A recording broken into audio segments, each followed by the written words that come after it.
Welcome, one and all, to the 40th episode of the Look Out Sir 40k podcast. A number or numeral that would probably hold less significance in the majority of podcasts out there in the world.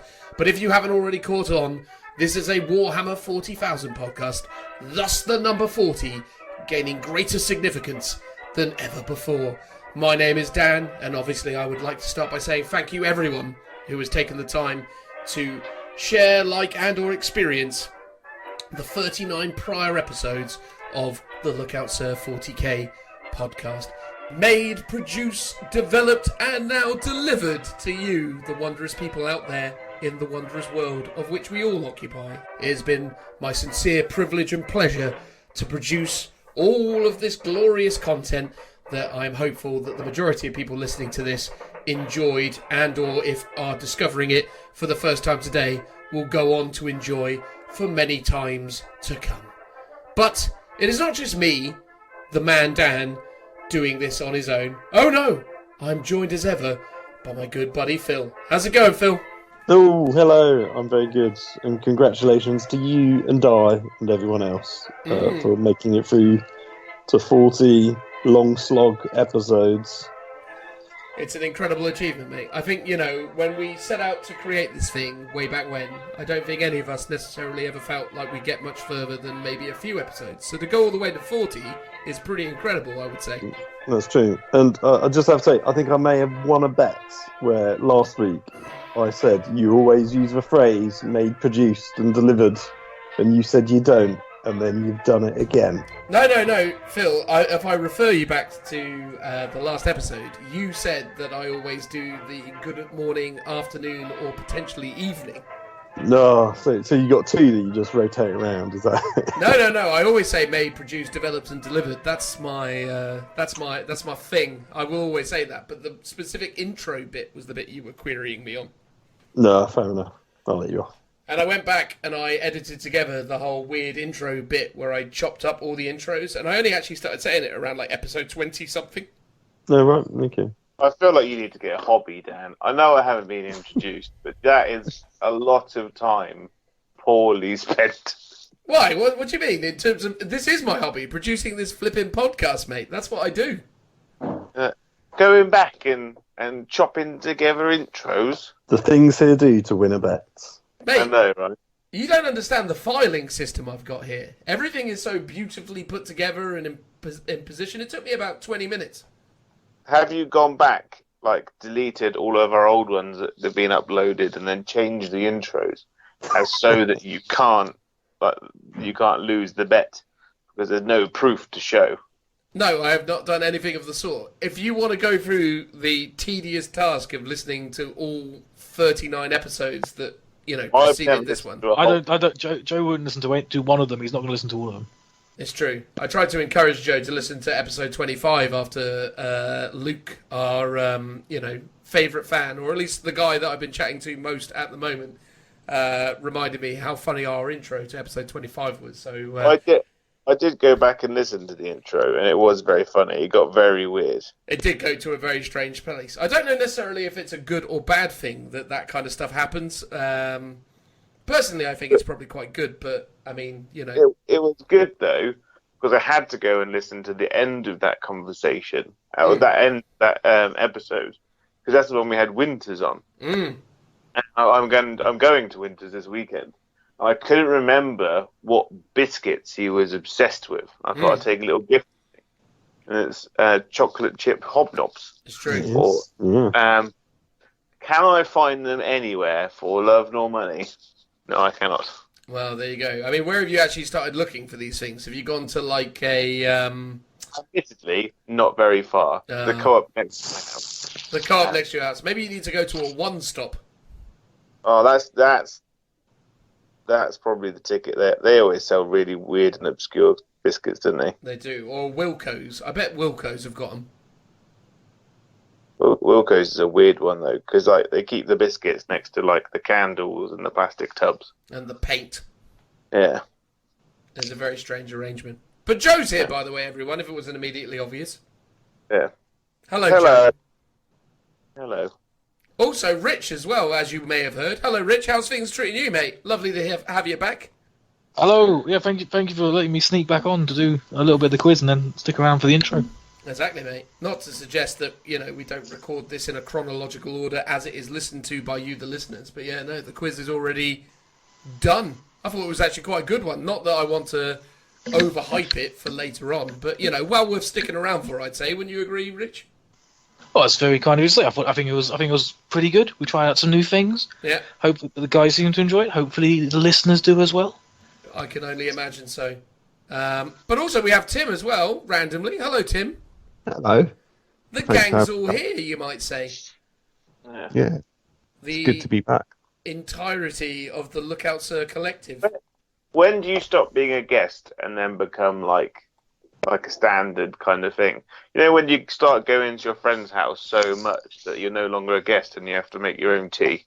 Right, Yeah. you're just like friends. Yeah. I I don't know. suppose. Is it a consistency thing or is it like a number of episodes kind of thing? That's I the mean, key, I reckon. You've got me worried now because Dan always offers to make me a tea. Like, Well, I try and be a Right. good host, as it were. I think, I feel like I make all of you drinks when you come round, or at least the wife does. Someone does. it's when Yeah. it's when Thoughts there. you're like your mate's mum finally gets to the point when she knows that she can tell you to leave. Like she's like, I know you well enough now. Get out of my house. I know you Too well long. enough to know I don't want you here anymore. You're drinking all our stuff. You're eating all our food. Just get out.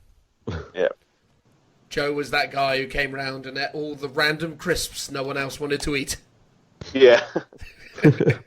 Oh, I love those Worcestershire sauce Watsits. Yum, yum, yum. Yeah, I often found myself going to my mate's house because I was trying to escape my sisters having like inadvertently hurt one, and I knew that they would be running to mum. So I'd punch one of them in the arm. They'd be like, mum, and I'm like, oh crikey! I jump on my bike and just leave. You just leg it. So you were just hitting young girls and then running away. They were my sisters. Oh, okay, fine. So thus the crime is completely reasonable. Or I'd swear at them, or I'd leave one of my BB guns loaded so they one shot the other one. What an absolutely terrible childhood you've just described there. The horrors that you put upon them. Every time you talk, Joe, your childhood just always intrigues me. So there's this great story, right? Please share. About everyone. Okay. When I was very little, like 5, 6, I was obsessed with Highlander, like the films. Not really a film series that a 5, 6-year-old person should be watching. There can But be I only love- one. Isn't it an 18? Probably. Yeah. I loved it. I had the duster jacket, a wooden sword, and a bow that my uncle had helped me make out of garden canes and rope. Did the Highlander have a bow? No, but I like Robin Hood as well. So Oh, I I just see. like- I see. It was a bit of a mishmash. Yeah. So, and my mum says, she remembers this day, I basically burst into the bedroom in the morning and I shouted, there could be only one! And then I shot her in the face with a garden cane arrow and then ran away. And it made her bleed and everything. And it Did it? scarred. Did it stick in her? It didn't stick in her, but Oh. it got and drew blood. Amazing. So you burst into your mum's bedroom and shot her with an arrow? And left. I mean, that is pretty incredible, mate. That is a good story right there. Good lord.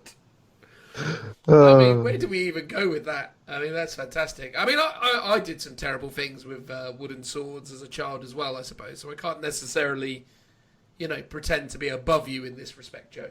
Although I don't want to necessarily retell, a story my side, because now it just feels like I'm trying to one-up you. That's a good story that probably doesn't need any further elaboration, I imagine. Yeah. There was another one where I hit my cousin with a hammer. What kind of hammer was it? Just like your normal, claw hammer. Normal claw hammer. Dear God. So it wasn't like a padded mallet thing or something with a bit of a sort of, My granddad had this habit of, just day drinking. But he'd also he'd take me out. I'd go to my granddad's, or nan and granddad's. Yeah. He'd take me out to his shed, and then leave me there. Right. He'd forget that I was there. Mm-hmm. So I spent most of my childhood rummaging around my granddad's shed, Right. making weapons. Like just finding axes and just throwing them at stuff. Incredible. Yeah. And then one of those days that ended up being your friend, although it wasn't an axe, it was a hammer. Yeah. It was my cousin. He came in. It's probably for the best that none of us knew you as children, because clearly we wouldn't have lived to tell the tale. I mean, do you find that a relief, Phil, that now we're friends with him in adulthood and that we have no necessary concerns about him going at us with a mallet? Oh, he's never done that to me so far, so I think I'll be quite safe. Or just punching you and running away? Okay, tee Bap, It's run! clearly mellowed over the years. Well, indeed. But let's just look. Let's do a nice little round table and, have a nice warm, fuzzy little moment where we talk about what 40 episodes of Look Out Sir 40k means to the people here today. Tim, are you proud of your ongoing accomplishments as a Look Out Sir 40k member? I am. I felt like I've grown in directions that I never knew were possible in the realm of 40k. Good. And I owe it all to the Look Out Sir. We're, grateful for your contribution. How about you, Rich? What is 40 episodes of Look Out Sir contributed to your existence? It's been a great boon to me to be part of something with you guys. Because I was in America when it started, so I didn't get to be on it very often. Or even it was a great way for me to stay in touch with you guys by hearing your voices when I was over there. And now to be back and part of that's been really exciting, really good to be a part of. I've learnt new things like choc chip hobnobs are a thing. Yep. Didn't know that. I'm slightly more concerned about being friends with Joe now. Due to very very recent learnings, but otherwise it's been great getting to know everyone and hanging out at events as a group. Very much enjoy it. Look forward to many more. Absolutely, mate. How about you, Phil? How's it been going from your side of things? Have you been appreciating extra exposure over the interwebs? Has Beyond the Tabletop benefited in any way you feel? Maybe not. I mean, I don't know. I think most people recognise me if they do come up to me. Tends to be because they've seen my models and photos of my stuff around. I think a few people have been like, a few people have said they know us from the podcast, but obviously our faces aren't on the podcast, so most people don't really recognise our voices, I guess. So we have a relatively anonymity. And same with Beyond the Tabletop, because I don't really post my photo up on there either.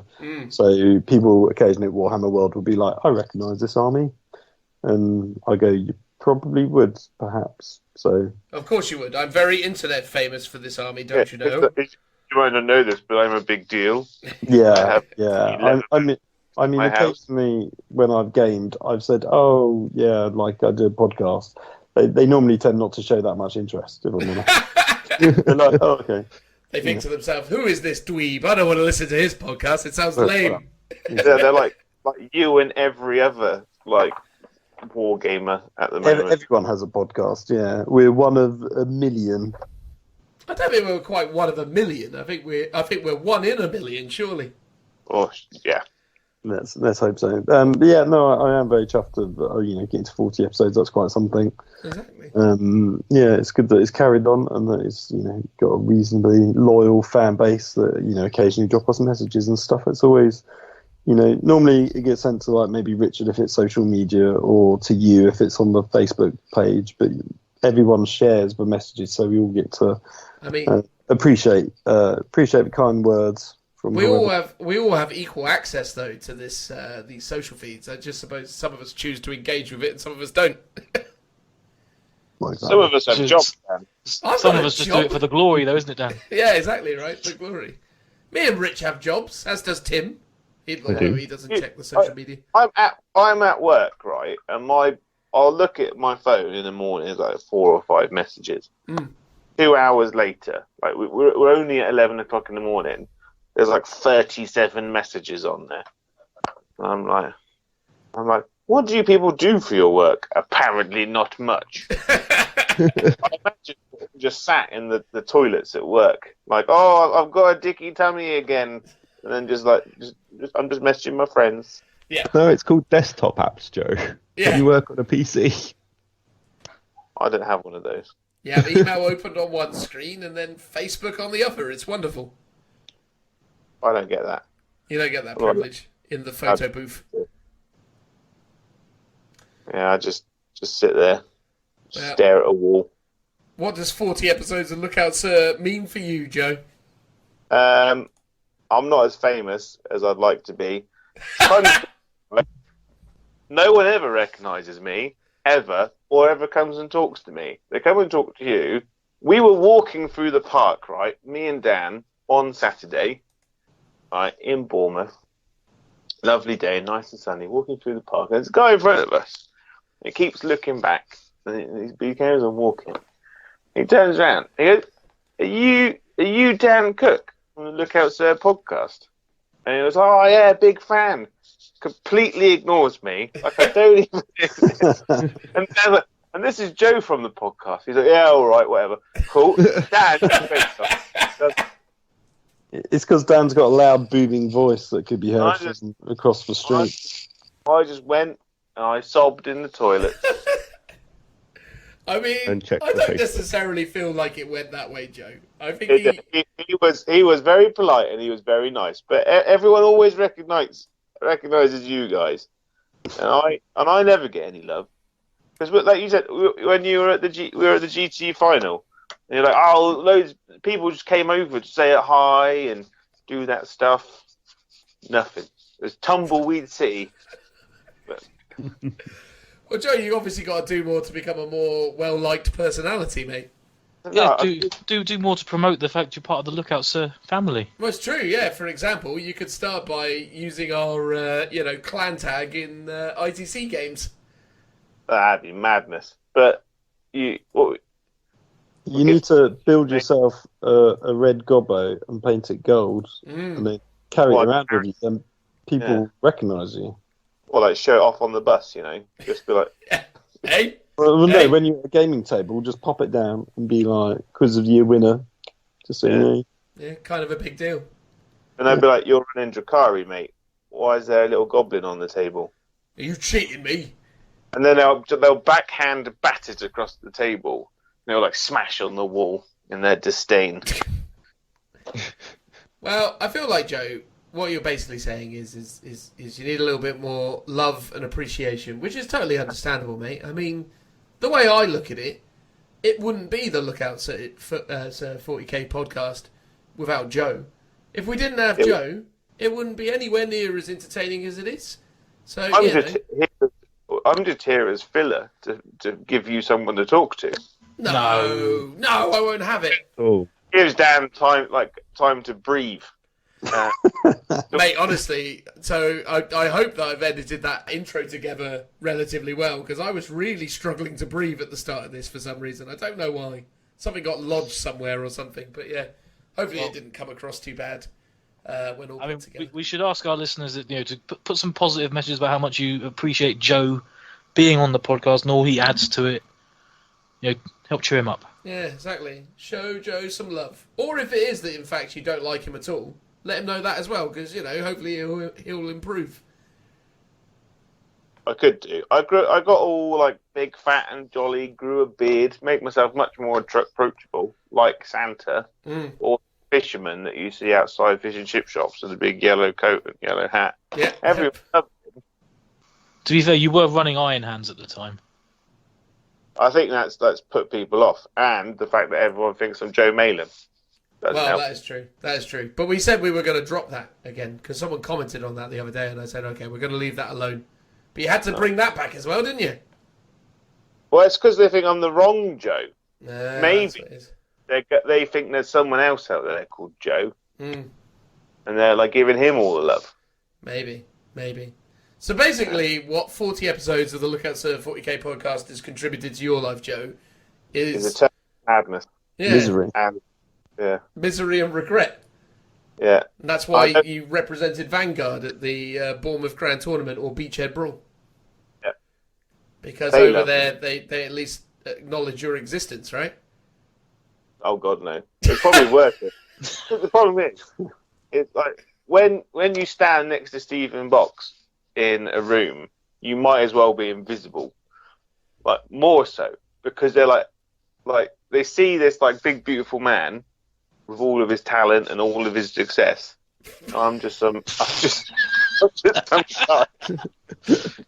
They're like, oh, he must be a fan, you know? Yeah. Like, I love how much of a pedestal you're putting him on, man. It's incredible. It's a wonderful thing to hear. I have to, because I have to say all these nice things on the podcast. So when I go off and say horrible things about him later, it's not recorded, Dan. That's what you got to think about. Oh yeah, of course. I understand. You're playing the old, two-faced routine. It's very clever.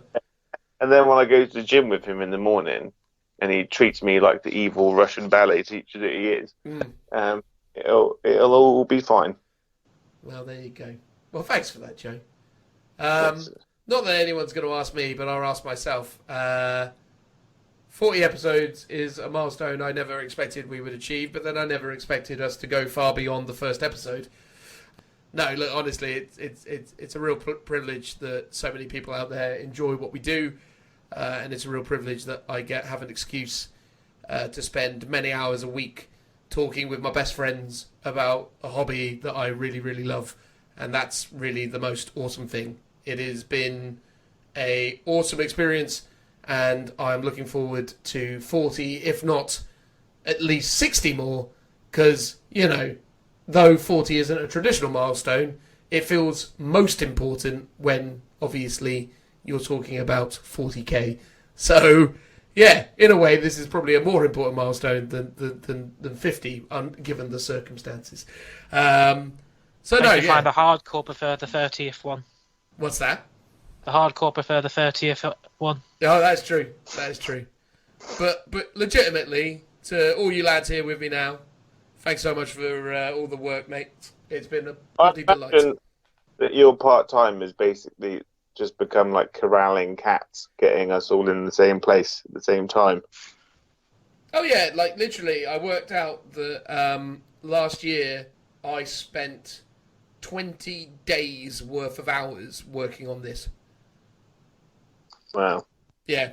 That's when you start putting it in context. So I worked out how many hours worth of podcast we put out last year. Then I extrapolated that to the time each session of recording would have taken us. And then also the editing time that then I add to that.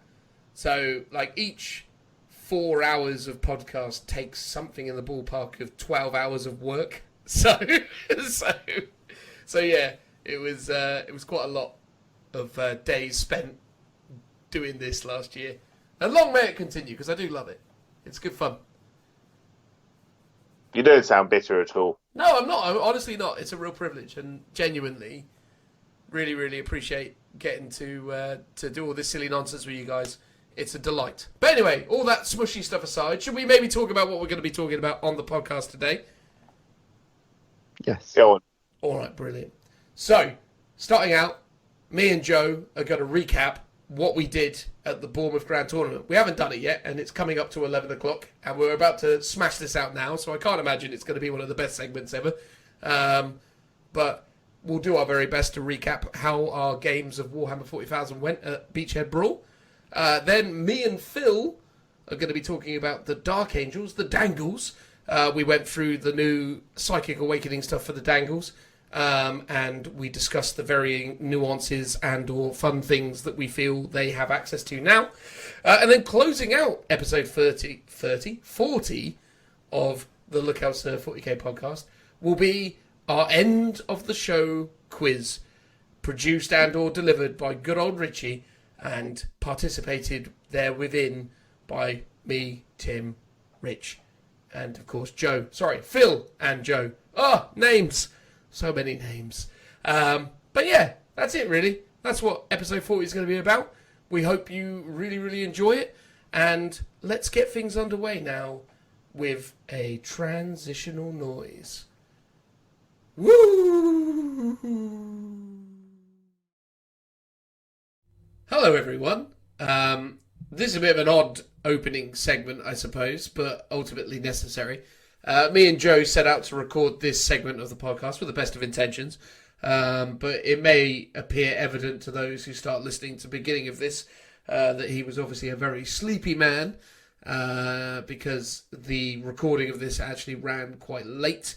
And then the intention was we were both going to get back together on Thursday, bearing in mind I do the bulk of the editing Thursday, Friday, so it was all a bit close to the wire. But essentially what happens is me and Joe chat through games 1, 2 and 3, and then sadly he is unable to continue on due to real life commitments and other real world problems that ultimately befall or befuddle or occur to all gamers everywhere. So, no hard feelings towards Joe, but I wanted to carry on in the spirit of the endeavour and ultimately finish up the entire thing and give you guys the full kind of, overview of the 6 games that we played, or rather I played. So you'll hear games 1 through 3 from Joe's perspective, and then around game 4, it'll just become me talking at you in a solo manner. Hopefully that's okay. Not really much I could do about it. Seems like a bit of a bummer for the 40th episode, but it is what it is. It's just one of those things.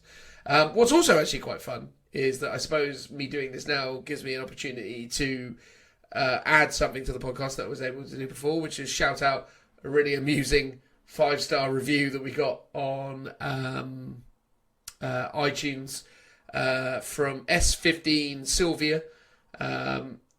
This is in so many respects the reason was why I love our fans, because I think you guys absolutely get it, and this is a comment that really had me in stitches. So the title of the review is "They Begged Me for This Review. After they begged us for a review in the last episode, here's a short one. It's good. I like it. I listen because I enjoy it. I listen to each episode as the boys represent the hobby well. Fun, competitive info. Joe's voice is soothing to my soul. He must put a peg on his nose to gain such nasal effects. Amazing. Phil, not sure he wants to be there, but must be paid a fortune to appear. He should be playing Custodes, as he's such a gold digger. Dan, he thinks he's good, but just lucky once. He's no Lawrence Baker. Overall, I really do enjoy the ramblings and feel like one of the crew, as there's no bull here. Just lads enjoying the hobby. And you are right. I'm certainly no Lawrence Baker. And also, yeah, I got lucky once. I feel like that's a perfectly reasonable acknowledgement. Joe also liked the fact that you pointed out that he's quite nasally. Because, he's in no way got a complex about that sort of thing. So, to you, whoever you may be, S15 Sylvia, that was a good enough comment that it felt like it needed to be shared. And I applaud you for one of the finest reviews I've read in recent memory. Thanks very much. And with that said, let's now proceed to the beginning section of this section, where me and Joe start talking about games. But be aware, that will conclude within a time frame of which I do not know. But here we go. Let's get on with it. The Bournemouth Beachhead Brawl. Begin!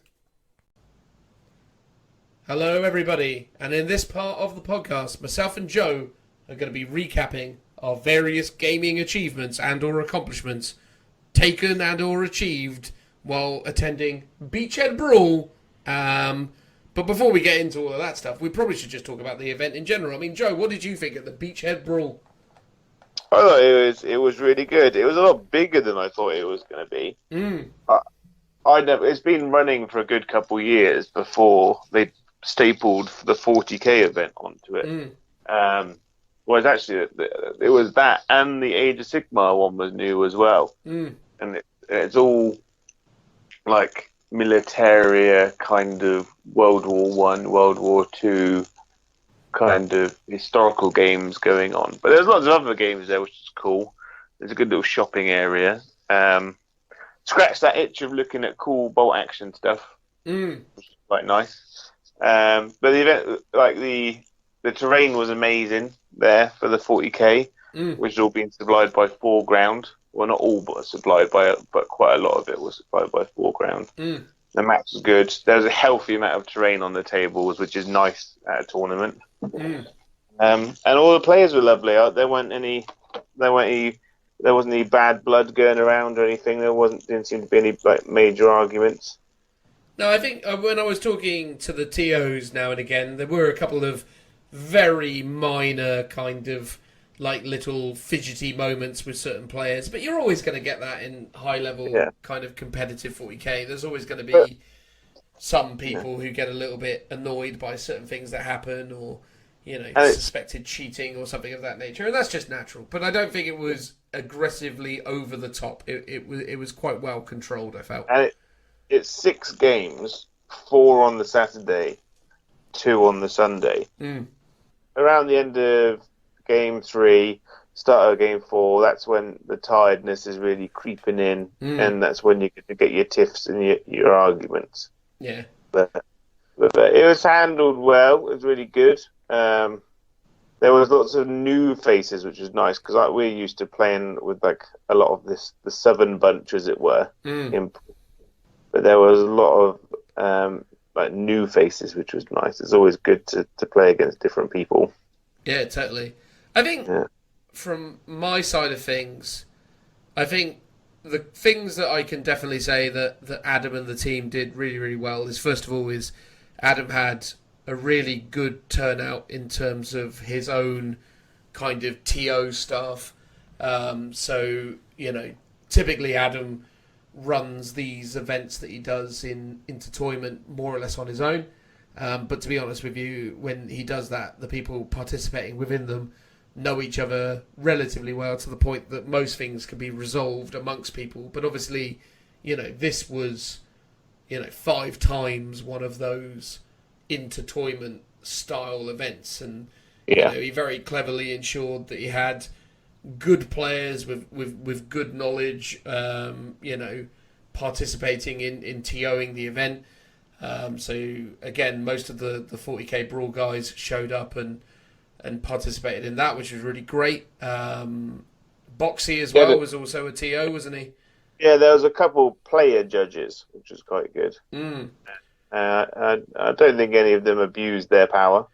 Good. No, I don't think they did. I mean, without spoiling it, I did play Boxy in round 3, and at no point did he, ever try and pull some sort of, well, I say this, and what I say goes because I'm a judge. So yeah, no, none of that sort of nonsense occurred. I mean, genuinely, I think the TO staff and team was really good. I think the quality of the terrain was really good, although I did hear some people complain about the size of the corner ruins. I think there were a few people who felt like they should have been able to have hid more artillery in the corners. So they were a little bit salty at times because not as much of their, stuff was as hidden as they would otherwise like it to be. Yeah, but you can't choose your battlefield though. That's the thing. It always irks me slightly when you get people complain like, not every building was identical when all the buildings were over 8 inches tall, because that's the height of all my basilisks. Yeah. Like when you go to a country to invade it, you don't just prefab a bunch of stuff ready for your battlefield. You don't go in and build some stuff knowing you're going to fight over it, kind of thing. And I think a good commander of a Warhammer army should be able to deal with whatever's in front of them. Also, as well, though, a good commander of a sort of Warhammer army or a good tournament player should accommodate or adapt their strategy to, accommodate the tournament that they're going into. I mean, this relative phenomena of standardized tournament terrain is relatively new. So, building armies that explicitly seek to exploit very specific types of terrain is, in my opinion, a bit of a kind of misguided approach to, to trying to sort of build your armies, in as much as, I think you've got to account for some of those variables, and you've got to understand what that is. And, if your army only works because of very, very, very specific corner terrain, then I think you're going to find yourself in a lot of potential issues as you play your way around the tournament scene in general. But again, we're nitpicking at this point. Like, there weren't any bins around the tables. That was a little nitpick. But bar facilities, fantastic. On-site facilities in terms of all the other sort of amenities and things that you require when playing a tournament, all really great. And the fact that there was a really awesome, albeit kind of fledgling trade show going on next door where people were showing off incredible historical and, real-life war-themed wargaming tables was also super cool, because it's really nice to, see that diversity within, the hobby in the broader sense, and, to be exposed to all those sort of elements as well. There was even some cosplayers. Those guys managed to find their way into anything. They do, don't they? Any kind of nerd culture event that takes place anywhere, there's always going to be a cosplayer or two showing up. But no, genuinely, as a tournament in isolation of all other things, I think it all ran really, really smoothly. Getting into the building in the morning was super easy. There was a little queue, but not anything dramatic. I think even if, there had been another 200 players turn up, everything would have ran actually quite smoothly. They already had all the name tags pre-written, laid out on a table. Yeah. So the people were literally saying, "What's your name? Here's a tag. Off you go." Yeah. I think the only thing that could have potentially have made it worse, had it was much like what happened at the LVO, would be if BCP failed, because there was a heavy reliance on BCP, which obviously makes sense for events of this scale, but I'm not sure what contingencies they put in place. So had it been that BCP had died for whatever reason, then that could have been potentially problematic. But obviously BCP has been scaled to accommodate the sorts of traffic that they experienced around the LVO now. So I can't imagine an event attended by, something like 105, 106 players is going to necessarily have the same, impact on the bandwidth as the LVO did. But, it is what it is. But yeah, if I had anything to critique, I think it's that, there was, again, over-reliance on BCP, which does make sense, but I do think there could be a little bit more sort of pageantry around these sorts of things. And also, I don't understand why we did one game lunch and then went straight into 3 games. I think 2 games and then lunch would have been a much more sensible plan. Yeah. Yeah, there wasn't a huge amount of time between the rounds, so you didn't really get much of a chance to get a bit of a breather. But yeah, I think you needed enough time to go off and kind of get a snack, which you need to take in with you, because Jesus is expensive in there to buy anything. Yeah. I bought myself an Aero chocolate bar and a bottle of Lucozade, and it cost me £6. No. And it wasn't even one of those big Aero bars or that big. It was like a normal size, like bottle of Lucozade, which you buy for like £1. Yeah. Is that really how much that was? Yeah. I almost died on the spot when the woman said it was £6. It was one of those, I was like, I am really thirsty and I just need some chocolate. I just need that quick energy right now. Yeah. Because I was sensible. I went to Tesco's in the morning and bought myself a big multi-pack of water and a load of snacks. Yeah, so you pay crazy prices in there. Wow, I had no idea. There were a lot of people drinking beer. They're like, "Oh, it's about $5.50 a pint," and I was just like, "No." Yeah, $5.50 a pint is expensive, but it's not ridiculously expensive in the context of the situation. Yeah, I suppose the parking fees really kind of irked me a bit as well, because it cost me £36 in parking to play this tournament. Jesus. Yeah. So, that's a pretty penny as well, right? But I know a couple guys, as a money saver in the future for people, and a lot of people like parked at their hotel, and it was like £8 a day or £8 for 24 hours. Yeah.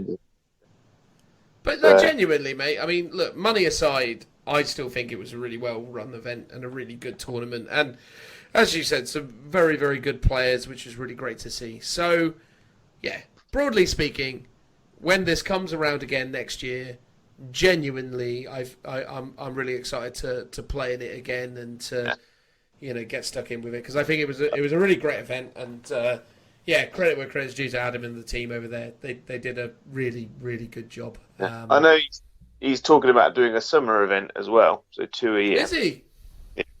That'll be interesting. Well, I mean, he's going to have to find another venue for that, but I'm sure it all makes sense. Oh, God, yeah. It'll hopefully a bit closer. Be nice. Well, indeed. Somewhere near, Trowbridge or wherever you're living these days. Yeah. Salisbury would do. Salisbury would be great. Yeah. Could do it in the cathedral. Cathedral grounds would be cool. It's very gothic. Fits the game perfectly. Yeah, inside the cathedral, in the spire itself, on top of the spire. Yeah, are they down for that though? Huh? Are they down for that? The Church of England? Yeah, do you reckon they'd be happy with Wargamers taking over? No, but maybe they could use the Salisbury Art Centre. Actually, that's quite sort of churchy. Oh yeah, Salisbury we'll get Art on it. Centre actually would probably be a good shout. Adam, I know you're listening because we're your favourite. Get on it. Get on it, mate. Get on it. All right, well, anyway, let's talk about the armies that we took. Not in huge amounts of detail, because we actually already did that on the previous episode.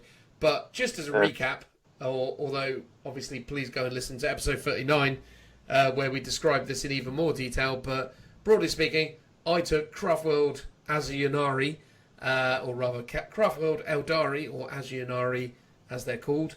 And it was the things that reroll 1 to hit roll, reroll 1 to wound roll, and also ignores cover. And I took a bunch of flyers, a couple wraiths, a couple night spinners, a couple falcons, a bunch of dark reapers, and some shining spears and some psychers. So that was me. How about you, Joe? What did you bring? I took double battalion and the air wing of Drakari in Blackheart. So it was 3 Razor Wings, 3 Ravagers, 2 Archons, Drazar, the Vizark, 6 squads of Cabalite Warriors, all with blasters, 6 Venoms, and 10-man unit of Incubi. Beautiful stuff. So let's... Oh, sorry. Oh yeah, yes, that is it. That is what I took. So let's talk about game 1. Who was your first round opponent, Joe? My first opponent was some chump called Dan Cook. I have no idea. I've never heard of that guy before. Was he super cool? No. I hated him from the offset. Well, fair enough. The perfect counter to my army, as it turned out. But it's weird though, Joe, isn't it? Because obviously you and I both represent Lookout Sir 40k, and obviously we both put our names down as being part of Lookout Sir 40k. So by BCP, it's impossible for two people being part of the same, faction or club to play against each other. So how was it that you and I found ourselves against each other in this instance? There was a small hiccup, and I went in as Vanguard Tactics. So I was on a different team. Treacherous behaviour, Joe. Treacherous. Wasn't representing. I mean, I was representing him, but someone else. I obviously when I asked you about this because there was a post on the Facebook page about teams, and I noticed Lookout Sir only had 1 and Vanguard had 2, and I was like, oh, he's done it, hasn't he? He's sided with the Vanguards. Yes.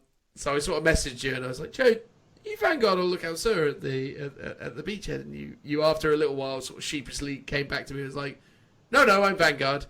And I was like, oh. And I think I even said to you in the chat, I was like, well, it'd be funny, wouldn't it, if we faced each other at game 1? And then I think you responded saying, yeah, well, funny story, Dan, we are And I was like, what? It was literally the weirdest thing where you're like, oh, okay. I mean, it had to happen sooner or later, though, right? I mean, we've been going to these things for the last, 6 years and never played each other, so it was only inevitable, right, Joe? Oh god, yeah. It had to. Like, we've always kind of dodged each other. Normally because I was doing terrible and I ended up near the bottom. But yeah, we've never actually played each other competitively. And this was our first time. And what did you think of the experience?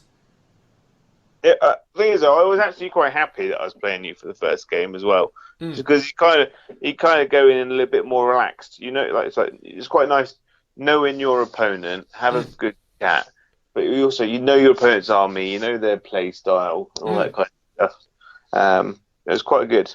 No, I absolutely agree with you, mate. And again, it was one of those things that also I was, because again, I didn't for a moment take for granted that I could beat you.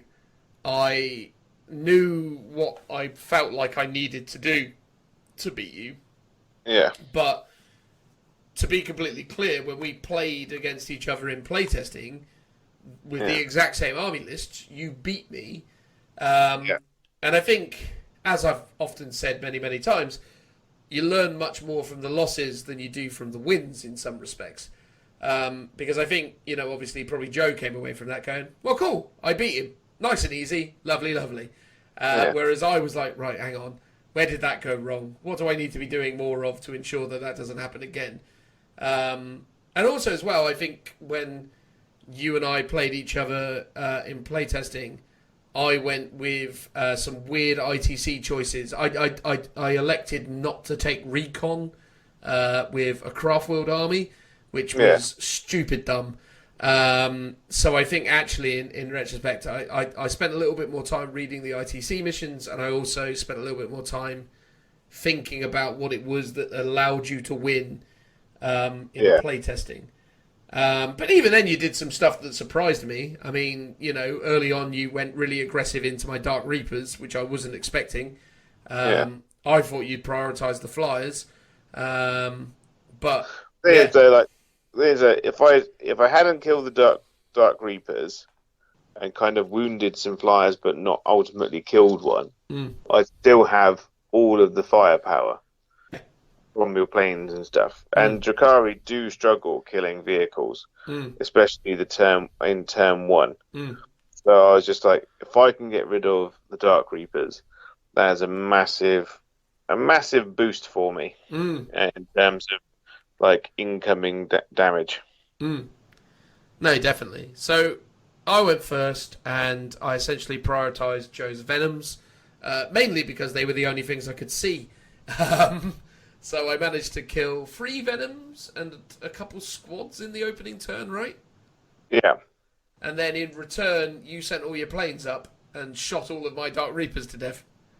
Yeah, I had 3 units that can actually deal damage to you, so I was like, I need to maximise this.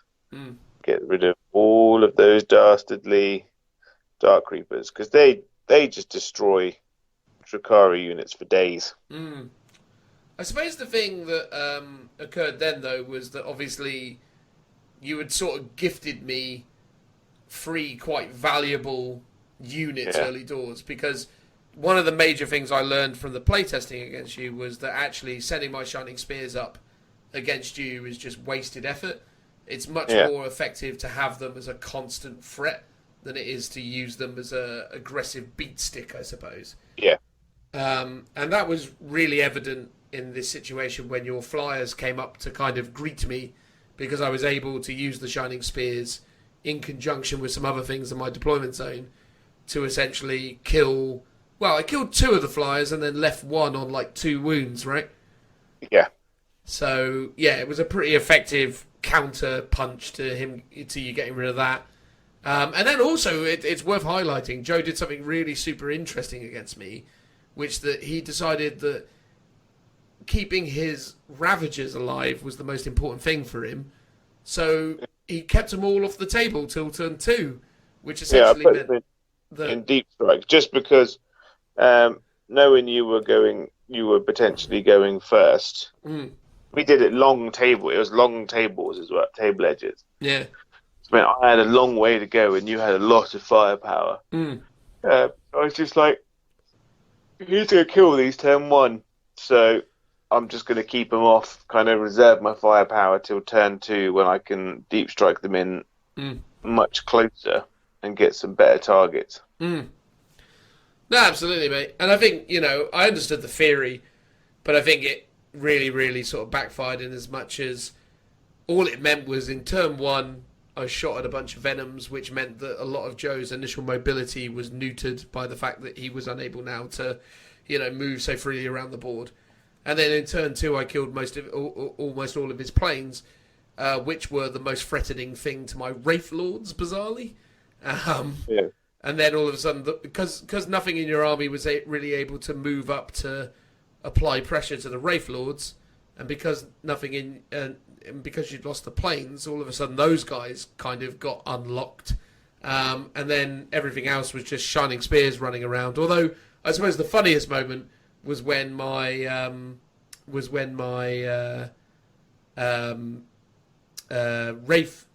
Spirit Seer blew his own head up with a Perils, which resulted in me killing 3 of my Shining Spears, which I later discovered, by the way, Joe, we got wrong, because actually blowing your head up with that only does D3 mortal wounds, not D6.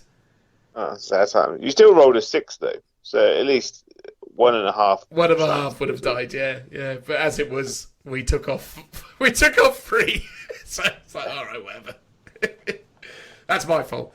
I should have checked it, because bizarrely, this will come up a second time. I twice in this tournament murdered one of my psychers with a Perils test. Which is pretty good going. Yeah. By any standards, really. Exactly. Especially with an Eldar army as well. It's never true. Hear Eldar characters dying to Perils. Well, Farseers certainly not, but the other ones are a little less viable when it comes to that long-term survivability. Yeah. The best bit of that Perils was the fact that I rolled a 1 and a 2 to cast a smite, and I went, reroll the 1, reroll the 2. For some reason, I decided to re-roll the 2 rather than re-roll the 1. Didn't you? Oh no, you re-rolled both because of your warlord trait, wasn't it? Well, something along those lines. Anyway, whatever the result, yeah. I got a double 1. I went, yay! Head blowing up time. Yeah. What a treat. It was a beautiful moment. Yeah. I mean, at the end of it all, in terms of mission and other bits and pieces, the final tally was 33-18 to me. I took Big Game Hunter... Big Game Hunter, Butcher's Bill and Recon, of which I maxed out all 3.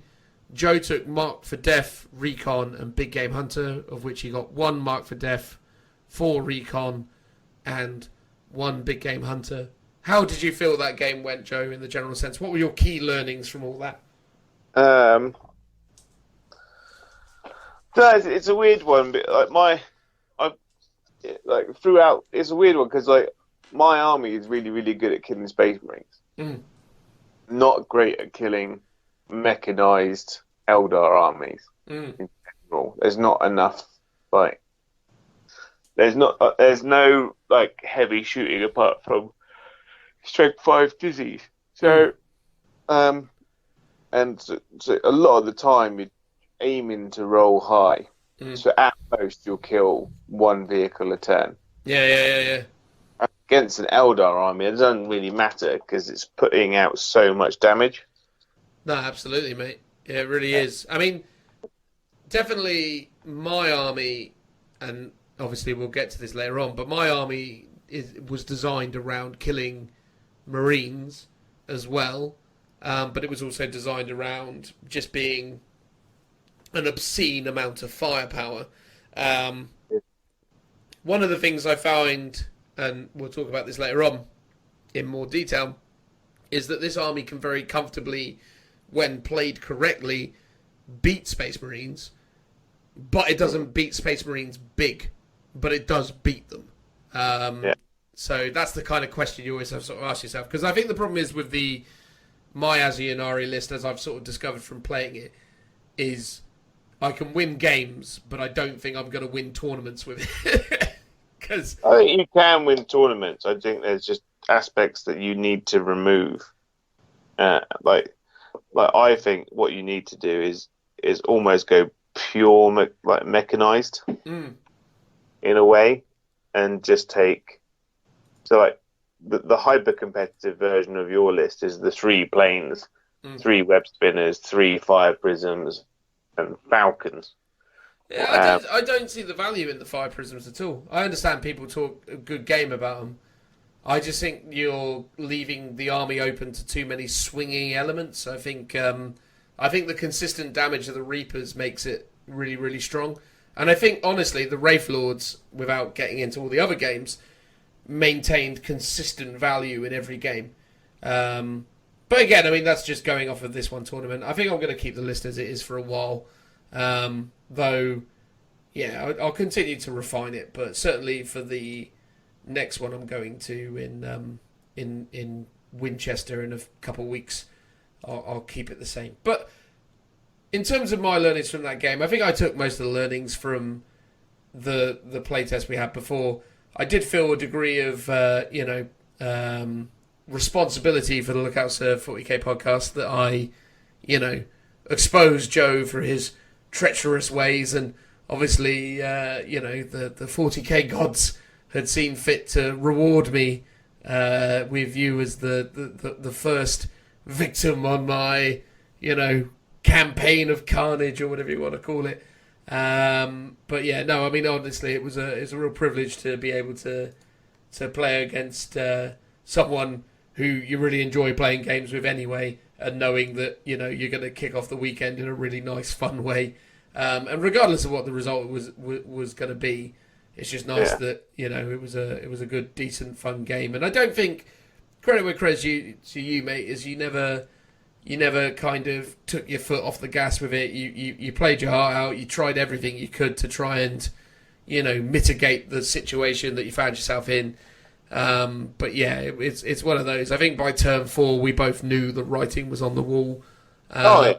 But in ITC you can't give up, because there's always points to be scored. Like the points always mean something. Yeah, I think by just sacking it off halfway through a game and just being, I concede, you have 4 points.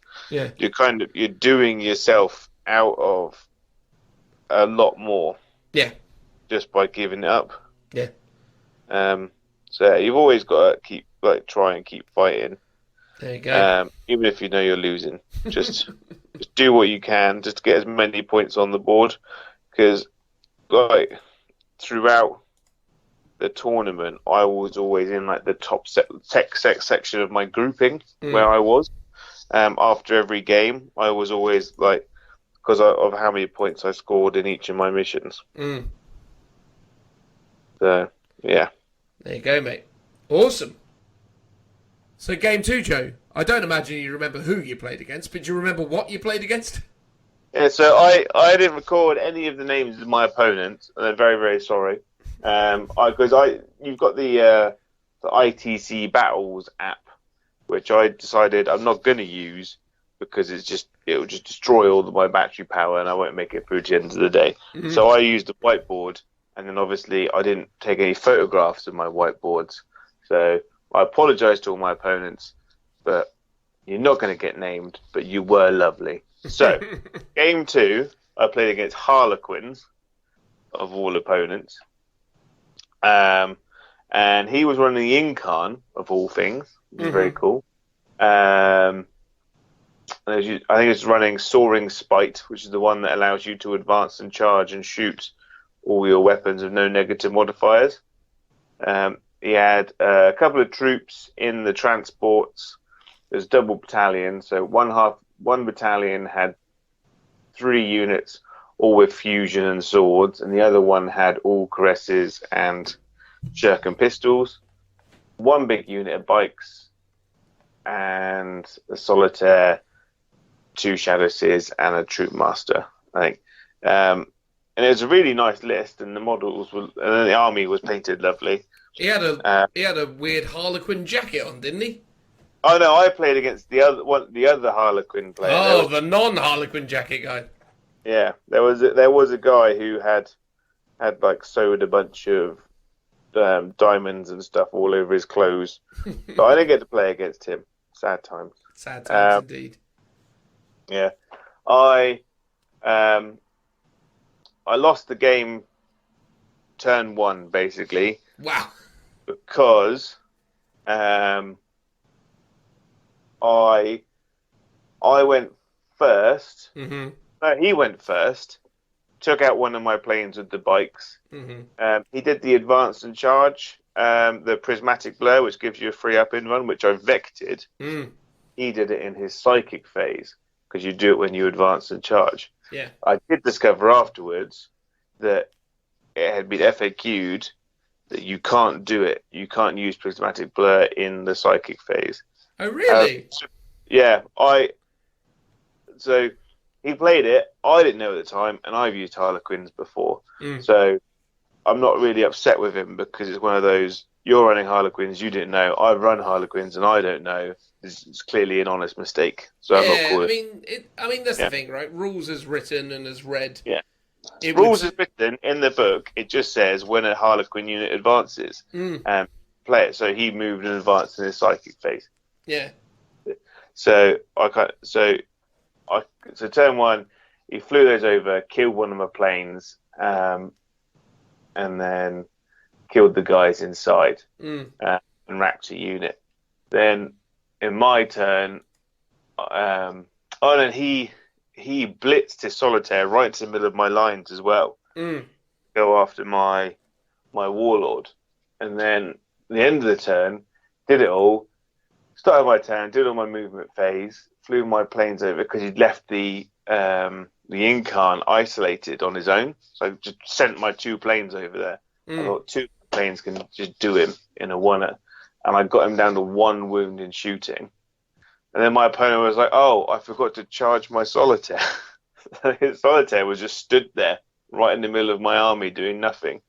And he was like, "Do you mind if I charge?" I was like, No, we're into my movement phase now. That's all fun.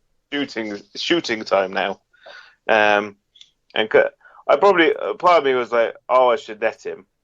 But that's one of those, like, you put him there on purpose to do a thing, but he was still going to take Overwatch from... I put my Archon in base contact with all 3 of my Ravagers. So if he was charging in, he was going to take the Overwatch from all of it anyway. So I just killed the Solitaire off. But I got the Yinkan down to 1 wound, and then I couldn't kill him for the rest of the game. And then he just did what the Yinkan does and just blips around, killing stuff willy-nilly. Because the bikes were on a free up in Van, I just couldn't get rid of him fast enough, basically. Oh, and he kind of kept trapped in my deployment zone from that turn on. Yeah.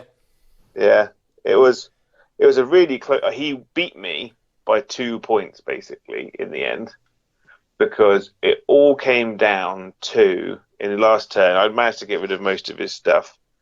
My Incubi had deep struck in with Drazar. Drazar went nuts and killed a bunch of characters, and it sat on my opponent's deployment objective, which was getting me.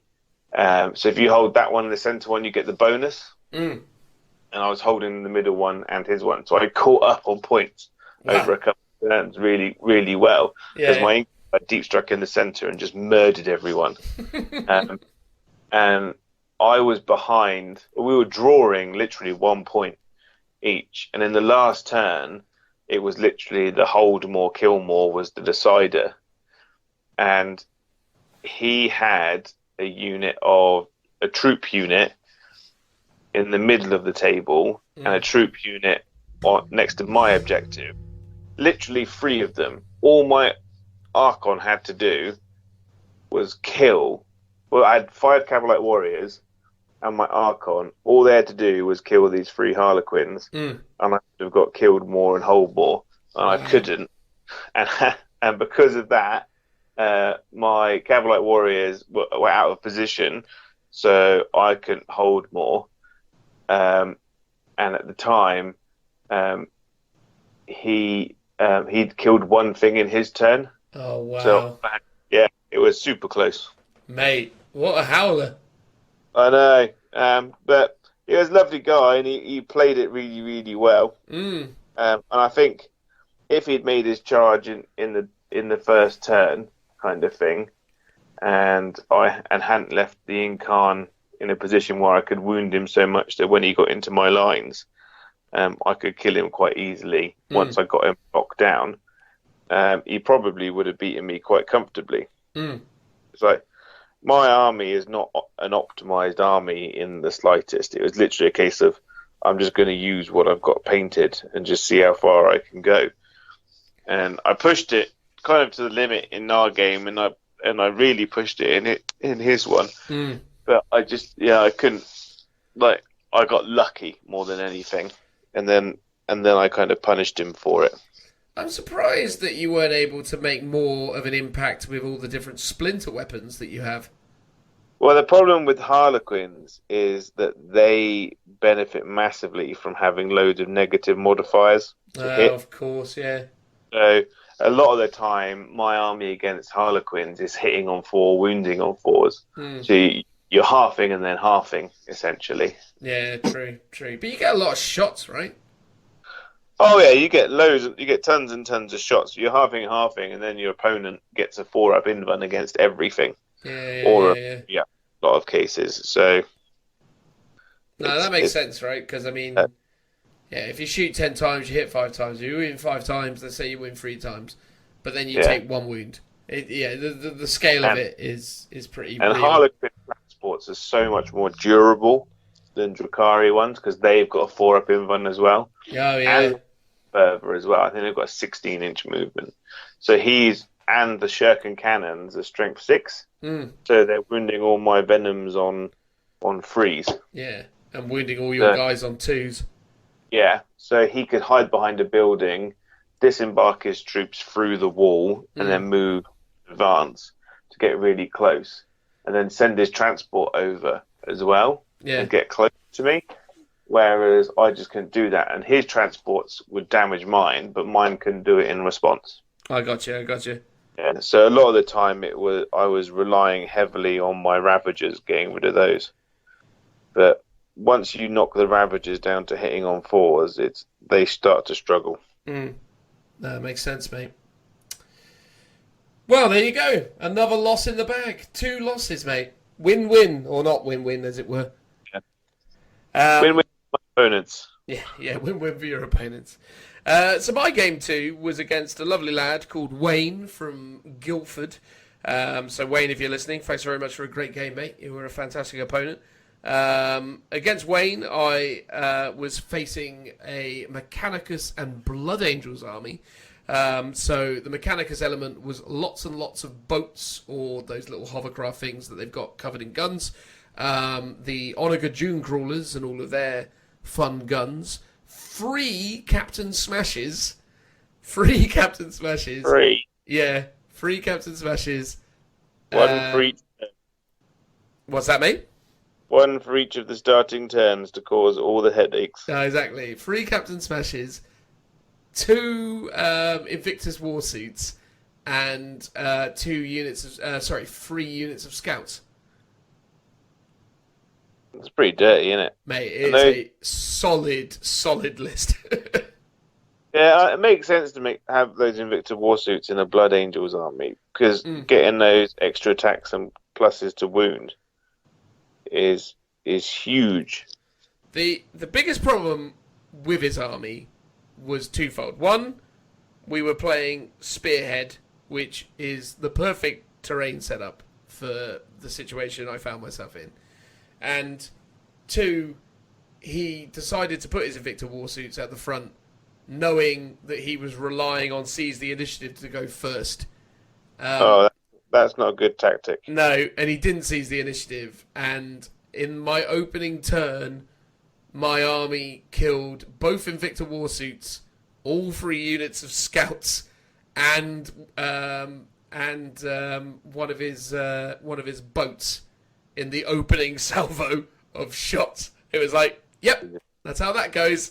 So all of his initial pressure was gone, and all of my stuff was still in my board, going, cool, bring your Captain Smash over. And he did, and Captain Smash ran into one of my planes, and my planes had evade, and that's where you realise that the evade 5-up invulnerable save isn't just a 5-up invulnerable save against ranged attacks, it's just a 5-up invulnerable save. Wow. So cue a jammy amount of 5-up invulnerable saves, and then I literally blew his army off the table. It was literally one of those ones where I was like, all of this is dead. Yay! I mean, there were some little interesting tactical moments where I had to apply pressure to certain flanks, and obviously I had to play around the looming threat of more Captain Smashes coming in.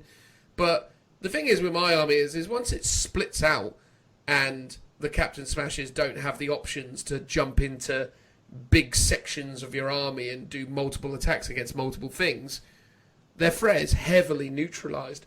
Plus also, you just, as soon as you see him appear, you just put your Farseer next to him and your Spirit Seer next to him, and you just go, smite, and then they die. So it's like, yeah, they come in, they don't do very much, or rather they do something, but it's inevitably a one-for-one trade.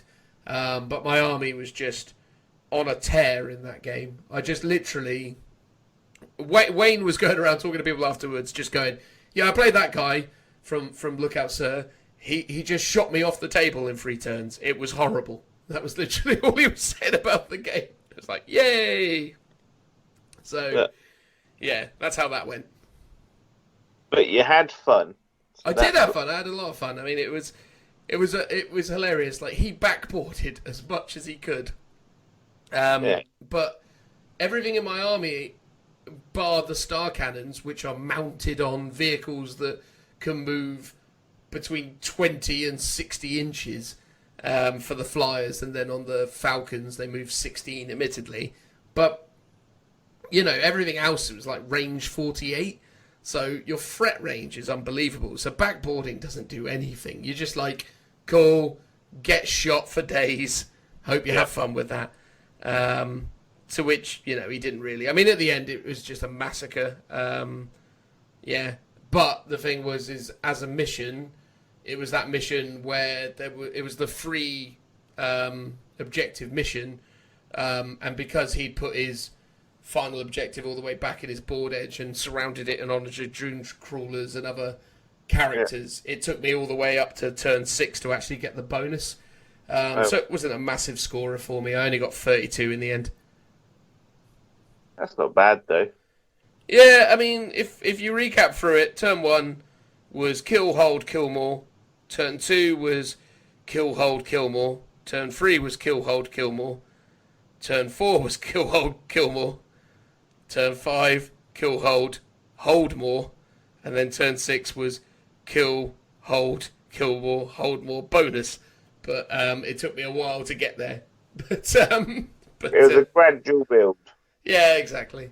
But it was honestly, it was a bloodbath, mate. But Wayne, credit where credit's due to Wayne. I mean, again, really, really great guy, very fun to play against, and you know, obviously got an initial first win in, came up against me, and you know, immediately I could tell that we were going to have a fun game because, you know, there was no nonsense between the two of us. We were super casual about lots of stuff, helping each other out, discussing things, talking to each other about, like, don't forget to do that, or, oh, yeah, no, of course, mate, go back and do that, don't worry about it. Yeah, so it's super fun game, great guy to play against. So, I mean, already I'm 2 wins, but also 2 really, really great games, which is fantastic. So I guess we'll talk about Game 3, shall we? We shall. So my Game 3, I played against a fella whose name gets thrown around a lot in these parts, old Stephen Box of Vanguard Tactics, the man himself, the gentleman who stole Joe away from me in terms of teams. Anyway, yeah, he lulled me into the arms of Vanguard. He did, mate. He did. But you know what, mate? I think, you know, in the grand scheme of things, you know, Steve is a very, very good player. He's got a very strong Arms. arms. Yes, of course. Obviously, you got to get that bit in. But he's got a very strong Blood Angels army. And this is really, I suppose, where some of the interesting elements of my army list come into effect. Because, as I was sort of saying earlier, my army beats Space Marines. But in order to do it, I have to be very, very cautious. So, Steve's army is mad aggressive. And when it gets in, it hits like a truck. He had something like 24 Senguri Guard, about 12, maybe 11 Death Company, couple banners that were giving him bonus movement, and then Feel No Pain 5+. He also had Astaroth and the Sanguinor, a Chaplain with a jump pack. Just, all the Blood Angel crazy stuff that wants to get stuck in and cause you a bad time. So from the outset, I knew that I was going to have a hard time. But my opening turn was definitely, a disappointment. So first and foremost, Steve went first. I went first. But against Steve, in retrospect, it probably would have been better if he had gone first. But in the opening turn, I think one of the things that massively cost me here is I decided to go for Marked for Death, Headhunter, because he has loads of characters, and Butcher's Bill. And I think Butcher's Bill was the thing that cost me. Yeah, but Butcher's Bill is a trap against him. Because you have to do it perfectly. Yes. Kind of thing. You can because he's got 3 units of scouts, 3 units of the stabby guys, the new eliminators. The incursors. The incursors, yeah. So you have to kill 2 and only 2 every turn, basically, to get that. And that was a mistake. But the thing is, I didn't want to go recon, and the reason I didn't want to go recon is because I don't want to overcommit stuff. Yeah, you don't want to go in his deployment zone. No. Because it's a nightmare. Yeah, exactly. I mean, it's just only death waits for you there.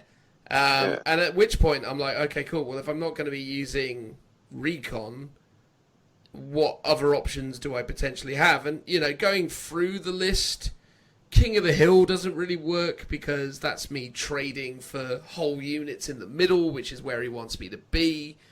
There's no Titan Slayer. Headhunter's a good one to take as a good defensive one against him because you have to, because then he has to be a bit more cagey about how he uses his characters because he doesn't want to give up the points. Yeah, well, I took Headhunters. I knew that was a good shout.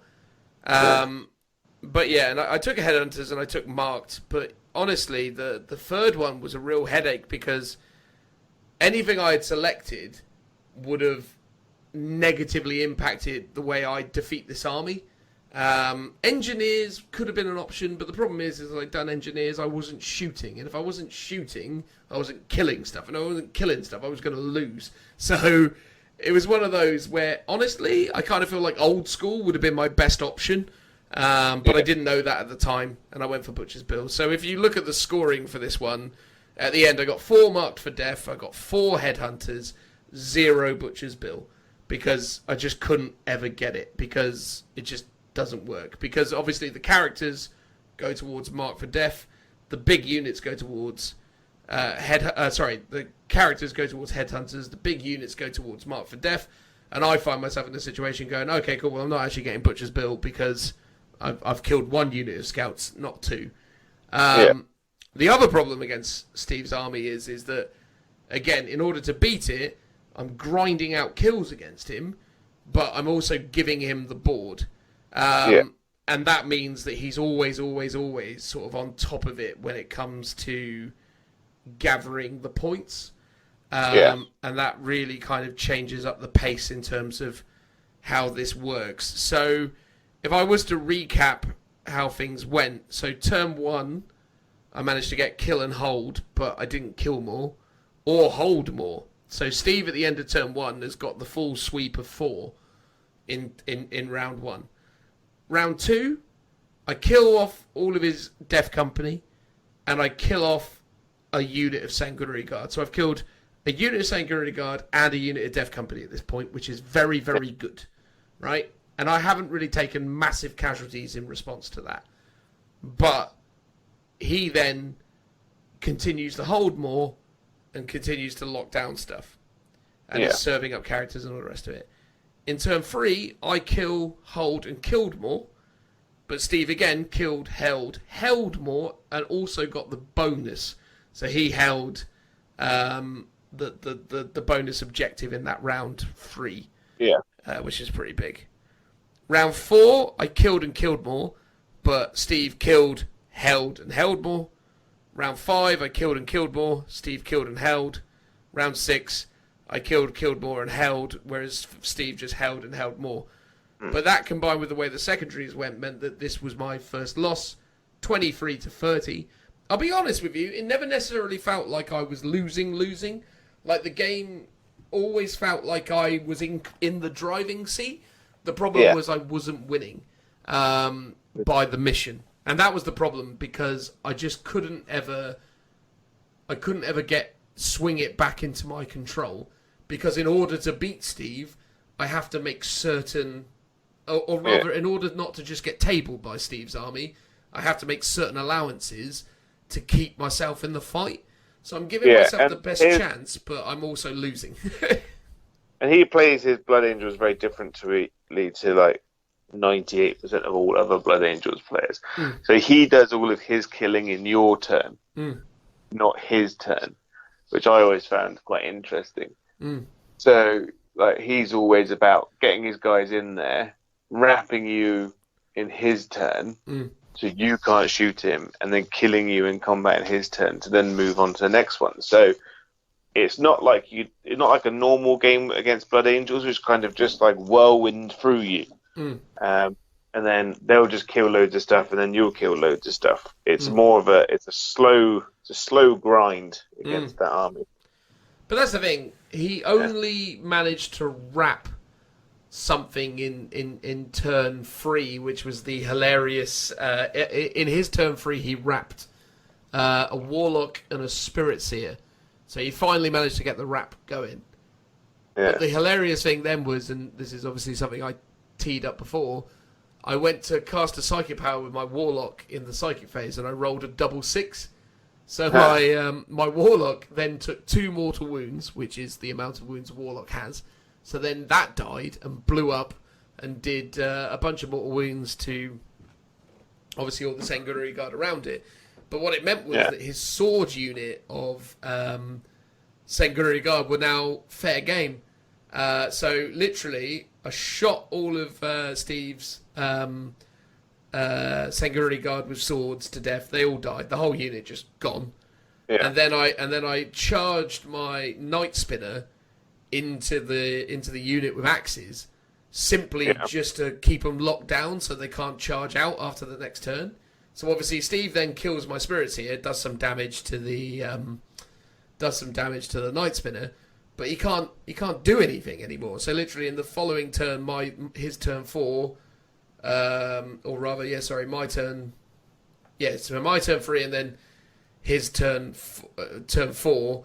He kind of gets out, doesn't do a great deal, and then in my turn 4 or 5 or whatever it was, I killed all of his Sanguinary Guard. So if we were playing any of the Eternal missions or we were playing something different, I think I would have then be able to have very comfortably turned that into a win. But obviously by ITC standards, I'd already lost. And it was funny because obviously Steve sort of felt like he was having a bit of a bad time the whole way through because nothing really went his way, right? Like if you talk to him about it, he'll tell you none of the dice went right. I was jammy as anything, rolling feel no pains for days and all this kind of jammy stuff. Getting that perils to release my Warlock from the wrap. I mean, that was jammy as all jam can become. And I am aware of that reality. But the thing is with that is, nothing really went Steve's way that game. He felt like he was losing, but actually he never lost. I think the only thing Only thing he would say in terms of why he felt like he was losing is because I was in control of the pace of the game. I was dictating where things needed to happen and how they were happening. The problem was I wasn't winning. I was beating his army, but I was losing the mission, and that's where it all went. And got my first loss, 23-30, but a fantastic game. And credit where credit's due. Steve absolutely deserved to win that mission because he absolutely played it perfectly in terms of playing the mission. Had I even taken a secondary that I could have maxed out, it wouldn't have mattered because the final score would have been 27-30 as opposed to 23-30. So regardless of what secondary I took, he would have still won. So, because he just had board control. And that's something I learned. I think in retrospect, I kind of thought about what could I have done differently to beat him. And I think what I could have done differently to beat him was would have been to actually hurl my Falcons with Dark Reapers up the board and just lob them up there and just be like, cool, you've got to chop your way through these Falcons to get to the things inside. It's going to be really difficult for you to wrap the things inside because of the way that the placing stuff works and the size of these. Plus also I was thinking I could use the two it's sort of side by side to make it near impossible for him to get all the way round them. And I was like, and then literally just being like, there they are, and then getting Dark Reapers out and causing problems, and then backing up with some spears. I think I could have been more aggressive than I was, but regardless, I mean, at the end of that game, I think all my flyers died, but I had like 3 tanks, and my Wraith Lords were mostly intact. I think I lost 1 Wraith Lord. I had my Shining Spear still going. I had a bunch of stuff still going. It didn't feel like a losing effort on my part, but I did lose all the same. So, such is life. How was your game 3, Joe? My game 3 was against a Laytok Craft World Eldar army. Filled with it was 2 planes, 3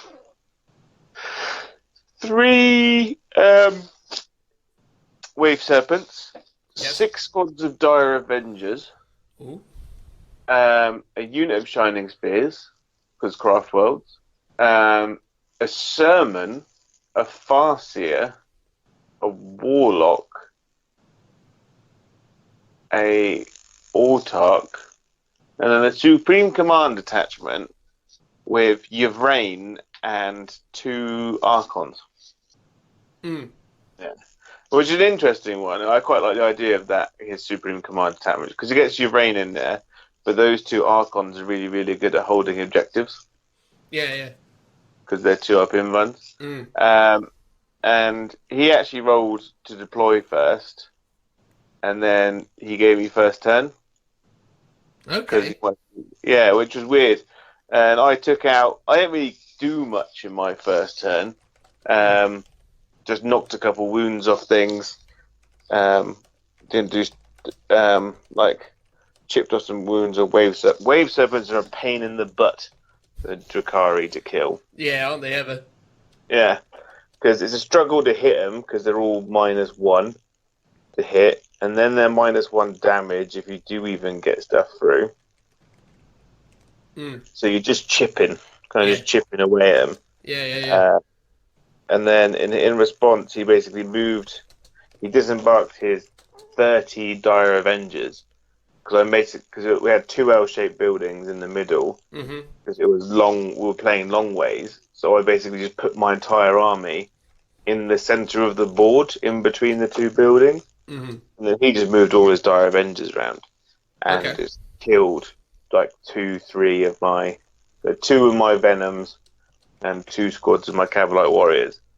And then in response, I killed 2 of his Wave Serpents, his Warlock, his Autarch, all but 1 of the Dire Avengers.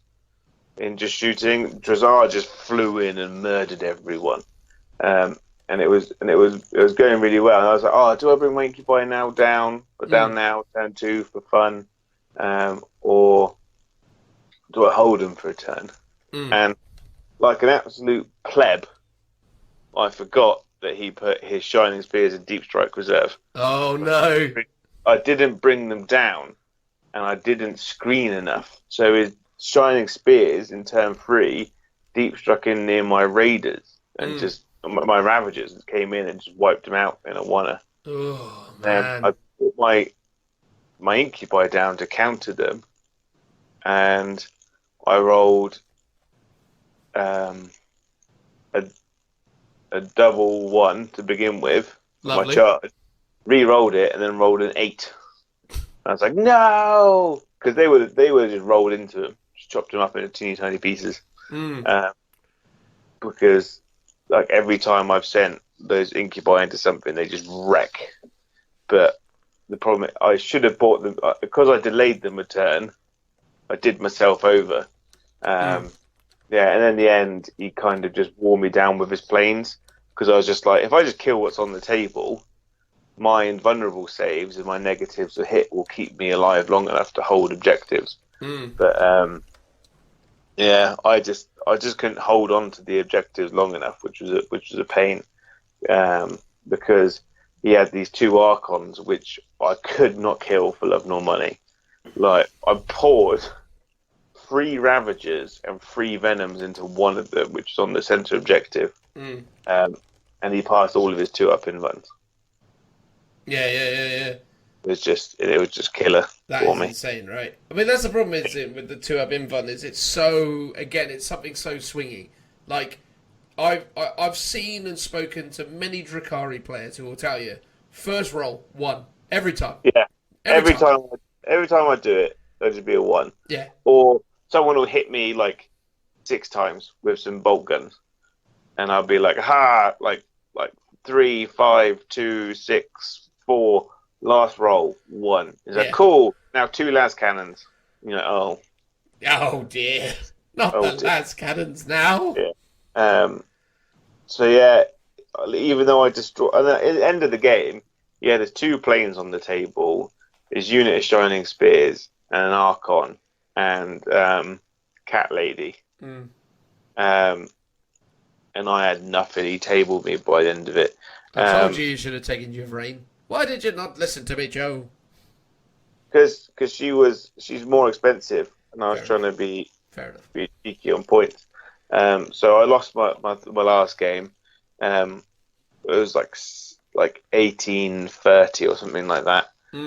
By the end, it's just like the army's not designed to kill -1 to hit tanks, unfortunately. Yeah. And it was in my turn 2, I toyed around with the idea of bringing the incubi down. And I was like, if I put them in the middle, they'll be fine, because even if I fail the charge, they're kind of screened, and you got to deal with all my characters, they'll be fine. And I didn't. I thought, I'll hold them for a turn, because I might bring them down, like grab an objective. If I'd brought them down then, his Shining Spears wouldn't have been able to charge me, and then I could have countercharged them and had a much smaller roll to do, which is my own fault. I think that's where I kind of lost it. Yeah. I forgot about them. Yeah, man. The sneaky ones. I mean, yeah, I think they really can be. I think the thing is like, one of the things I observed about the Shining Spears unit as I ran it more and more, or have been running it more and more, is they're actually quite a good poster child for how viable Wind Rider jet bikes are. Because actually I was finding that I was getting more efficiency out of shooting with the Shining Spears than I was out of charging with them. Yeah. Just because the amount of shuriken shots they blast out. When you go, it's an 8-man unit, and then you go, well, that's 32 strength 4 shots. Yeah, so my opponent managed to kill one of my Ravagers with just shuriken catapults. Oh yeah, of course. He guided the unit, doomed my Ravager, and then said, "Blah!" Oh, they're all dead. Admittedly, obviously, you get the lance shots in there as well if you're within 6. Obviously, that's a big differential. And you can kind of go like, blap. And Yeah, but this was just pure, no other damage, just shirking catapults. fair enough. But I think obviously the X factor that the Shining Spears have over and above the Wind Riders is that added survivability. The fact that you can drop Protect on them and Fortune on them and find yourself in a situation where you're going to a Mama say, free up in fun. Way, this is fun. It's like, yeah, that is bananas as soon as you get into that world. They become near unkillable. And if you put Fortune on them as well, just the whole thing, the whole unit gets dumb. As soon as you do it. When I was writing my list, like to begin with, like, I was like, oh, I've ditched my Marines. This is what I've got access to at the moment. This is what I've got painted. This is what I can get painted. And the Incubi models I'd had since release, but not done anything with them. And having play tested them against you, they kill Shining Spears like without even trying. So that's why they were kind of in there. The only problem with the Incubi is just how you get them and their placement. And I think they can be made to work, Incubi, but I think they're one of those units that you have to not be clairvoyant, but you have to know exactly where you want them to be and what you want them to do that game from turn one, from deployment. They're not a unit you can just use willy-nilly. No, totally agree with you, mate. Totally agree with you. Yeah. But no, awesome, man. Well, I mean, obviously a shame that you got 3 losses in a row. I mean, that's a bit of a howler. But, I mean, it sounds like you had some reasonably good games there. Oh, they were good games, and I did every trick I could. It was just that my army just wasn't designed for this. Wasn't designed to fight other Eldar armies. Coming up and against an opponent with any negative to hit is a massive wound for my army, I've discovered. Yeah, it was really interesting for me seeing the number of Eldar armies that actually ended up sinking down the rankings and sort of filling up the kind of mid-tables. So if you look at the game how it is at the moment, Space Marines are sat very highly along the top, at the top kind of thing. Before the Marine Codexes came out, Eldar were like top dog by miles, and then Space Marines have just leapfrogged them, but at the same distance as what Eldar were before, but now above them. So they're miles ahead. So everything that Marines currently do just wreck those Eldar armies, kind of thing. And I think unless you run your Craft World Eldar in a very specific way, they just don't have a chance against them. So they kind of just get these Eldar players, but these codexes are still like head and shoulders above the rest of them. So they're getting pushed down, which means that all the other army lists are being pushed even further down. It's a weird one. Yeah.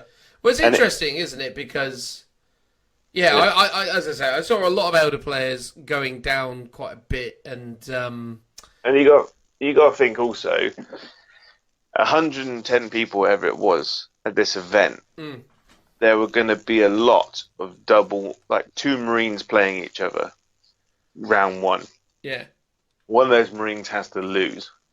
So game 2, there's still the potential. So one of those Marine players plays an Eldar player. Game 2, that Eldar player gets pushed down. So, but game 2, Marines could still play Marines. So one of those has to lose, which means that game 3, that Eldar player still has the potential to meet another Marine player. So then they get pushed down, even down the ladder.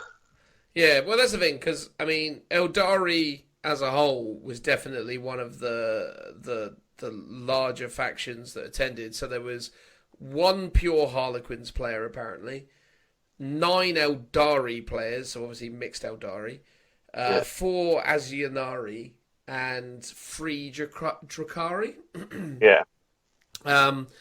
But yeah, most of them were sitting lower down a lot of the time, which is understandable, but I think it's interesting to see because, again, I think it does take... I think you can build... Again, I think you can build Elder armies that beat Marines. Yeah. The problem is they don't they don't win easy. It's tough to do. Yeah. And I'm not sort of wanting to sit here and be all like, oh, aren't I clever? Because, you know, I happen to have a list that can get it done. It's just that thing where it is tough. But yeah, awesome, man. Well, anyway, yeah, look, 3 losses so far, but heading into game 4, I mean, how was your general mood once you've gotten through 3 games, thinking, good Lord, it's 6 o'clock now, I should be going home and having a rest? Yeah, it was. I was pretty tired because all my games, although they'd been good fun, they were all a struggle, basically. And I was a bit bummed out because I was hoping to go 3-3. Yeah, was my goal. And I thought, well, puts the pressure on a bit, you know, but 3-3 is still doable. So I thought I'll keep pushing, I'll keep going, and it'll be fine. It'll be all right. So yeah, I tried to stay in high hopes. No, that makes sense, man. I mean, I equally, I was really flagging 3 games up in the one day. But, I mean, yeah, I think obviously we'd done the GT up at Warhammer World not too long ago, and that was 2 3-day stints. And I've been doing a bunch of event work over kind of like, you know, the last few months and all the rest of it. So I've had a lot of time spent standing up in, you know, in exhibition halls. So I didn't necessarily waver as much as I thought I might, but you definitely feel it. And I think, as we said from the outset, had they broken up the day that it was 2 games break, then back into 2 games, I think that would have probably ran a bit better. But regardless of that reality, I think, you know, coming into it, game 4, I think spirits were pretty high. All the T.E.O.S and, you know, all the people playing were having a lot of fun.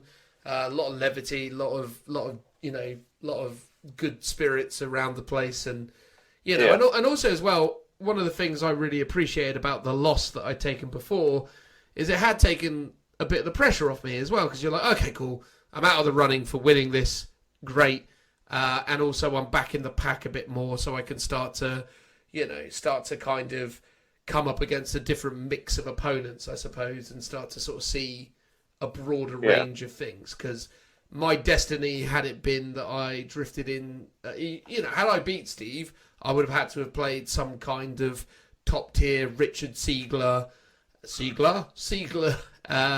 you know, Iron Hands list. As it was, I didn't, so that was a great relief, because I didn't actually play Iron Hands once. I played 3 Space Marines, but I didn't play Iron Hands. All the Iron Hands armies, which were all pretty much the same, were all just kind of sat on the top table, and they weren't budging. Well, it was around game 4, wasn't it, that certain players started losing with Iron Hands as Iron Hands came up against Iron Hands and so on. And that's when it sort of started mixing up a bit, and they started, you know, again, the oil started mixing in with the water, I guess. But that didn't occur until probably that didn't start really becoming a factor until the Sunday. But yeah, anyway, there you go. So we're 3 games in. I've won 2, lost 1, and Joe's lost all 3, sadly. So yeah, game 4.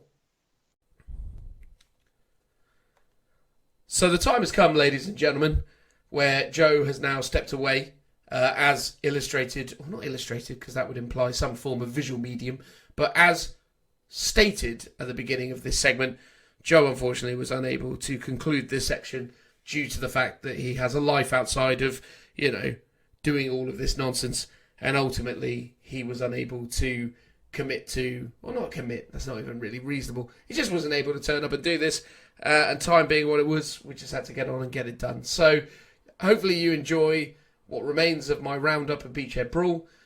In summary, Joe lost game 4, and then he won game 5, and then game 6. So Joe's final tally for the event was 4 losses and 2 wins. I can't for the life of me remember who he played in the last 3 games, but I suppose that's one of the pitfalls of him not being here.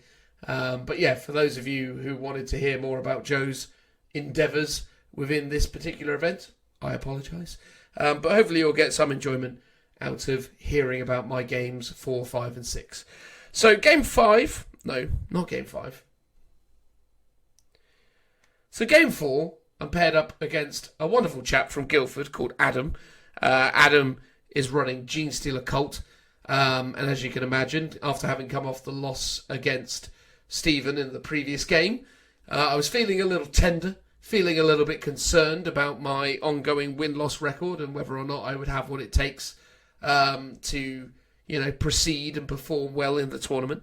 But Genestealer Cult I have some pretty good knowledge of, pretty good understanding of. I'm aware that within the matchup, I'm certainly in favour of letting the GSC, which is what us hip cool people call Genestealer Cult for short, go first, because ultimately in this matchup, the way that Genestealer Cult limits mobility for the Azionari army, it just doesn't really make sense for me to want to let myself go first. Also, the majority of stuff that he had was being quite effectively screened out by the way that I deployed my flyers. So one of the things when it comes to an Azionari army, certainly with flyers in the GSC matchup, is that you really, really, really need to control space. And obviously the majority, if not the entirety of the GSC army is looking to charge your ground units. So from the outset, you obviously understand that you need to kind of prevent those ground units from getting into your ranks and causing you all sorts of headaches. And the way you do that really effectively is ensuring that you put either flyers, which are the most optimal because they can't charge your flyers in the way, or alternatively you use other more durable vehicles with the fly keyword, although GSC don't have a particularly hard time chewing through those. So my setup was very straightforward. I made sure the flyers were up at the front, and then everything else was kind of kept to the back, and then I let him go first. He reveals a bunch of blips. Also, there's a bunch of like laser cannons and all sorts of scary stuff in there. To go through the secondaries momentarily, I had the Reaper. Sorry, that was his one. No, that is mine. The Reaper. So for those who don't know, every 20 models I destroy, I earn a point. Obviously, this is GSC, so ultimately there's a lot of models to chew through. Butcher's Bill, because again, ultimately there's a lot of models to chew through and a lot of characters, which is also why I went with Headhunter. So lots and lots of stuff to murder, and lots of opportunity to accrue points. He went for Big Game Hunter, Recon, and Marked for Death, which is all very sensible. I didn't go Recon, by the way, in this mission, because again, I don't want to have to overextend at any point, because the problem is with the GSE stuff is as soon as you start giving stuff away, you're going to find yourself in a lot of trouble. So, I mean, long story short, early doors, I got off to a pretty solid start. He wasn't able to kill anything in round 1, whereas I was able to kill more and hold. He also wasn't able to hold more. So both of us at the end of the first round ended with me on kill more, and hold, and Adam just on hold. Round 2, I managed to kill and hold, as did Adam as well. This is where round 2 got super interesting, because all of a sudden, obviously all these deep striking hordes of Genestealers start popping out from every which way imaginable. One of the more prolific elements of the army list was this unit that could deploy within 3 using a stratagem, and then essentially shoot but not charge. So he had a massive unit with all hand flamers just appear and start burning everything within range, which was pretty gnarly, I'm not going to lie, although again, not nearly as effective as I imagined he thought it could be, certainly because I was wise enough to keep the majority of, fleshy,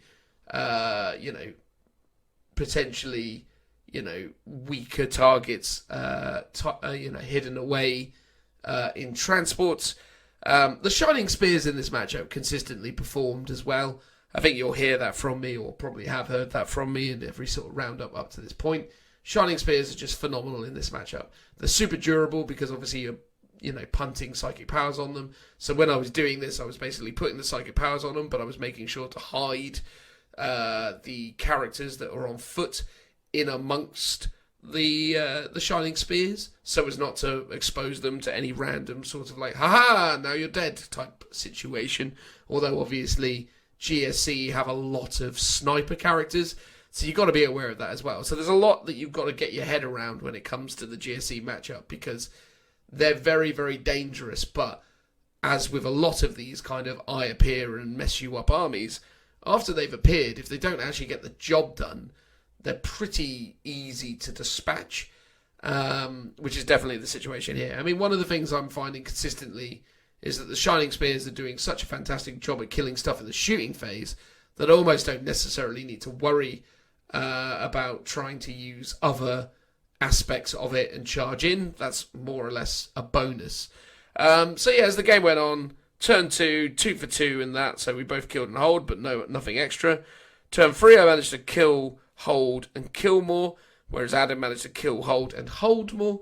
Again, this was a big turn because, again, he brought up a bunch of stuff in the corner, and that's where the Shining Spears went. So the Shining Spears, alongside some other vehicles, managed to kill about 20 or so, maybe 40 or so hybrids. So that was pretty impressive going for those guys. Round 4, I managed to get a clean sweep, so I got kill, hold, kill more, and hold more, whereas Adam just got kill and hold. So already this game is starting to go very much in my favour. Turn 5, I got kill, hold, and hold more, whereas Adam got kill and hold. So again, as you can hopefully already start to realise, I'm very much kind of, moving ahead with it. And then in the closing turn 6, I pretty much had complete dominance of the situation, managing to get kill, hold more, and kill more, which was a pretty phenomenal way to kind of wrap up things. So the closing score for me in that one was 31 to Adam's 20. In terms of secondaries, I got all 4 of my secondaries, or I got 4 for all 3 of my secondaries, and Adam managed to get 3 Big Game Hunter, 4 Recon, and 3 Mark for Death. Adam himself was a really great player. I think, ultimately at this point, both of us had gone 2 and 1. His army was really, really solid, and obviously he played it pretty well. The only thing was that essentially I at least knew well enough to know how you try and tackle that situation. So for any of you out there that are struggling with Azunari in a GSC matchup, just always remember to control your space and ultimately keep them at arm's length. I mean, there are always opportunities and ways that these guys can get in, so you've got to be patient. I think, again, the GSE matchup for the Eldari is a really interesting one, simply because there's no guarantees with regards to how exactly you're going to, receive that GSE kind of charge. But as long as you kind of hedge your bets, you know that they have to come in from turn 3, and you know that with the range advantage that you have and the mobility that you have, that you should still be able to be picking up kills and holding objectives for 1 or 2 turns, and then bringing your full force to bear on them in turn 3. The only thing that was really tricky, I found, was that he had quite a lot of those mining lasers, which are essentially las cannons. So he was getting a lot of mileage out of those, which was understandable, but, frustrating in a small kind of way. But yeah, at the end of the day, it was a solid victory for myself. And yeah, I was pretty happy with the result, all things considered. So there you go. That's the end of day 1. At this point in time, I've got 3 wins, 1 loss. Having lost, as I've already stated, to the Blood Angels, run by Stephen Brooks from Vanguard. But I'm feeling optimistic at this point. I mean, I think from the outset, if I listened back to the last episode, I think I was saying that I would have liked to have gone 3 and 3, but obviously 4 and 2 is always a really aspirational conclusion.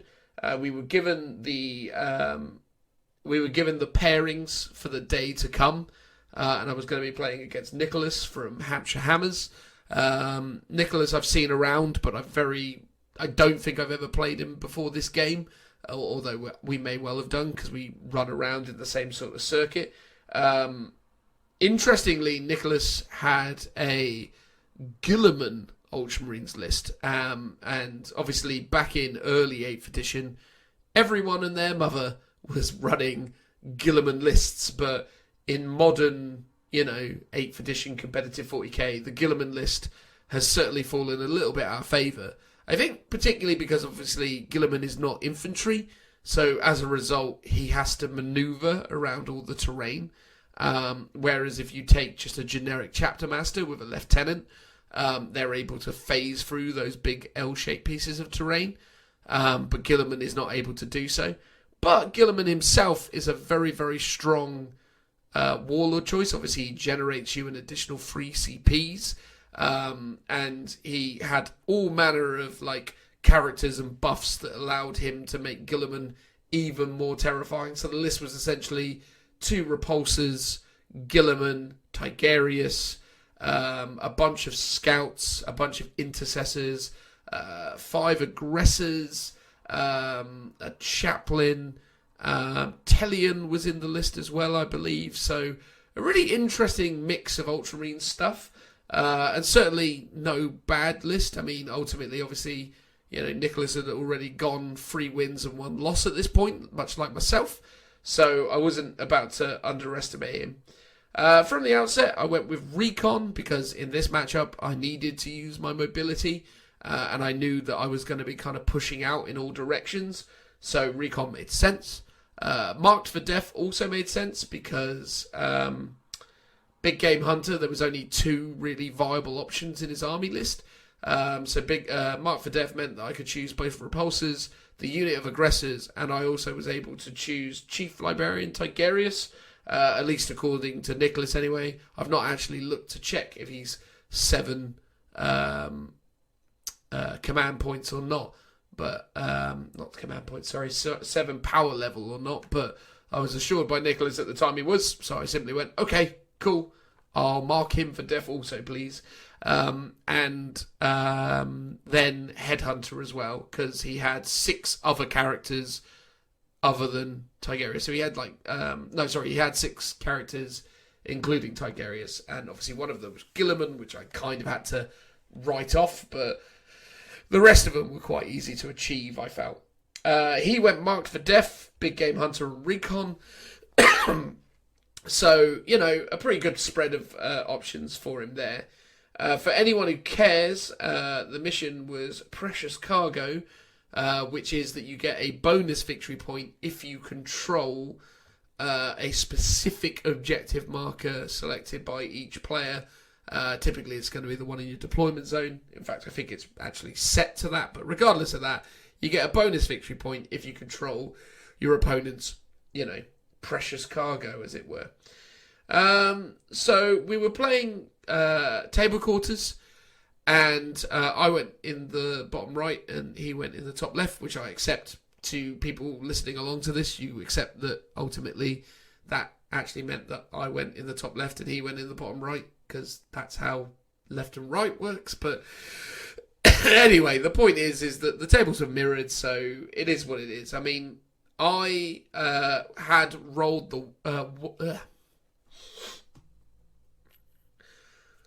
I had won the roll-off, so it essentially meant that I was going first, but then Nicholas miraculously seized the initiative, so I was already starting to feel a little bit, sheepish, because I know that those aggressors could be scary. He went super aggressive with those aggressors early doors, but found that all he had to really kind of get stuck into was a Wraith Lord, who are famously toughness 8 and quite hard to kill with straight 4 weapons, as well as a couple of falcons and flyers and things. So he didn't really have a great deal of options, although, he really made a special effort to kill that Wraith Lord, and he definitely got it done, because he also threw in repulsors and a few other bits and pieces. But yeah, I mean, not the most impressive turn 1 from him. Followed up by what was essentially an insanely potent turn 1 from me. So in my turn 1, I managed to kill all his aggressors. I killed most of his scout units that were dotted around the board. I killed I think 2 units of intercessors as well, which was super good. And then I declared a charge on Tigerius just to get rid of him because he's such a linchpin to the army. Only to discover that Ultramarines have this fantastic Overwatch ability where they can declare 4 additional Ultramarine units to also Overwatch. It was a bit of a gotcha moment, if I'm honest. I don't necessarily feel like it was unreasonable for it to be that. I mean, ultimately, I should know well enough to know after 3 wins and 1 loss what certain Ultramarine strategies are, but I didn't know when I declared the charge, but I found out shortly thereafter, which was essentially I was about to get overwatched by 2 repulsors, Gilliman, and a bunch of other stuff, other than just Tigerius, so all of a sudden I felt very, very sheepish, as my big unit of 8 Shining Spears was reduced to 2 Shining Spears with an insane amount of Overwatch. Bearing in mind that the other really fun element of this was that I was so close to Tigerius, I was under the influence of Null Zone. So, yeah, effectively, I'd mucked up quite a bit. But, that being said, I still managed to get those 2 Shining Spears in, and I still managed to do 4 wounds to Tigerius.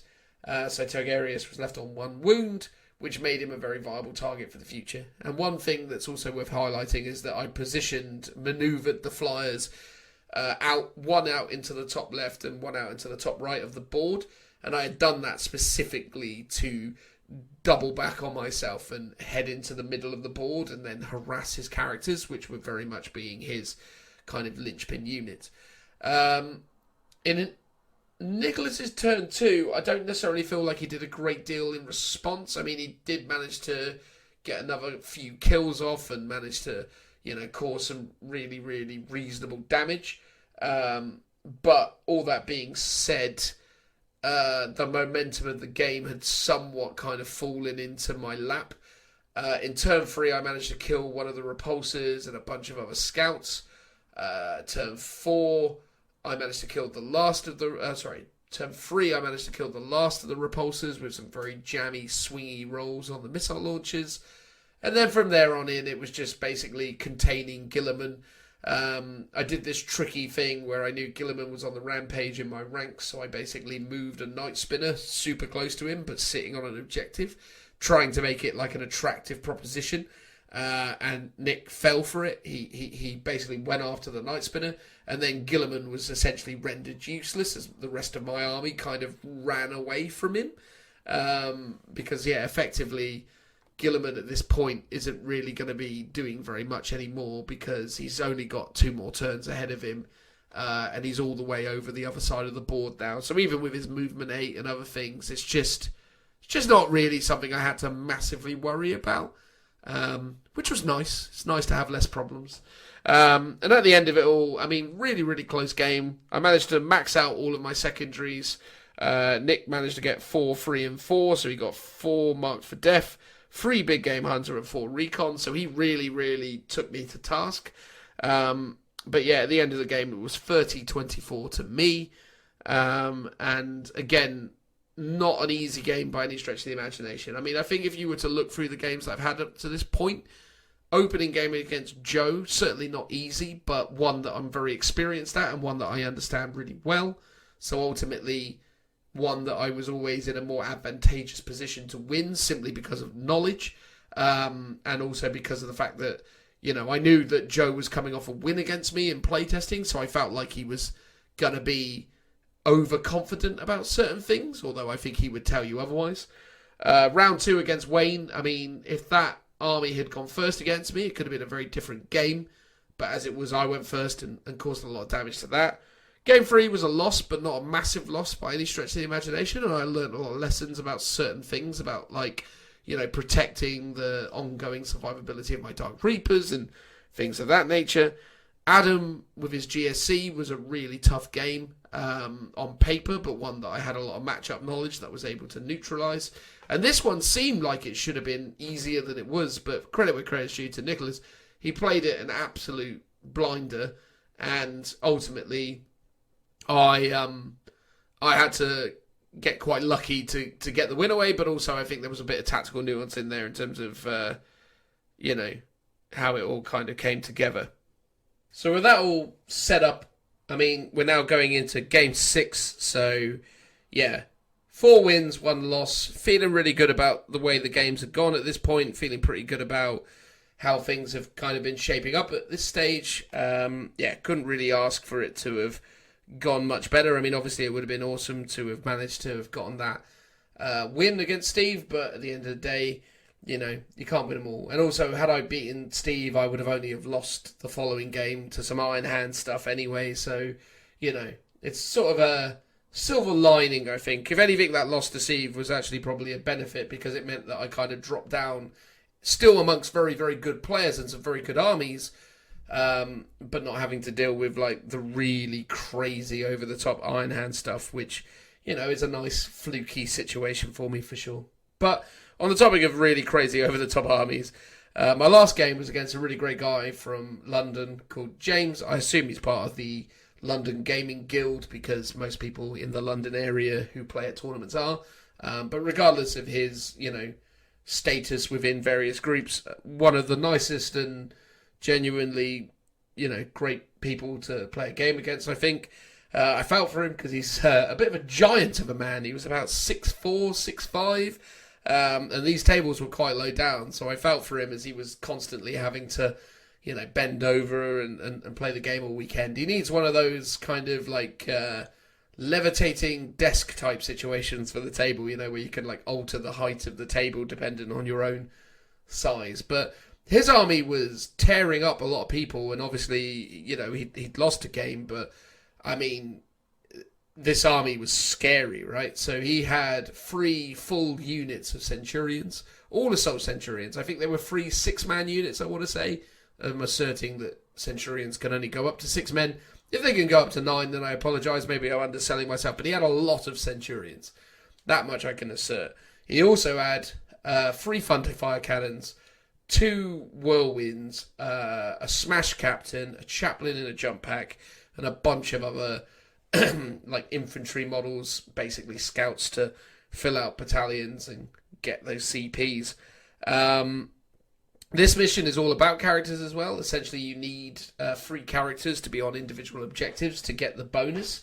I only had 3 characters total, so I easily discounted that as a reality. But in terms of missions, I went with Recon, Headhunter, and Gangbusters. For those of you who aren't already aware, Gangbusters is the quintessential Centurion secondary mission, which essentially is for every 6 wounds you do to them, you get a point. So when he's got an absolute ton of Centurions, it makes absolute sense to go for this. He went with Marked for Death, Big Game Hunter, and Old School, which is super interesting to see. So this was another one where I was supposed to go first, but I got seized on. Yay! Everything's coming up Millhouse, as they say. Interestingly, he was toying with the idea of not going first after seizing, although I think etiquette and or the way it works is once you roll for it, you're supposed to do it. But obviously, in that situation, I would have been very happy for him to change his mind. But he didn't. He stuck to his guns and went first. The way I tried to deal with this, just so as everyone kind of gets a sort of mental image, when you're dealing with an army that has Smash Captains, or you're dealing with an army that has really aggressive opening volleys, my philosophy is that you need to kind of try and make it split its focus to reduce the efficiency of the attack. If you put everything in one place, you'll find yourself in a situation where you're a really easy target to deal with, because ultimately if all your stuff is in one place, all of their stuff can just point towards you and blow you away. Whereas if you split your army and you have half of it in one corner, half of it in the other, they've got to make decisions. They've got to think to themselves, well, okay, which corner do I commit to? The other thing, obviously, when you're dealing with Smash Captains as well, is you don't want to create situations where you're spreading yourself too, or rather, you don't want to create situations where you're compact enough that he's able to charge into multiple units. So basically using that free CP stratagem to declare a charge into one thing, kill it, and then charge into another thing and kill that. Because that's really what Captain Smashes are looking for. They're looking for that efficient big turn of killing 2 big things. So you've got to be conscious of that from the outset. Now, what was super interesting about this was he had already, in the deployment step, deciding and knowing that he was going to go second, or asserting that he was going to go second, put his 3 units of Centurions in reserve. Now, that is actually really scary for me, because ultimately, again, it's another turn of not being able to do damage to them, and it's another turn of them not being, it's a number of unknowns, because I don't know where they're going to show up. I don't know where they're going to actually kind of pose a threat. So now all of a sudden I have to start thinking about, right, okay, how do I deploy my army to compensate for this reality? How do I create situations where this guy is not going to be able to really bring, the full brunt of his force to bear? So equally within this kind of split setup that I've now got to kind of push things out in a way that I can protect certain things from the relative short range of certainly his melter guns and his flamers, while still then also taking into consideration that if I leave anything particularly squishy out, his hurricane bolters are just going to wreck them. Plus also he's got thunderfire cannons going off everywhere. So essentially, anything that I leave in the open is going to get, bombarded by all this stuff and cause a really hard time. So in the opening turn, he brought down his Captain Smash into my left flank, and he threw it in there. It was another fantastic moment for the evade, or rather, whatever it's called, the 5-up invulnerable save on the Crimson Hunter Exarch, which essentially meant that in the opening turn, he was unable to easily kill the Crimson Hunter. Don't get me wrong, he still did it, but it took him way more effort than it should have done. And also, because it took him as much effort as it did, it kind of shut down all of his other options, because basically he had to fight twice to kill one thing as opposed to fighting twice to kill 2 things. And then in response, I managed to super smite that thing to death in the following turn. So that was a really nice turn of events. I then also, in the opening turn, after having sort of dealt with the brunt of all his thunderfire cannons and artillery and other fun stuff, that was actually quite fun. His artillery killed all of my shining spears before I'd had a chance to do anything with them. So you can imagine I felt a little bit deflated in the opening turn, having now, suffered a pretty meaningful amount of damage in the opening turn, having lost such an essential unit in the shining spears, followed by also having lost one of my planes. So it's a pretty problematic situation. But in response, I went after the Captain Smash, killed him in the psychic phase. The chaplain with the jump pack got shot to death by another one of my planes. I also managed to kill one of the thunderfire cannons, which was a big win. And I also managed to kill 2 units of scouts, which again basically meant that kill more was mine. Although I say I managed to kill 2 units of scouts, I actually left one alive in one of the squads, which meant that he was still able to hold on to one of the objectives, giving him hold more. Had I been able to kill that one last scout, I would have actually got hold more and kill more, which would have been pretty massive for an opening turn. In round 2, all of these Centurions come down, and obviously that's terrifying. But again, without being able to kind of give you an exact diagram, I deployed everything in such a way that I, relatively neutralized the effectiveness of his arrival. He managed to kill another plane with them, but that was essentially it. He did a bit of damage to a few other little bits and pieces, but nothing massively meaningful, and then failed a bunch of charges. So effectively in my turn 2, I went hunting for Centurions.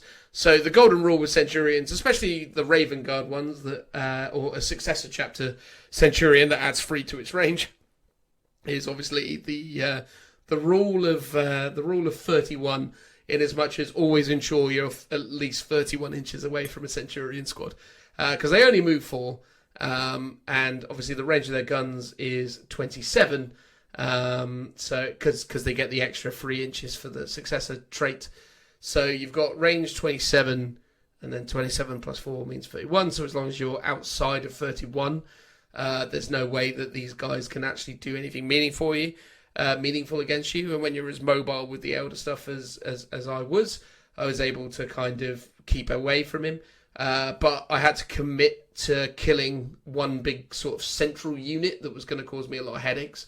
So essentially, in my turn 2, I killed a big unit of Centurions and managed to kind of neutralise the return fire from things. There was a couple of units that I had to accept that I was going to lose, but in the grand scheme of things, I was already knowing now that my Dark Reapers were in a good place, that my army was in a good place now that I knew where his stuff was, that I was just going to murder them over turn after turn after turn. And that's really how it went. I mean, you know, the unsung hero of this match were my Wraith Lords, because they just put in so much work. One Wraith Lord managed to be responsible for killing a Thunderfire Cannon and a Whirlwind. It managed to kill the Whirlwind in combat. That Wraith Lord also killed one unit of Scouts in combat. I mean, he was just an absolute monster. To put the picture in your mind, he was in the bottom right-hand corner at the start. Turn 1, he moved up towards where the L-shaped room was, and there were some dudes behind it. He then charged into these... I then double moved him with Quicken. So essentially, moved again. I then charged him into this unit of Scouts after having shot at another unit of Scouts on the right. I then killed 3 of those Scouts in that combat phase, and then another one there. So that was like turn 1. He's already kind of like got a really big Scout kill count. Turn 2, I moved him up further up on the right towards where this Whirlwind is positioned in one of the corner ruins. Shot a missile over at some Centurions and managed to kill 1 Centurion with him, which was super lovely. Turn 3, he charged the Whirlwind, and then in 2 rounds of combat killed the Whirlwind. And then turn 5, he killed the Thunderfire Cannon. And then in turn 6, I think he then went after a Librarian or something absolutely mental. So that was just one Wraith Lord's journey up the board, and just produced incredible results. And that's it, really. I mean, at the end of the day, that was 31 to me, 24 to James. Incredible player, really great game to end the day on. And yeah, my final tally was 5 wins, 1 loss. Got myself a 6th place finish overall, which I was pretty happy with. Way better than I ever expected. You know, again, that's my one and only ITC tournament of the year so far, and it's already put me in a very strong place in the Azuyinari rankings. So for any of you who've been following along on my proposed journey, the aspiration for myself is to be one of the top-ranked Azuyinari players before the end of the year. I don't at any point imagine that I'm going to be able to, rank highly within the overall ITC, but I really want to kind of finish within that kind of top 10, potentially top 5 position for Azuyinari, because that's really where my kind of heart's at with this stuff. Specific tricks and things that I found with the army list is, if you're going to use the Dark Reapers the way I'm using them with the rapid shot missile launchers inside of the Falcons, the trick is knowing when to bring them out. As soon as those guys are out in the open, unless they've done a particularly good job of killing what's in front of them, they are going to die in response. They are the classic, Eldari unit of, it appears, it does a lot of damage, and then it drops dead shortly thereafter. So you've got to be aware of that in terms of how you use them. But in certain Marine matchups, I can only praise their efficiency. I took 3 free-man units, and each of them were doing an absurd amount of damage to things like Centurions and Aggressors. Centurions, obviously, you want to use like the multi-shot variant. You just want to ensure you get like Doom and Jink off to get the reroll wounds and the -1 to their saves. And then those -2 missiles are just causing all sorts of havoc. Throw into the fact, obviously, I was using Expert Crafters, and Masterful Shot meant that they weren't getting cover saves, and I was rerolling a hit and rerolling a wound, which was really, really big as well. And then the Eldari missile launchers and the Exarch are a bit swingy, because sometimes you'll roll like a 2 for damage, but I was finding I was getting quite jammy with my damage and rolling consistently high, which was a big boon to my overall army. But, I don't know. I mean, what I'm sort of trying to say with this list is, I don't think it's a plug-and-play list in as much as anyone could just run it and win with it. but I also do think it has a lot of really good options, and as you understand the certain limitations of certain things and start to, really kind of rely on movement, the army really kind of comes into its own. And that's my key takeaway is, the movement phase is by far and away the most important element of running this list. And as long as you've mastered that, you should be in a good place to run it efficiently. So look, I mean, in closing, even though I know we've had Adam on the show a couple of times, we got him on our Big Fat Quiz of the Year just so as we could help him plug the event. Here's a mate.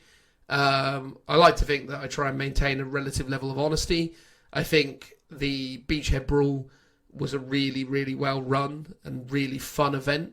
Over-reliance on BCP, not necessarily a huge amount of, pageantry built around it, but great players, great location, really, really, amazing atmosphere, and a fantastic weekend overall. So, genuinely, if any of you are curious or interested, I can think of not too many other, better places to kickstart or, look into some competitive 40k gaming than checking out Beachhead Brawl next year.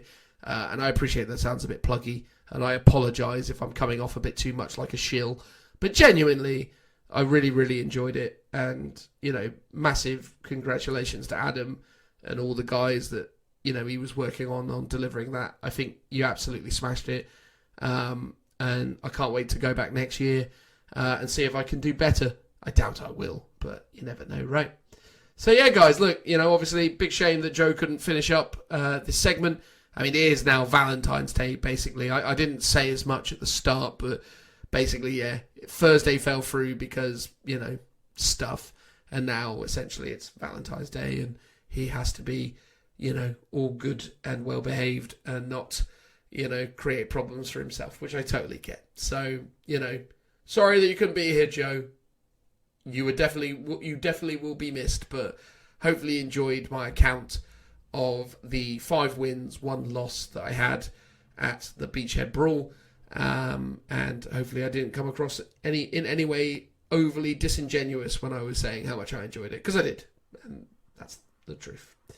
So yeah, thanks very much, guys. We're going to transition now to whatever it is that comes next. Transitional noise. Woo!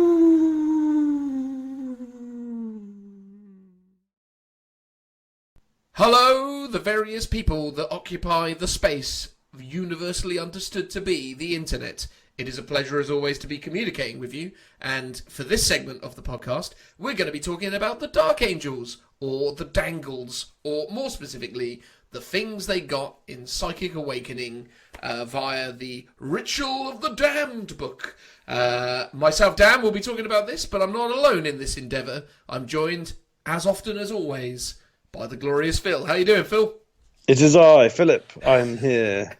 It is I, emerged as I am from my cave of wonders, or wherever it is that you occupy at the moment, Phil.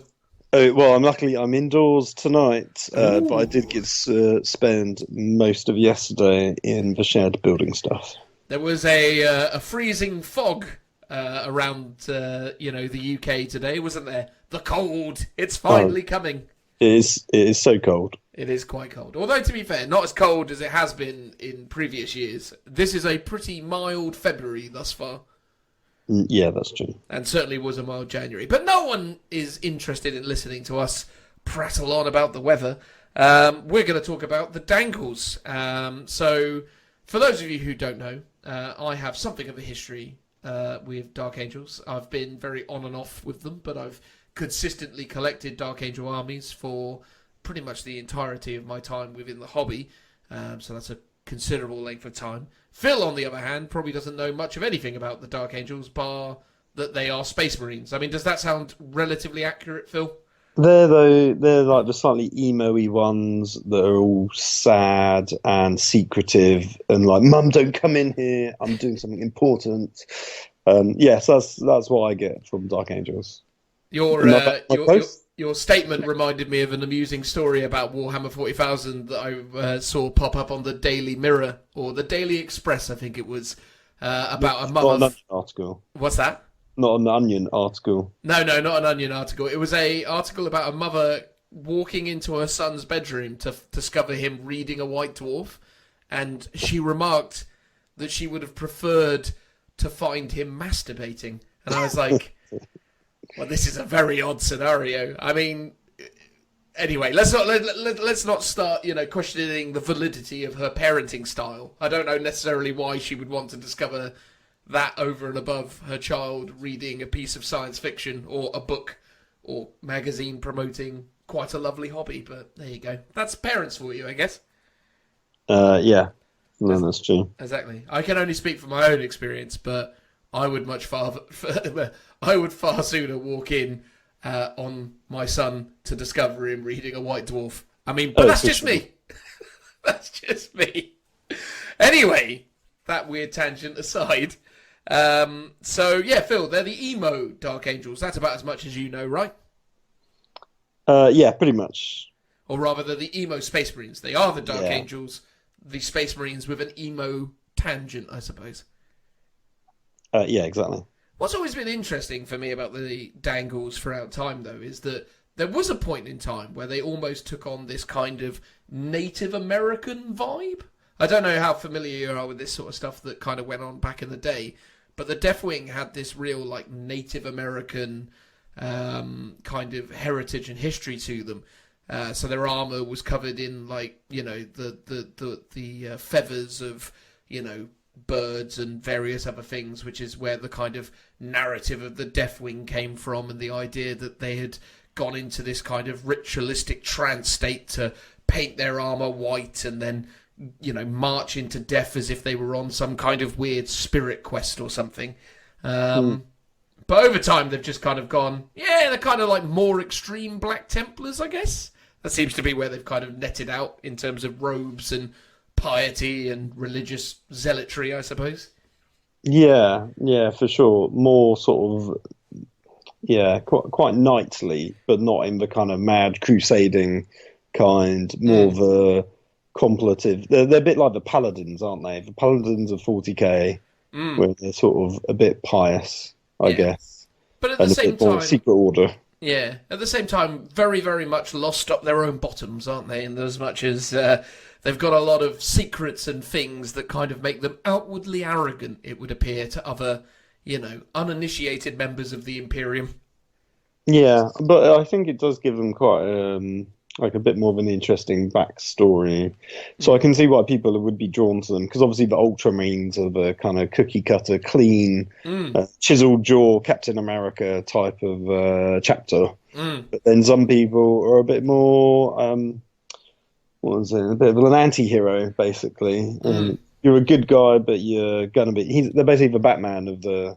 If we're doing superhero comparison, so Batman versus Superman of all things, or Captain America, maybe. Yeah, that's some high praise right there, Phil, for the Dark Angels. They are the Batmen of Space Marine armies. Yeah, I think so. Even more so than the Raven Guard. They're more Nightwing, I suppose, if we're going to use Batman analogies. They want to be as cool as Batman, but they're just not. They're a bit obvious, aren't they? Yeah, I think so. Anyway, let's not continue this Batman analogy around Space Marine armies, otherwise we're going to be here for a very long time. So, look, I mean, this is standard fare for Space Marine chapter updates in the form of Psychic Awakening, in so much as Dark Angels now have access to doctrines, which are, very well known from the Space Marine book. They've also updated all of their weapons, so now Stalker bolt rifles have -2 damage to. The auto bolt rifle has 3 shots as opposed to 2, and then there's a bunch of other upgrades in there that I'm not going to start going into. But yeah, look, seemingly everything that you would expect has occurred with the Dark Angels here, in as much as they've been updated to include doctrines, Bolt of Discipline, Shock Assault, and obviously they shall know no fear before, but they get all the Angels of Death perks along with the doctrines and the weapon upgrades. It's also worth highlighting that they gain access to all the new Primaris stuff, so the Eliminators, Suppressors, what are they called now? The war suits, the infiltratee war suits. What are those called? The Invictus war suits. For the Dreadnoughts, yeah. Yeah. War suits, yeah. And then also their chaplains also now have litanies, which is all nice and lovely. But where the Dark Angels differ from, say, the Bangles or the Blood Angels, as well as like the Black Templars, who also received an update in Psychic Awakening, those two armies obviously have a number of additional units that they add to your Space Marine faction, but they've always historically been quite broadly understood to be Index Astartes armies with extra bits, although to be honest with you, Black Templars are nowhere close to Index Astartes, so I probably need to retract that statement. But certainly in the case of Blood Angels, that's very much what they are. And I guess in the sense of Black Templars, it's not that they're one-dimensional, it's just that they have one very specific, archetype, which is they run in and try and murder everything in combat. Dark Angels are really interesting because they've got obviously the standard, what I guess people call Green Marine army, which is your standard kind of Adeptus Astartes Space Marine force. But in addition to that, they've got the Deathwing, which is their first company of Terminators. So they've got lots of, specialist Terminators that they have access to. And they also have their Raven Wing, which is their second company, and it's all outriders and bikers and other kind of fun, funky vehicles that they get access to. So Dark Angels really are quite a big army in terms of how much they diversify from the standard kind of Index Astartes. So yeah, hopefully the bits we talk through here will give you some insight into what it is that makes them tick and what it is that me and Phil, not that Phil necessarily has an opinion from the outset, but what we believe the good stuff is within this book. Sound about right, Phil? Yeah, pretty spot on. Good times. All right. Sorry, excuse me. We're going to start with Master Lazarus. So Master Lazarus is a new Primaris character who has entered the inner circle of the Dark Angels. Now, for those of you who've listened to the podcast in the past, you may have heard me ranting about how I'm not overly keen with Primaris Marines entering the inner circle. But I've done that rant before, and I'm not going to necessarily repeat it here. Phil, how would you summarise my thoughts and feelings on Primaris Marines entering the inner circles? Very angry and a bit salty. Yeah. I mean, let's leave it at that. As I said, I'm not going to dwell on it. It is what it is. I mean, again, this is the direction Space Marines are going. Fair enough. But Master Lazarus himself, for all of my negative opinions about the literature and the lore behind him, he's definitely a character to take notice of. So he has the usual kind of master/captain stat line. He has 6 wounds, 5 attacks, leadership 9, 3 up save, hits everything on 2s, movement 6, strength and toughness 4, all the usual stuff. So Master Lazarus is a single model equipped with a bolt pistol, oh god, I should have really practiced these words before I had to say it. He's got a sword with a name, which is probably going to be really easy to pronounce when you tell me how to say it, but my dyslexia is getting the best of me, so I'm just going to say he's got a fancy sword, frag and crank grenades, and you can only include one of these in your army. The fancy sword gives him strength +2, making him strength 6. It is -4, Phil. Ooh. Tasty. Everyone likes -4, and it is also dishing out D3 damage. And when resolving attack made with this weapon against a psychic unit, you can re-roll the wound roll and re-roll the damage roll. Oh, that's pretty good. It's pretty tasty right there. In terms of his abilities, he is a Dark Angel, or rather an Angels of Death, and he is also able to access the perks and abilities of the Inner Circle, which for single models aren't necessarily that remarkable, but it does mean that he gets to re-roll to hit against Chaos Space Marines. I also think he might get an additional +1 against Chaos Space Marines, or rather, I think actually, is that Chaos Space Marines or Fallen? I can't remember exactly. I'm just going to check the Inner Circle rule in the old Dark Angels Codex before I go on, because it feels like it probably needs to be a point of reference. Bear with me. So yeah, I just checked, and Inner Circle is you don't take morale tests, and you re-roll to hits against fallen units, not Chaos Space Marines specifically. So you'll almost ever see that come up unless for some reason Cypher enters the meta because he gets good somehow. But I can't see that happening. So there we go. He's also got access to the Spirit Shield helm. So Azrael, the chapter master of the Dark Angels, has the Lion's helm. And the Lion helm gives a 4-up invulnerable save to models within, I think, 6 inches of Azrael. And only infantry models. It doesn't give it to like tanks or anything else. I think it might also give it to bikes, but regardless of what the FAQ says, he gives a 4-up invuln. What do you imagine, Phil, the Spirit Shield helm might grant?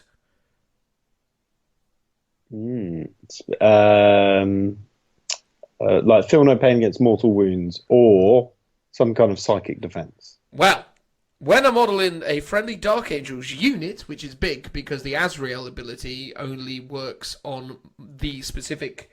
Oh, no, sorry. This is exactly the same. There you go. So when a model in a friendly unit within 6 of this model would lose a wound as a result of a mortal wound, roll 1d6, adding 1 to result if the model that would lose a wound, basically adding 1 if it's Lazarus taking the hit.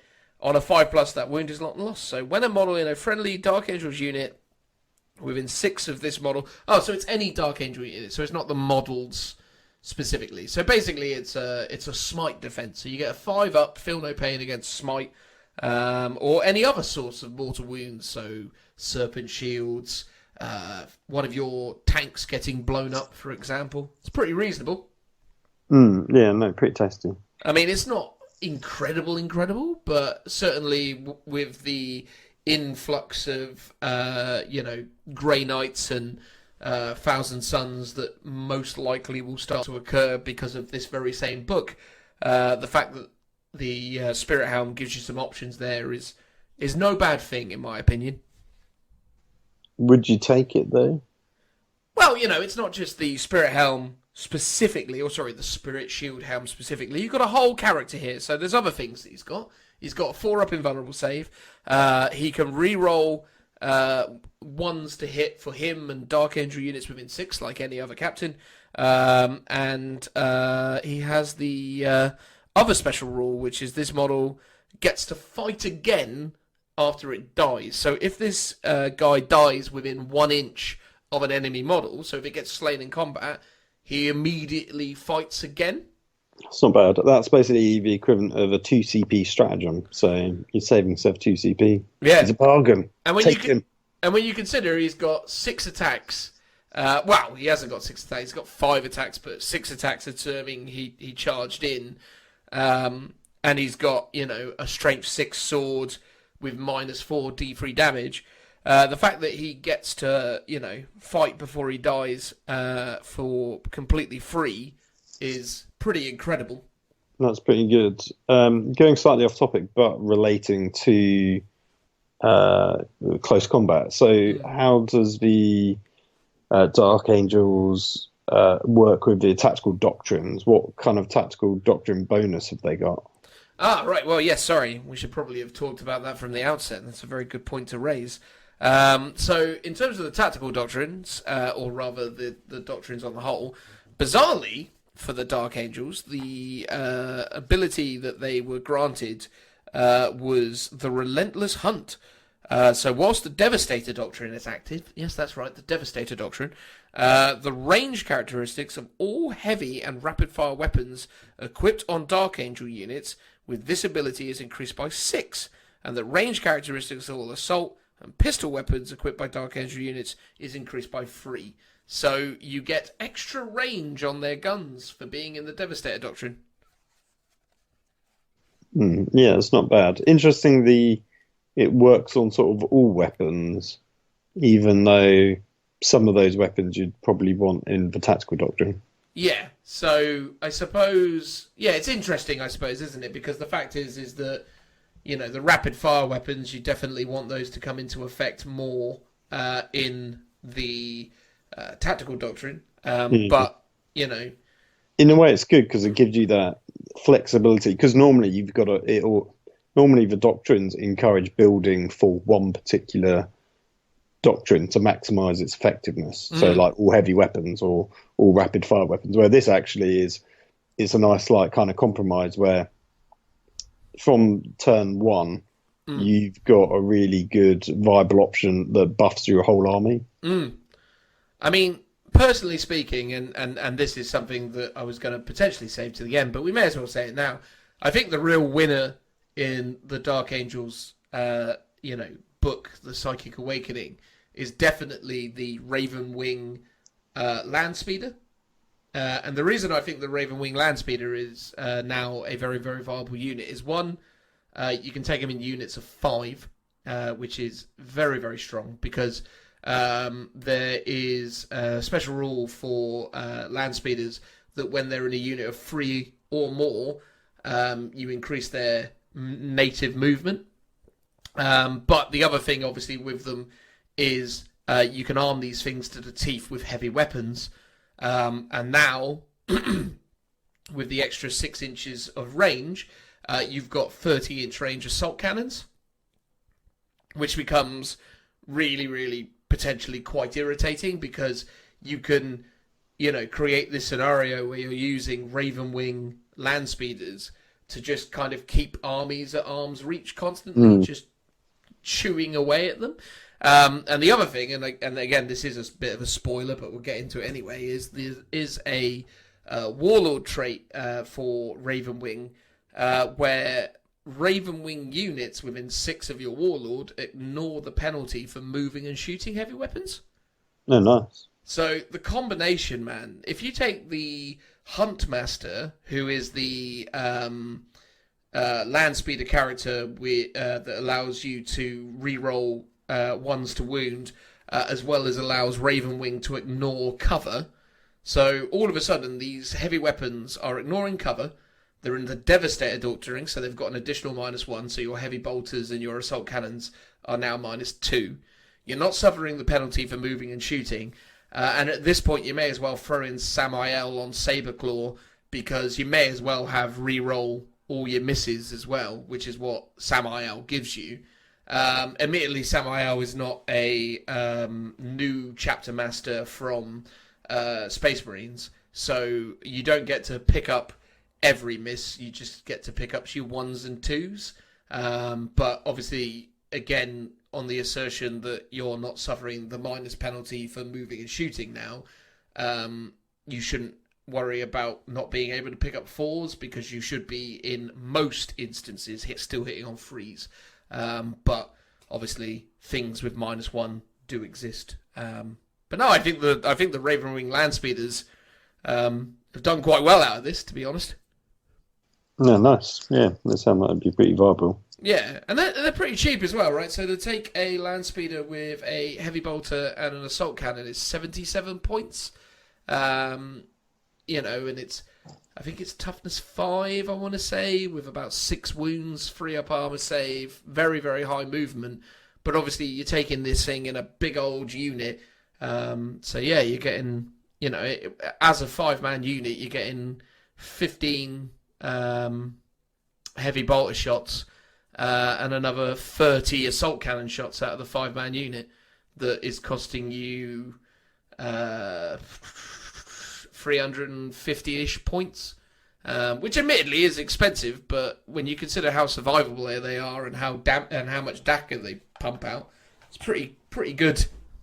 Yeah, sounds it. But there you go. We went off on a tangent there about things I like about this. We should probably carry on for other things that have been changed. So it's worth mentioning that there's an entry here for the Interrogator Chaplain. The Interrogator Chaplain is not a new entry, bar the fact that it's now got litanies. Previously, obviously, Litanies of Hate was just re-rolling to hit when you were in combat. But obviously, Litanies has changed across the board. But for those of you who aren't aware of what Litanies do, essentially, you roll a d6 at the start of each of your battle rounds, and depending on which litany you have, depends on what ability you're ultimately unlocking. But the typical litanies that are available to you are the litanies of battle, and that's the same for Dark Angels. So that's Litany of Faith, that's the Litany of Fire, the Rage one, the Strength one, the Focus one, the Hate one. Basically, it's a bunch of different litanies that give a bunch of different perks that I'm fairly confident everyone should be somewhat aware of. But if you're not, I guess check out the other people who talk about this sort of stuff, or potentially pick up the book yourself. But the point is that the Dark Angels get an additional litany in addition to the regular Space Marine litanies of battles, which is the Stoic Prosecution.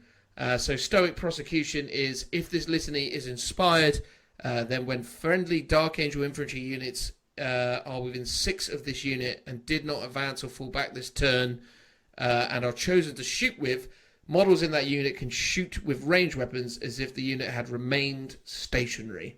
So it's alright, because Dark Angels have the native ability of, if they remain stationary, that they re-roll 1s to hit. So yeah, you can be moving around and still get your re-roll 1s. It's not that great, but it's an option, I suppose. So Interrogator Chaplains have that, and the difference between an Interrogator Chaplain and a regular Chaplain is a Interrogator Chaplain has an Aura of Dread. So the Aura of Dread is a -1 from people's leadership when they're within 3 of the Interrogator Chaplain. And that's about it in terms of the points of difference. I think maybe the Interrogator Chaplain also has 1 extra wound. Yes, he has 1 extra wound, same amount of attacks, and he's got an Aura of Dread. So there you go. Good old Interrogator Chaplain. I presume the Interrogator Chaplains are unique to Dark Angels, and Yes. that they haven't been adding them into the other chapters via Psychic Awakening or anything like that. No, they're exclusive to the Dark Angels. So the idea of the Interrogator Chaplain, the kind of narrative reason for Interrogator Chaplains is that essentially, as hopefully most people are somewhat already aware, the whole thing about the Dark Angels is that they're hiding this terrible secret, which is that during the Horus Heresy, Lionel Johnson returned to Caliban to discover that the people he'd left behind on Caliban to guard the planet had decided to go completely loopy and had sided with the ruinous powers, the good people of Chaos.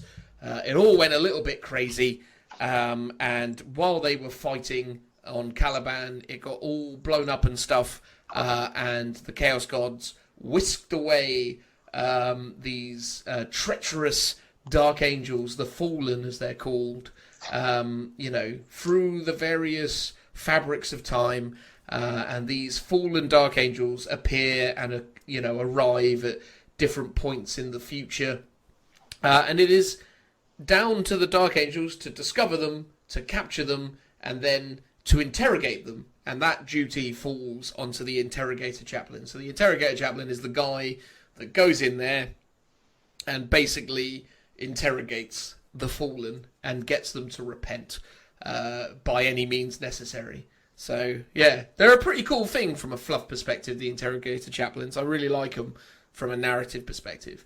And they're all right in game. I mean, I think, at the end of the day, they're a regular Chaplain with a little bit extra survivability and a little bit extra, options. But, yeah, they're interesting. I mean, what do you think, Phil? Does that sound interesting? Yeah, it's a nice little addition that sort of ties them into the overarching narrative of the army, which is always a good thing. Indeed. The only thing that's slightly frustrating is now that the Interrogator Chaplain on bike has been legend. So no longer can I use my Interrogator Chaplain on bike conversion, which is a terrible shame. At least not in a competitive setting. It's a bit difficult to interrogate someone when you're whizzing past them on a bike. I think it was, scarier than anything, right? I mean, like Ghost Rider, he was a pretty ominous figure, wasn't he? Not, the one from 3rd edition 40k. I mean, and admittedly, he wasn't called Ghost Rider, he was called Doom Rider. Yeah, Ghost Rider from the Marvel comics, he was pretty intimidating. Yeah, but we're getting through all the superheroes at this rate. Exactly, man. Exactly. We're working it through.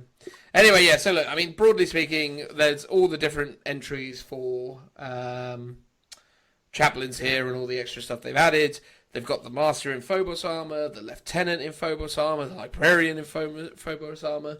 But another unique unit that they've updated is Asmodai. So Asmodai is the lead interrogator chaplain. So he is the interrogator chaplain of interrogator chaplains. And essentially he has been updated to also be able to get litanies. So nothing else about this character has changed other than the fact that they've now also given him access to litanies. So he knows 2 litanies, or he has access to 2 other litanies beyond litanies of hate. And he can cast, or rather, summon or perform 2 litanies at the start of each battle round on a roll of 3+. So he's quite a good option because he's relatively cheap, and he now obviously offers even more litanies, which is an attractive proposition at the best of times. Am I right, Phil? Oh, for sure.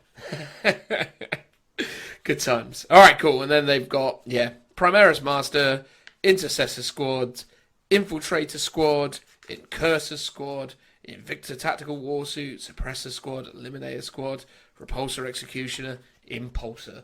So, yeah, they've basically, as I sort of said from the outset, updated these guys as much as they possibly can. But where it gets interesting and where the stuff really starts to kick in is obviously in the new stratagems that they've given them, and the new, relics and bits and pieces that they've added.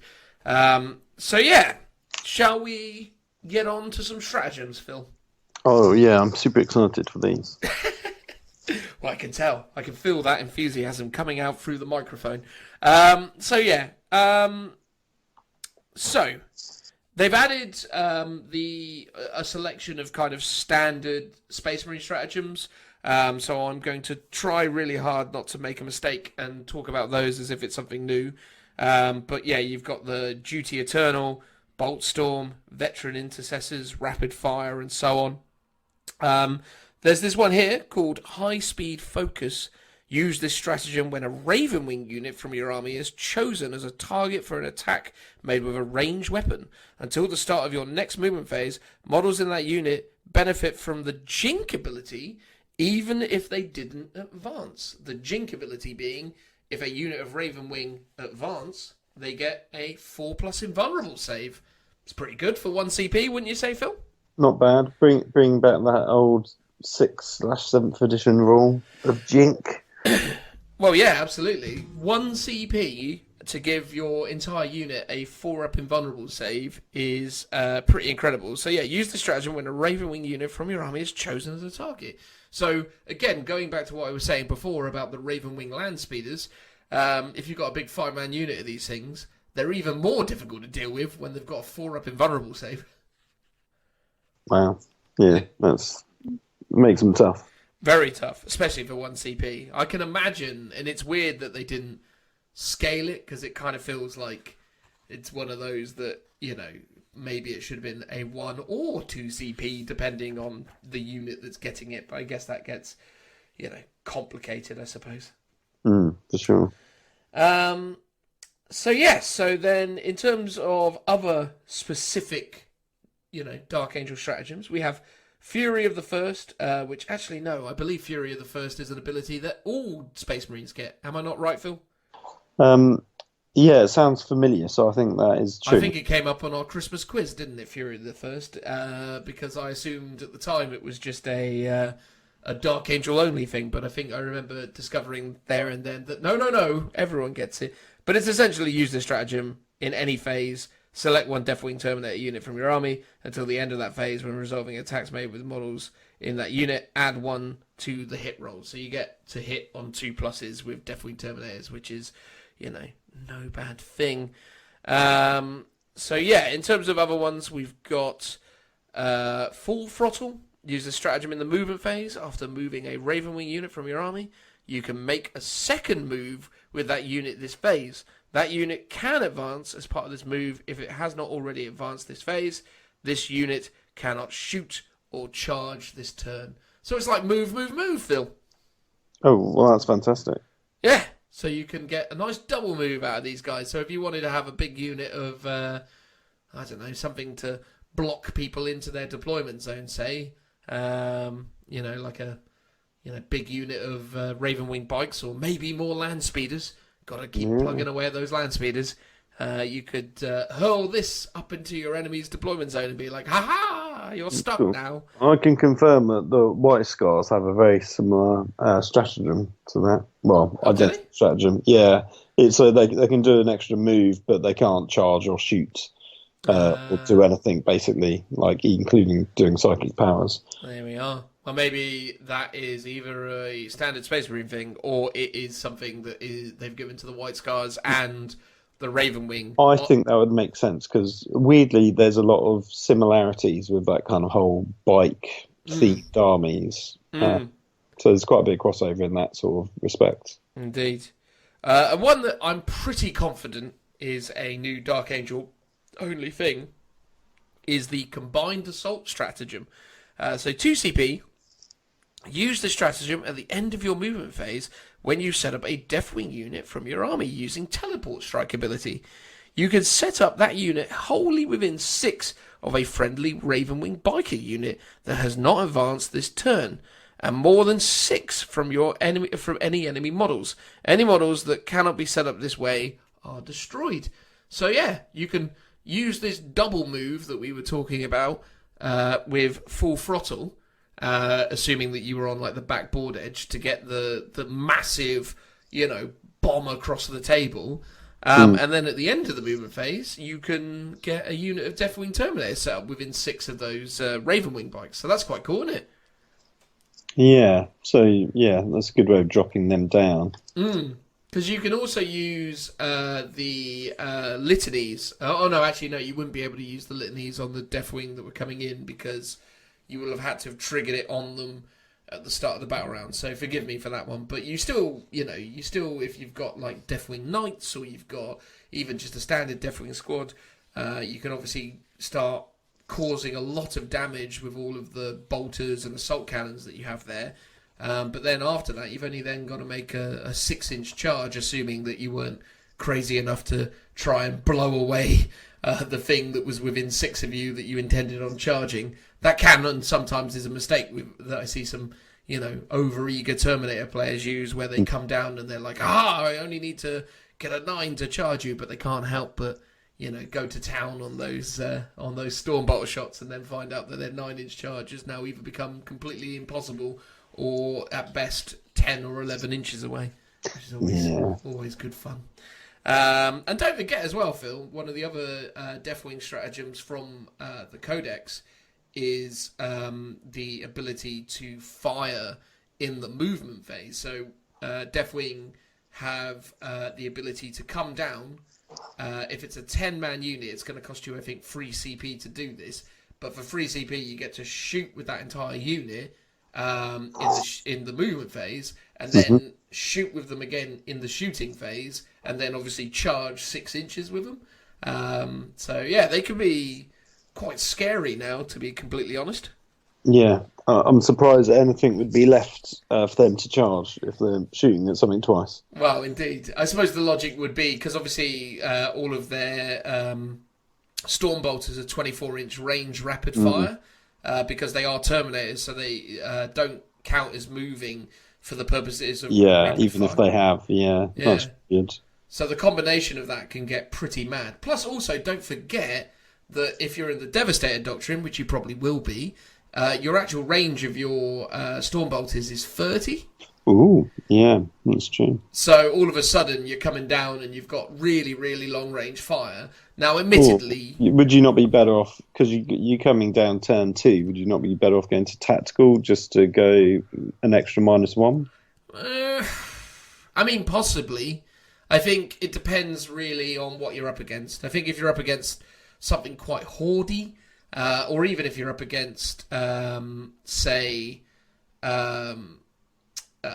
Plague Bearers, for example, because you see with a lot of these possessed bombs and things like that, people are using quite a lot of plague bearers, but they're also using obviously the possessed themselves, and this could be something quite interesting to try running against those guys, because you could probably really muck up their infrastructure with this when you bring it in. Though obviously if you don't do that, you're going to then get torn apart by the possessed bomb, because that thing can tear a hole in pretty much anything. But yeah, you know, lots of shots, lots of options. Interesting, to say the least, I think.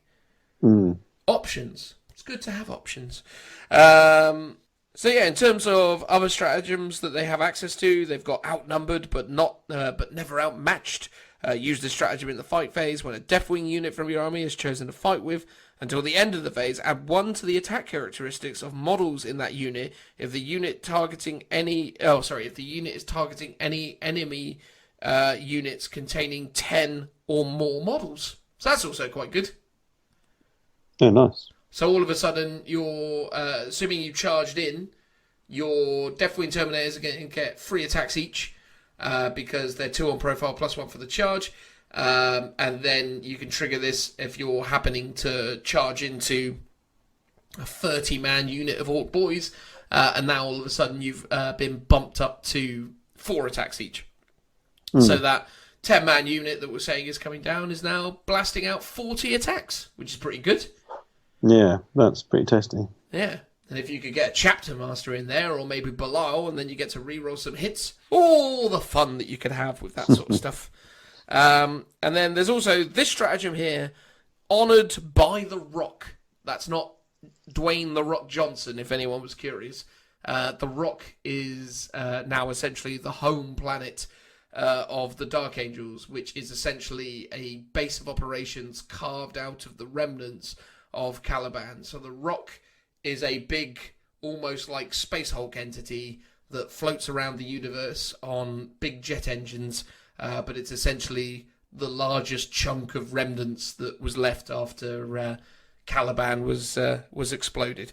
But yeah, it's a bit like Cadia then. It's a bit like Cadia. Has Cadia got its own The Rock yet, or are they working on it? I imagine by the time the next codex comes out, they'll get one. Could you imagine that if now all of a sudden there were 2 The Rocks within the 41st millennium? That'd be fantastic. I know. I think that's definitely a good direction to take it, you know. Maybe that's one of the things that the Dark Angels can do. They can give the blueprints to the good people of Cadia on how to turn this into a viable, you know, floating space fortress. Oh yeah, for sure. It's the way to go, for sure. Indeed. So yeah, use this stratagem after nominating a model drawn from a Dark Angel's successor chapter to be your warlord. You can give 1 relic of Caliban to this warlord. So this is very similar to what you've seen in all the other, Space Marine successor books. Yeah. So yeah, look, I mean, in terms of the stratagems on the whole, it's mostly a series of updates to the Dark Angels to bring them up to date with the Space Marines that have come before them. But what's really interesting about the Dark Angels, and certainly one of the things that's interesting about the Blood Angels as well, is these stratagems don't negate the stratagems that existed in their codex previously. So you still get access to all the stratagems that they used to have, which got me and Joe talking about the fact that, Dark Angels still get kill shot, which is quite exciting. Because kill shot, if you don't remember, is a predator-based stratagem where you get to add 1 to the damage, as well as, I think, 1 to the wound rolls for guns fired by a predator. So yeah, is it because that was in the original Dark Angels Codex, and obviously they wrote it out of the Space Marine Codex? Yeah, correct. So use this stratagem in the shooting phase if a Dark Angel's predator from your army is within 6 of 2 other friendly Dark Angel predators. If you do so, you can add 1 to the wound rolls and damage for all predators if it's attacking a monster or a vehicle. So what gets really interesting about that is that potentially there's some options there, given the fact that you also increase the range around the idea of still rocking some Predators with their fancy autocannons and other good stuff. But no, look, I mean, on the whole, I think, look, giving the Dark Angels access to the Space Marine stratagems that they were missing, the transhuman physiology, the big guns never tire, the veteran intercessors, and all this other really, really good stuff, just sort of brings them up to date and makes them a much more viable list than they were, a month or so ago. So no, I'm pretty happy with that. I mean, Phil, what's your assertion around, updating the Dark Angels to give them all the bits and pieces? Do you think there's much potential here with this list? I mean, again, obviously we're going to get into some last little bits and pieces as well, but I mean, what's your general feeling on these guys at the moment? Well, I think when they upgraded the Blood Angels Codex, that actually took it to a really good, solid army, like faction-wise.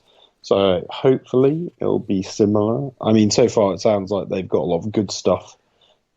Just, unlocking access to all the new models and units and stuff is always a bonus. But yeah, it's that kind of rule stacking of like bonuses upon bonuses, which is a lot of mental taxation to work it out. But once you get into the swing of it, I think you can kind of path a nice, like a few good strategies to build your army around. So hopefully as we get into it, I mean, you probably mentioned the land speed one already. So if not just that one, hopefully there'll be more than just one though. And that there's a few, like hopefully Death Wing should be viable, Raven Wing should be viable, plus a sort of more standard, generic, either Primaris or old school Space Marine Dark Angel Force. I think there is, a lot of options to be explored with the Dark Angels. I think the general consensus has been from the Psychic Awakening of Ritual of the Damned that it's very much all been about the Grey Knights, because obviously the Grey Knights were in such a bad place prior to this book coming out, although plenty of people will assert that the Grey Knights actually were quite a bit more competitive than people really let on. Especially after they got a bit of a points reduction in Chapter Approved 2019 as well. But yeah, it's interesting, man. I think, the thing is with the Dark Angels is you give them access to another heap of options. I think the Dark Angel Eliminator is a really good thing, because obviously they get the native will re-roll ones for not moving and shooting. And Eliminators very rarely move. So already you're amplifying things like the Eliminators by adding 6 inches to their range, which obviously means that they've even got more, threat, because, that's a really good addition.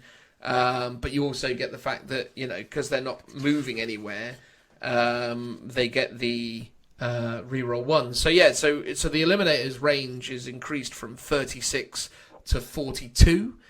Which is, no small increase for those guys, especially when comboed with the the re-rolling ones and all the other sort of stuff that comes along with that. So I think there are a number of units that natively or naturally benefit from the Dark Angels ability. I also think the unsung hero of the Dark Angel's Grim Resolve ability is the fact that only one Dark Angel model can ever be removed as a casualty as a result of failing a leadership test. So Dark Angels can very comfortably, have 10-man units, which is, relatively rare within Space Marines. Most people are like 5-man units, and that's about it. So. Yeah, I sort of wish Space Marines had more of a reason to take 5-man squads, because it seems like that's one thing I liked about Horus Heresy. Not that I played it, but just visually, it looks so good seeing these big squads of Marines rocking around the board, and most people just go for sort of minimum squad sizes because there's no real reason to take a 10-man squad. Well, I think there is in the case of the Dark Angels, because I think the fact that you're only ever going to lose one is That's valuable. really good. So because that's the thing, you always take 5 because you pretty much can never fail your leadership tests. So you'll never have a loss of, I'm going to lose 2 or 3 guys. Whereas with this ability, you can be like, yeah, I'm just going to take a 10-man Hellblaster squad. It doesn't really matter if I lose. I mean, Hellblasters were one of the things that I very quickly assumed was going to be actually quite good in Dark Angels, and it's definitely worth pointing out that the Dark Angel book really doesn't do that much to improve the Hellblasters. There was a moment in time or a long-standing belief that Dark Angels were being the first Legion were always given the sexy new gear, of which plasma-based weapons was definitely amongst that. So Dark Angels have more plasma weapons than anyone else because they're the first Legion and as such get treated better than others. But the thing is I was expecting something in here that would have made me think, oh, Hellblasters have gotten better, but they really haven't. I think the problem is with the Hellblaster is it's still massively outclassed by the Stalker Bolt Rifle. And that's not really addressed within this book. Although you still get the stratagem in the Dark Angels book where you get to add 1 damage to plasma weapons. But even then, it's because I think the thing is with it is because I was genuinely expecting their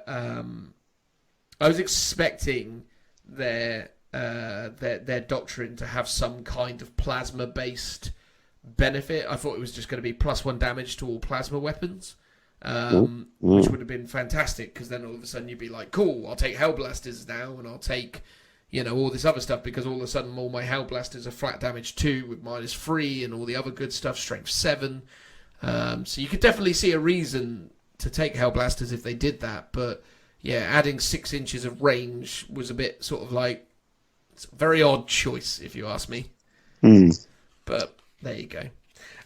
So yeah, look, I mean, they get access to the Vanguard Warlord traits, which you'll remember from Codex Space Marines, because Phobos units, or rather Phobos characters, get Vanguard Warlord traits, because obviously they're up front doing stuff. They've also got access to the Vanguard Psychic powers, or the Obscuration discipline. So they get all that stuff now, where they can try and, mind raids your enemy to try and gain CPs, while also dishing out mortal wounds, and they can shroud things and do all that good stuff. But what's good about this is you've now actually got specific Deathwing and Ravenwing Warlord traits, which I suppose I'll talk through now. So there are 3 Deathwing and 3 Ravenwing Warlord traits. So the Deathwing Warlord traits are as follows.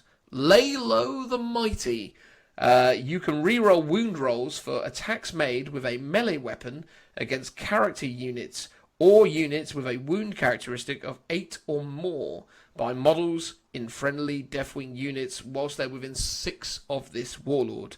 So rerolling wounds against characters and big strong things. What do you reckon of that, Phil? Always useful. Especially on melee as well, though, right? So the fact you're getting reroll all wounds is pretty good. Yeah. But again, obviously, you need to get stuck in to do that. Yeah, because what's the sort of general tactical theme to Dark Angels? Are they quite... I presume they're a bit of a mixture of shooting and close combat, but a bit more aggressive close combat-wise than a lot of armies like, say, Ultramarines, which is a bit more shooty, or like Imperial Fists, I guess. I suppose the problem is with the Dark Angels, and you inadvertently have kind of touched upon one of the kind of core issues of them within 8th edition 40k. They're a real toolkit, which is amazing because it's versatile and does lots of different things.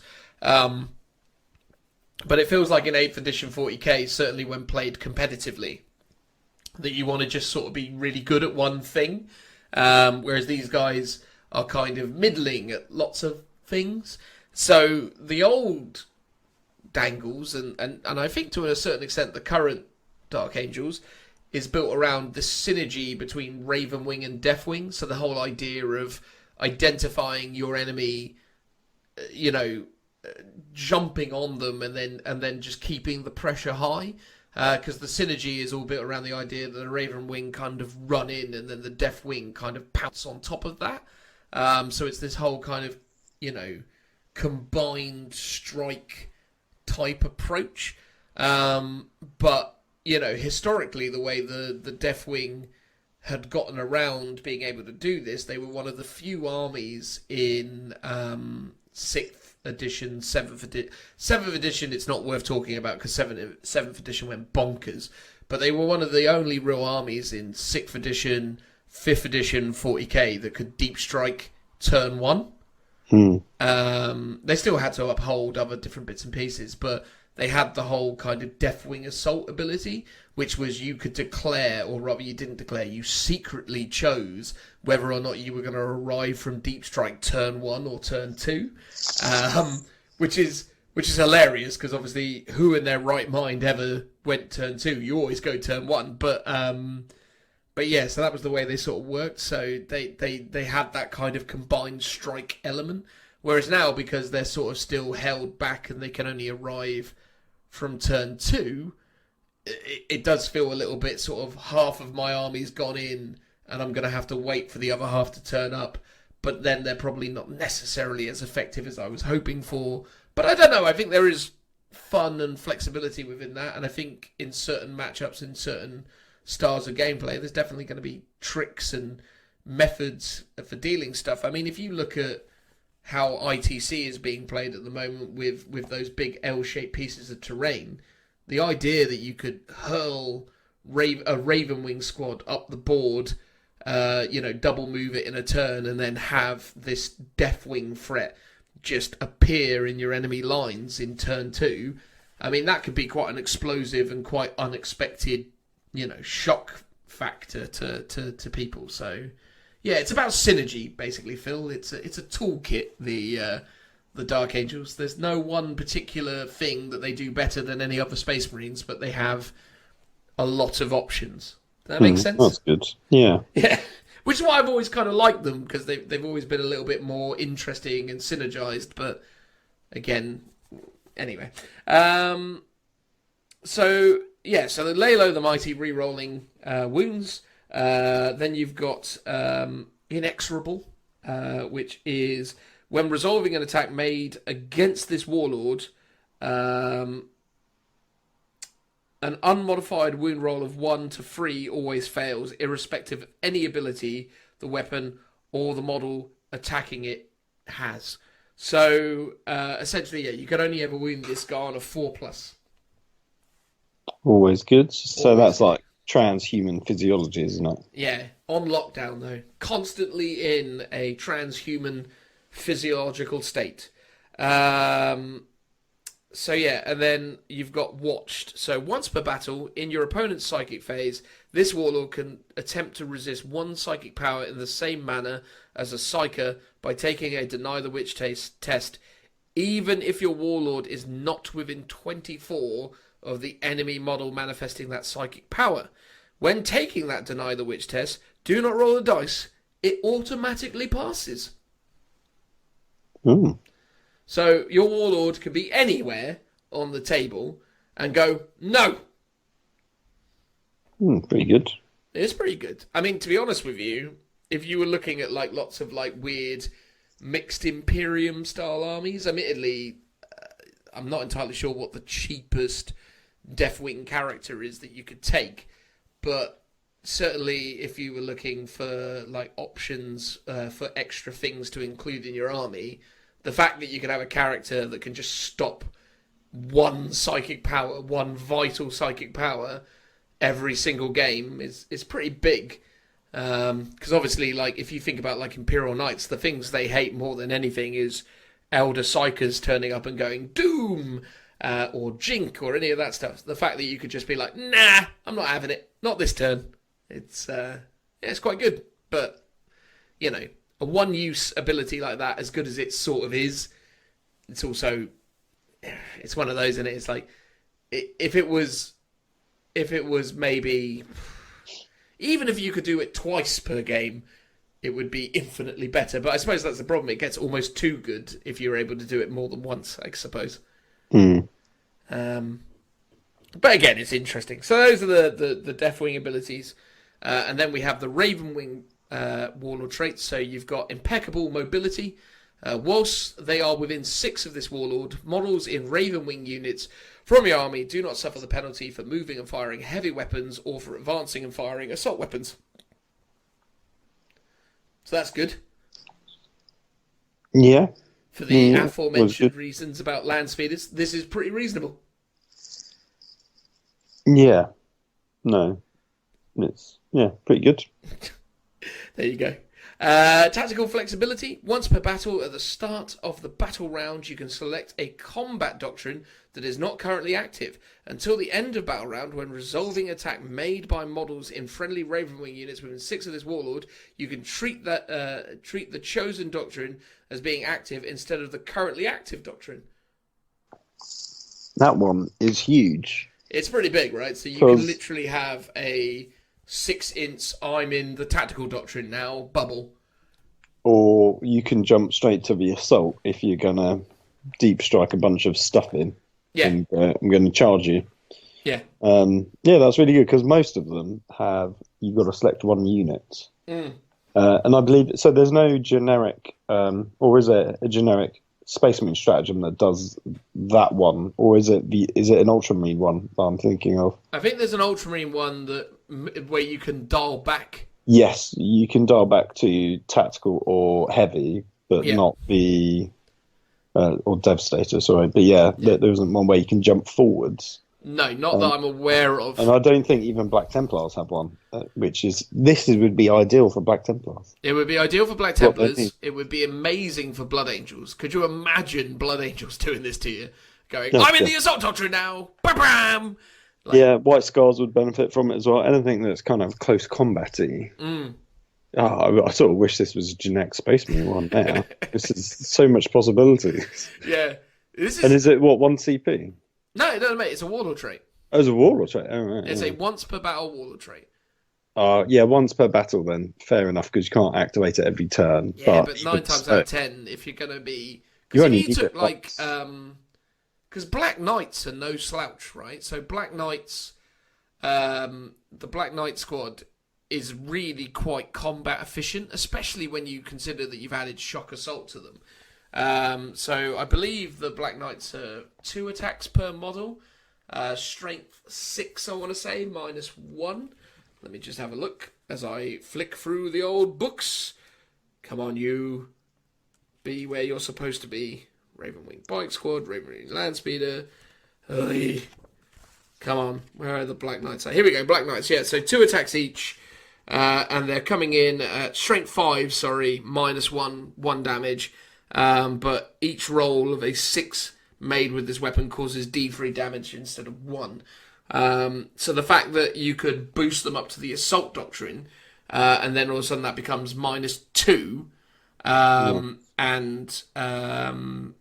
that's pretty reasonable. Obviously, they don't get additional attacks for being in the Assault Doctrine, though, do they? Because that's just Blood Angels and other things. Yeah, most Assault Doctrine is just -1 AP. Yeah, but still, I mean, which is a bit of a shame. It's still pretty reasonable. I suppose the thing is with it is all they're gaining is the additional -AP as opposed to the the perks, because obviously their perk is in the Devastator Doctrine, so jumping into another doctrine isn't really giving you a massive advantage. It's just giving you an additional minus, which is big but not broken, I suppose. Yeah.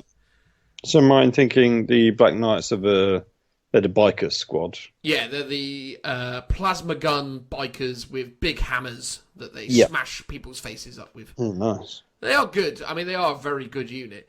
Okay, cool. And then lastly, we have Outrider. So at the start of the first battle round, before the first turn begins, this Warlord and one other Ravenwing unit from your army can move up to 12 inches as if it were your movement phase. They cannot advance as part of this move. Those units must end this move more than 9 away from the enemy models. If both players have units that can move before the first turn begins, the player who is taking the first turn moves their units first. So there you go. A free 12-inch move for this and a Ravenwing unit at the start of the game. Not bad. Really good, if you think about it, because even with this, right, you could probably start to even sort of start talking about things like, again, Ravenwing land speeders with heavy flamers, because all of a sudden you can get right across the board and then start, torching stuff up. It'd be quite cool. Yeah. Is there any stuff that gives bonuses to things like the Ravenwing Dark Talon, like their flyers stuff, beyond land speeders, obviously? Nothing that I can specifically think of, although obviously the Ravenwing Dark Talon and the Ravenwing Nephilim both have the Ravenwing keyword.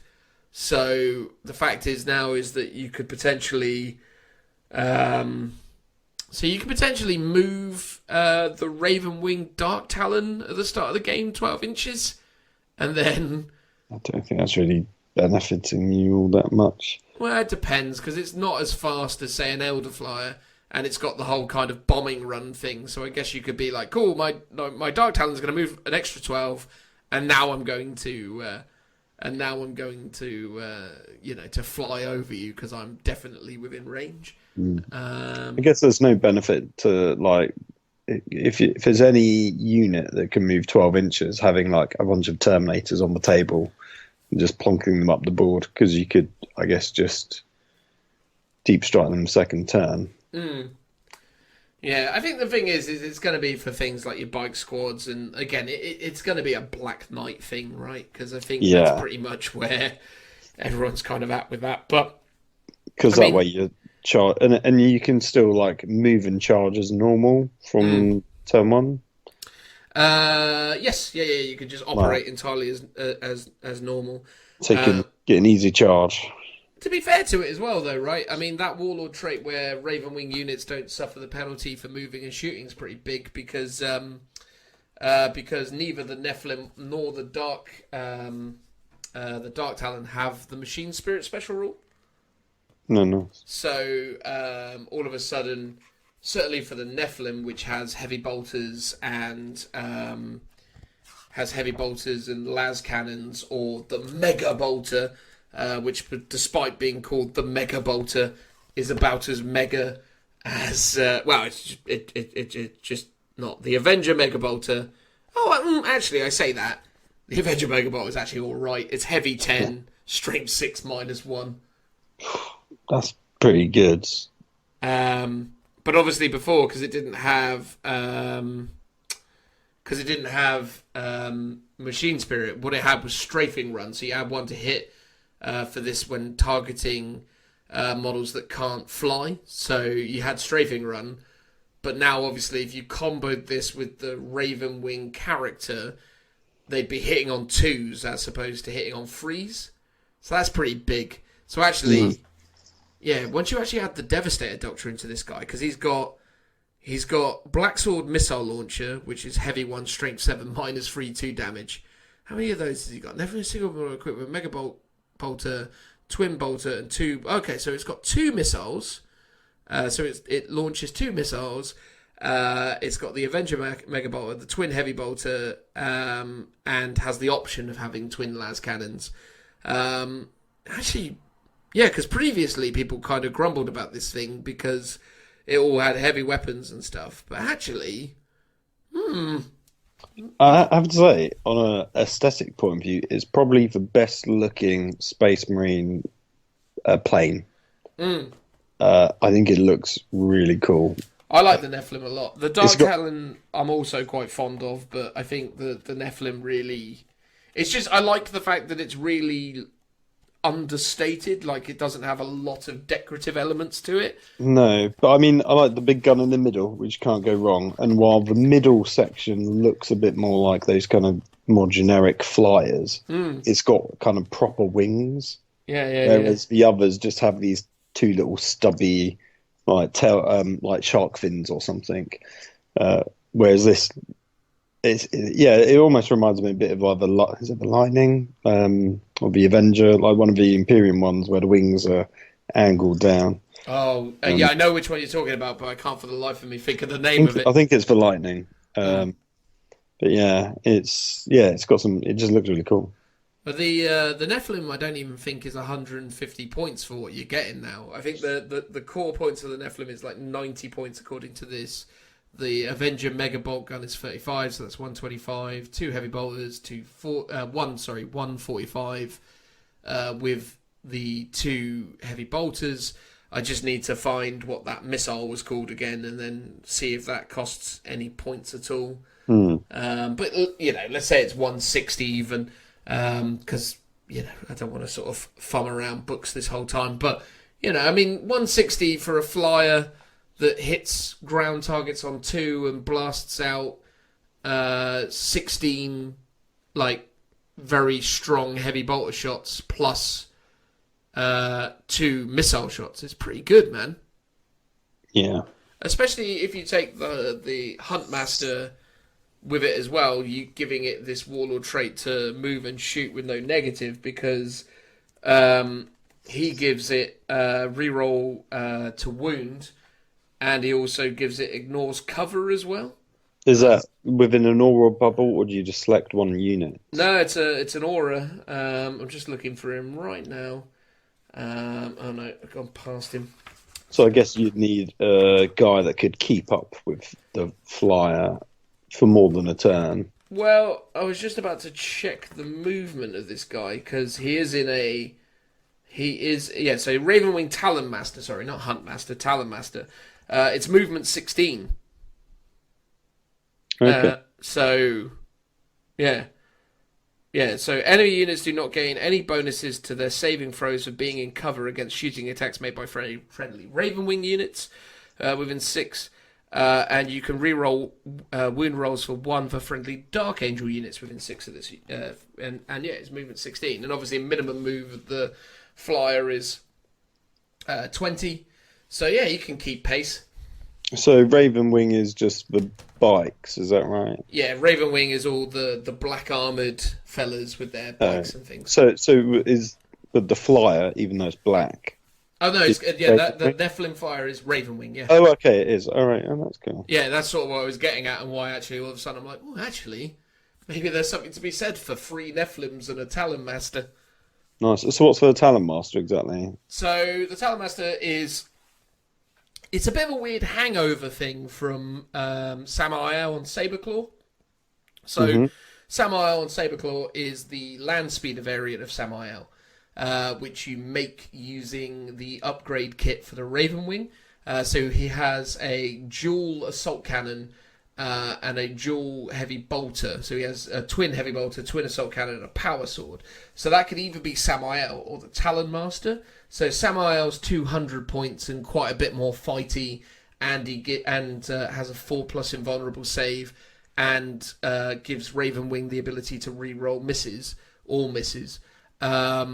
Whereas the Talon Master has the exact same armaments. It's just his sword's not quite as good, and I don't believe he has a 4-up invuln either.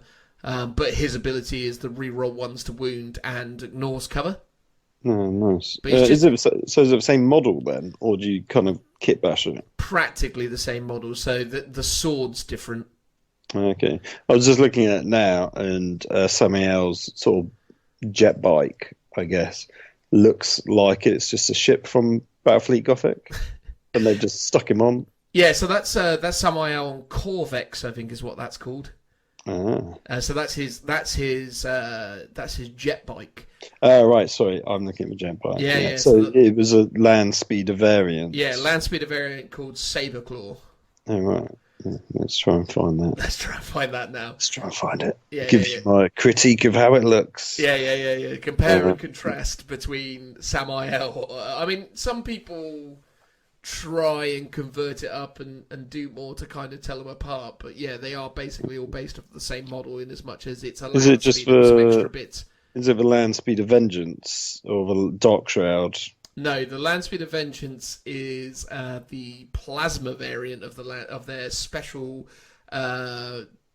weird kind of bigger land speeder. So Dark Angels have this weird different profile land speeder that has a front cockpit area where the gunner sits and a back cockpit area where the pilot sits.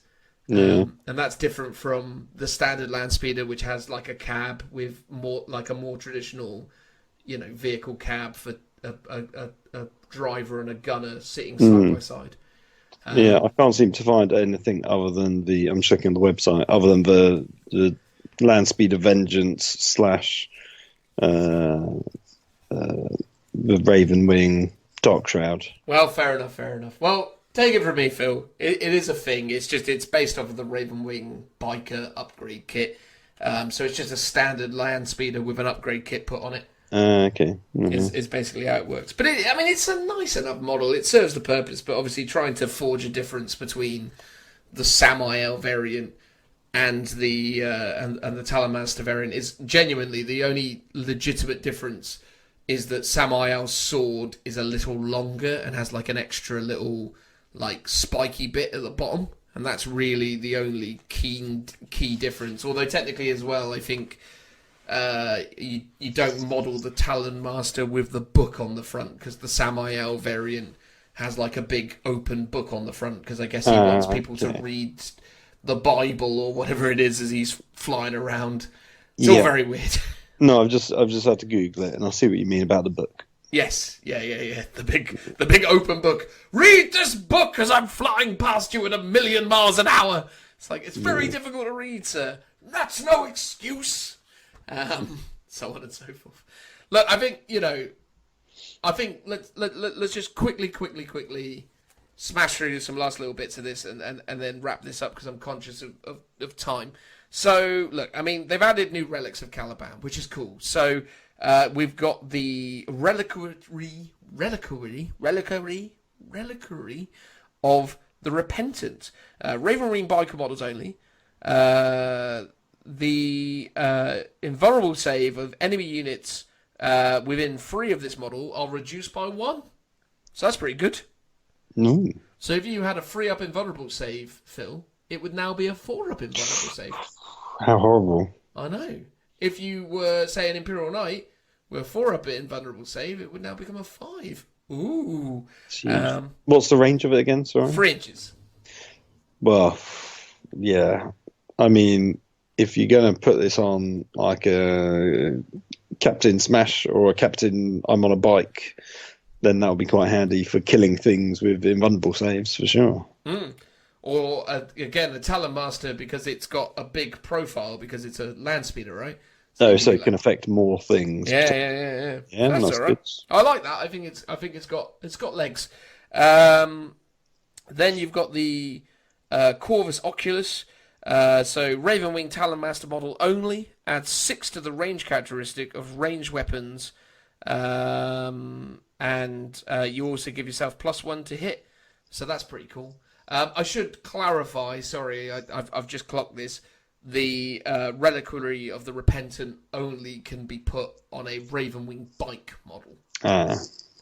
So you can't go putting that on a on anything else. Although interestingly, hang on a second here. Hang on 2 seconds while I'm ferreting around with this. Give me a moment, please, listeners.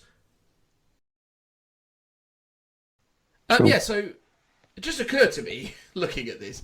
So this relic of Caliban can only be given to a Dark 5 minutes later. That is on a bike. But there are no Dark Angel characters on bikes. It isn't. Yeah, because I guess Samuel is a named character. Is there an ability to like upgrade a guy? No. I don't think there is. I think because in the new books they've done away with bike characters. Or is there not one in the old book? No, I just checked through the old book. There is no Ravenwing bike characters. Really? What? Not even like a chaplain on bike? Nope. I thought that used to be a thing. Yeah, it did, but that was in the Previous indexy in the index. stuff. Yeah. Let me double check one last time for complete certainty. So yeah, I just double checked. There is 100% now legitimately no bike characters other than those found in the Space Marine Index, which I believe have all been moved to legend status. Am I not correct? I thought so, yeah. I mean, that being said, right, I suppose let's be reasonable about this. You can still use those models as legend models if you're not playing match play, but it does seem... You can still do it in match play, but it's just for tournaments discretion to not allow it. Yeah, but it does seem very, very odd to put actually what is quite a good ability into this book and then to not let anyone use it in 99% of tournaments. Yeah, pretty strange. Very odd. Anyway, okay, cool. Well, let's crack on with this anyway. That was a bit of a very weird one. Standard of the Unforgiven Hunt. Ravenwing Ancient models only. Add 1 to the advance rolls and charge rolls for friendly Ravenwing units if they are within 6 of the model with this relic when the roll is made. So you get to add 1 to your advance and 1 to your charge. That's pretty handy, but not incredible, but still pretty good. Then we've got Blade of Burden. Deathwing Master models with Power Sword only. This relic replaces the Power Sword and has the following profile. +2 strength, -4 AP, flat 2 damage. When resolving an attack made with this weapon, an unmodified wound roll of 6 inflicts 2 mortal wounds on the target and the attack sequence ends. When resolving an attack made with this weapon, an unmodified wound roll of 6 inflicts 2 mortal wounds on the target and the attack sequence ends. Nice. But it's very weirdly worded. When resolving an attack made with this weapon, an unmodified wound roll of 6 inflicts 2 mortal wounds on the target and the attack sequence ends. Yeah, makes sense. So the Blade of Burden fluff says the Blade of Burden was passed on to this Deathwing Master upon the promotion from Deathwing Knights. The weapon serves as a powerful reminder the responsibility its bearer carries as a leader of a company of his own. It's just weird because the attack sequence ends. Does that mean you just go, I did 2 more wounds and nothing else? No, it's that means so you do two mortal wounds and the damage you would have dealt gets cancelled. But obviously, if you got like 6 attacks, you do each attack individually. I'm with you. So this doesn't stop everything. It just basically means you're not doing 2 damage and 2 mortal wounds. Yes, yeah. Okay, fine. Well, I look forward to people interpreting that wrong, because I sure as hell did. And then, so Penitent of Remembrance, Deathwing Ancient models only. When a friendly Deathwing infantry model within 6 of this model loses a wound, roll a d6 on a 5-up. That wound is not lost. So your Deathwing Ancient now gives models within 6 of him 5-up feel no pain, which is pretty good. Yeah. So you now got Terminators with a 2-up armor save, a 5-up invuln, and 5-up feel no pain. Pretty good. And if that wasn't enough, you can take 3 Storm Shields in the squad, make sure that they're close to each other, and then you can make them -1 to wound. Ooh. So you could stack all sorts of stuff. You could do transhuman physiology, meaning you can only wound them on 4s. Then you could stack the wall of shields or shield wall ability to make that then mean that the 4s actually only trigger on 5s. And then, add this to the mix. You could have a very survivable squad right there. Ooh, yeah. Not quite as good as a Iron Hands Leviathan, but, Well, what is? What is, absolutely. Although they do also get the free-up invuns as well because of the shields. So, it's getting close, but not quite. There we go. And then there's the last one, Deathwing model only. Add 1 to the strength and attack characteristics of a model with this relic. Whatever. It's a relatively reasonable thing. I mean, adding 1 to the strength is good, and obviously adding 1 to the attacks is pretty reasonable, but... Sorry, I just did a big sneeze. No. But, yeah. I can't imagine people falling over themselves to give this relic.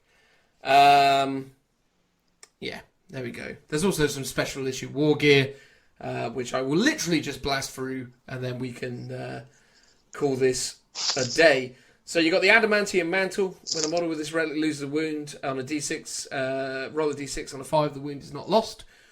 So much like what we were just talking before for the Deathwing, but used by one specific model. Artificer Armor. It's Artificer Armor. Mastercrafted Weapons. I've just realised all of these are things that are referenced in the Space Marine Codex, but I will carry on. So yeah, when you give a model this relic, select one weapon that model is equipped with. This cannot be a weapon whose profile includes the word Mastercrafted. Add 1 to the damage characteristic of that weapon.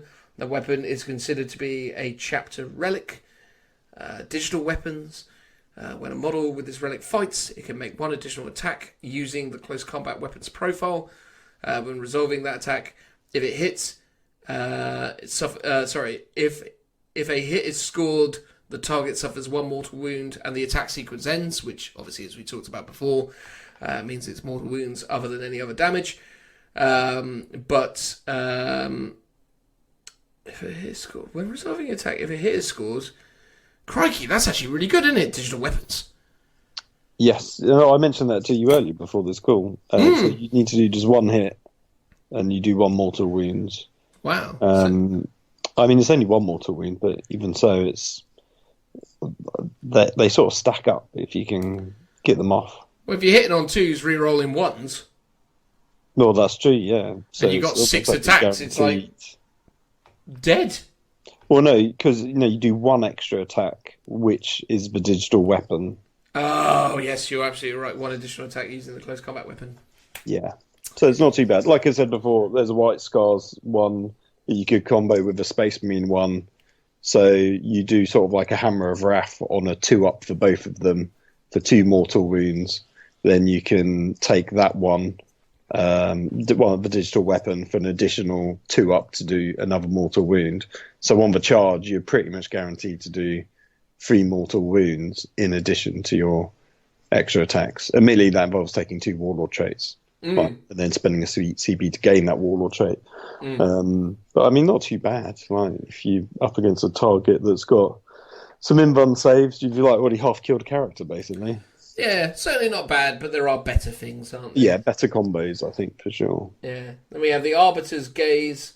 When resolving an attack made with this model with this relic, ignore negative hit roll modifiers and ballistic skill modifiers. When firing Overwatch, the bearer successfully hits their ballistic skill rather than on 6s. So that's really, really good, the Arbiter's Gaze. Obviously, those of us out there running Chaplain Dreadnoughts must be having a lovely time with this kind of thing. But yeah, solid, I would say. And again, even potentially an option around things like, again, the Talon Master, because obviously that's got 2 assault cannons, 2 heavy bolters, so all of a sudden if charging into him means that he's hitting you on full ballistic skill, you might be a bit like, oh, actually, maybe not. The Angel's Ambit, is that right? Well, anyway, increase the range of models with this relic's aura abilities by 3. So, yeah, very, very good. Increases the range and aura of your abilities, which is great. And then the Bolts of Judgment. When you give a model this relic, select 1 bolt weapon that model is equipped with. When that model shoots with this weapon, you can choose for it to fire Bolts of Judgment. If you do, that model can only make 1 attack with that weapon, but the weapon has arm penetration characteristic of -2 and a damage characteristic of 3. When resolving that attack, a wound roll of 6 is successful if the target is a vehicle or a monster. Otherwise, a wound roll of 2+ is successful. Alright, fine. So you only wound vehicles on 6s, but everything else you wound on 2s. Again, not something you'll likely ever see people take, but a thing. So yeah, that is the various things from the Psychic Awakening for the Dark Angels. What is your hot take on what you have been told, Phil? Seems like there's some solid options. but probably not going to be the most competitive chapter. Yeah, so I think there are a number of things within this list that have made it interesting. They're interesting because they have access to stuff that the Space Marines don't, but then equally the Space Marines have access to stuff that they don't, such as Centurions, Thunderfire cannons. I think that's about it. Oh, really. so they don't have those two? No. Dark Angels don't have Thunderfire cannons, Centurions, and what else do they not have that regular Space Marines have? I mean, those two units that you just mentioned are arguably the worst two things within the sort of Space Marine army at the moment. And by worst, you mean the best, right? Well, exactly. Worst of the game in general. Also, some of the worst models. So the Centurions look jank, and the Thunderfire cannon looks a bit rubbish, but it's from my way. It's like a fine cast kit. So it is a bit of a nightmare to put together from what Sean's said. Oh, mate, honestly, I built one. Absolutely awful. Terrible thing. But yeah, so they don't have access to arguably the best stuff in Space Marines right now. But they do have their own stuff. So they've got the Deathwing stuff, the Ravenwing stuff. They've got their own suite of characters. I mean, we didn't really get around to talking about their historical range of characters, but Ezekiel is still, in my opinion, a really, really great character because he's a librarian, a master librarian, so he is, no slouch at all when it comes to casting psychic powers. And he's actually one of the few fighty librarians. So he has this ability where he adds... so friendly Dark Angel infantry and Dark Angel bike models within 6 of Ezekiel that are slain in the fight phase may immediately pile in and make a single close combat attack before they are removed. So that's pretty good for Ezekiel because you can take him, and then obviously with like other like Dark Angel units, you can still get attacks even as they're dying. So again, if you think about this with like Deathwing Knights or Deathwing in general with their power fists, even if you kill the guys, and okay, fair enough, we're talking about them wrapping stuff up in combat, but with him around, it's quite good. Plus, also, he's got a 2-up armor save, he's got a 4-up invulnerable save, he can cast 2 psychic powers and attempt to deny 2 psychic powers. I really like Ezekiel. I think he's pretty cool. Azrael used to be amazing, but they nerfed it. His 4-up invuln. It used to be that he could give 4-up invulns to everything, which was silly dumb. But now it's a little less awesome. But I still like Azrael. I think he's still good, but not as good as he used to be. But yeah, I mean that's the thing with the Dark Ages characters. Most of their characters are now interesting or useful in some way, shape, or form. The Ravenwing Warlord traits have added some really interesting options in, and the Deathwing ones as well. Maybe not so interesting as Ravenwing, but still, still giving some options. And their native ability of re-rolling ones if they don't move is useful, as is obviously adding 6 inches to the range of weapons. But to be brutally honest, I think it definitely is I think the thing is, in terms of the doctoring, they definitely got one of the weakest, if not probably the most mid-tier doctrine imaginable. Do you remember what the Black Templar's doctrine was on Assault? It was just +1 attack, right? I don't know. I would have thought it was something like that. Because White Scars is +1 damage. +1 damage, yeah. +1 attack would probably be better. The point is I think their doctrine ability is definitely middling. I don't think it's nearly as good as what the Iron Hands or the Imperial Fists or the White Scars or the Blood Angels got. But I think the trick to the Dark Angels isn't necessarily going to be in that exclusively. It's going to be in that Ravenwing, Deathwing combo and where those opportunities and those synergies exist. But yeah, I think, again, it's difficult, right? This book hasn't necessarily obviously it's only improved the Dark Angels, and the Dark Angels always had a lot of really weird, tricky options. But it's not an obvious, yeah, sure, this is just going to work out of the box army. I think this is, in the hands of a skilled player with some interesting ideas and some funny strategies that they want to try out. I think there's going to be some really good options here. But I mean, you can say that of all of the Space Marine books.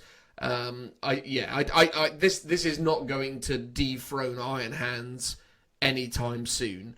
No, but I think Dark Angel players are that kind of rare and special breed, a bit like Black Templar players or Creek players. It's like they're very passionate about their chapter, and they're not necessarily in it to be super competitive. I mean, I guess you were a Dark Angels player, so you might disagree. But I think a lot of them love the lore, love the kind of concept and theme, love the idea of like a Ravenwing army or a Deathwing army. And yeah, they do want to be competitive, but at the same time, if you gave Dark Angel players the option to run Thunderfire Cannons and Centurions, they'd probably go no. Or at least I'd hope deep down that is what they would say. I think it's not that Dark Angels have never been competitive. It's just that I think you're right. I mean, I never used my Dark Angel army as my competitive army. It was always my funsy list. Always, it's always been my second army. In as much as I've predominantly been a Craftworld as a Yannari Eldari player, but I've always had Dark Angel Space Marines in my back pocket for specific gaming opportunities. And that's really what I like them as. I like them as a, every now and again, I fancy playing a different type of army. And what I like about Dark Angels is and what I appreciate about them is obviously they're going to be good because they're Space Marines, and there's going to still be lots of people who still can't cope with them.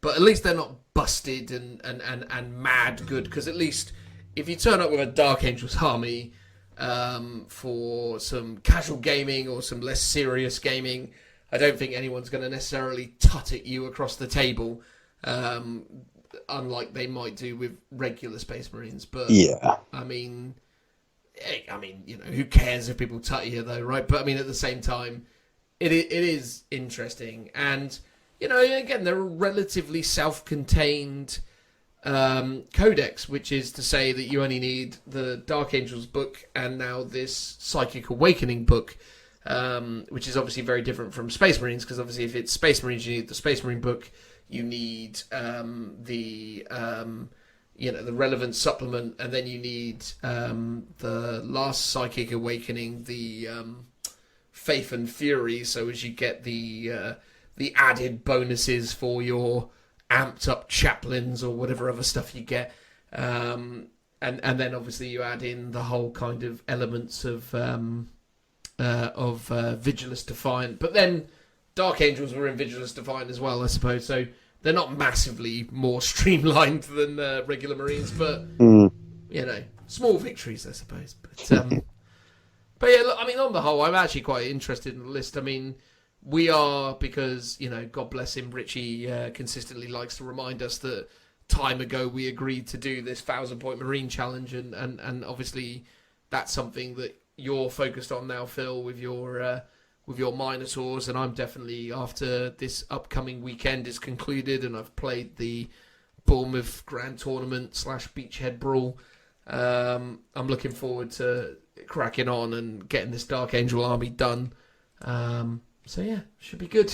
Exciting times, I think, for the old Dangles. I mean, not the best codex by any stretch of the imagination, but certainly better than they were a month ago. So, can't complain too much.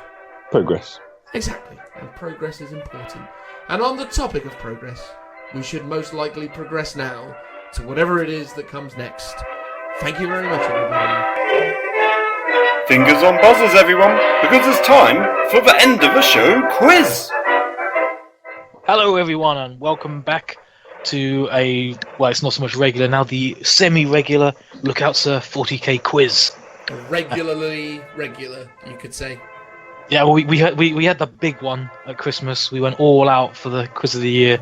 They've had a little bit of a break, but we're bringing it back now, and the gang is all here for it. Bigger, better than ever before, some might say. I mean, we'll let the listeners decide after the fact whether or not it is better than ever before. It's definitely slightly bigger, not quite as big as the Big Fat Quiz of the Year. No. That's a special occasion, that one. Indeed it is. But as is customary, we have to meet the guys who are taking part today, which of course we have. Well, we've got the regular guys, we've got all you guys, but we also have, coming back to us from the Big Fat 40k Quiz of the Year, we have Tim. Hey!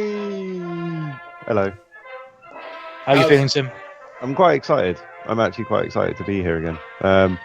I haven't got high hopes of scoring high, but it's all about taking part, isn't it, really? That's loser talk.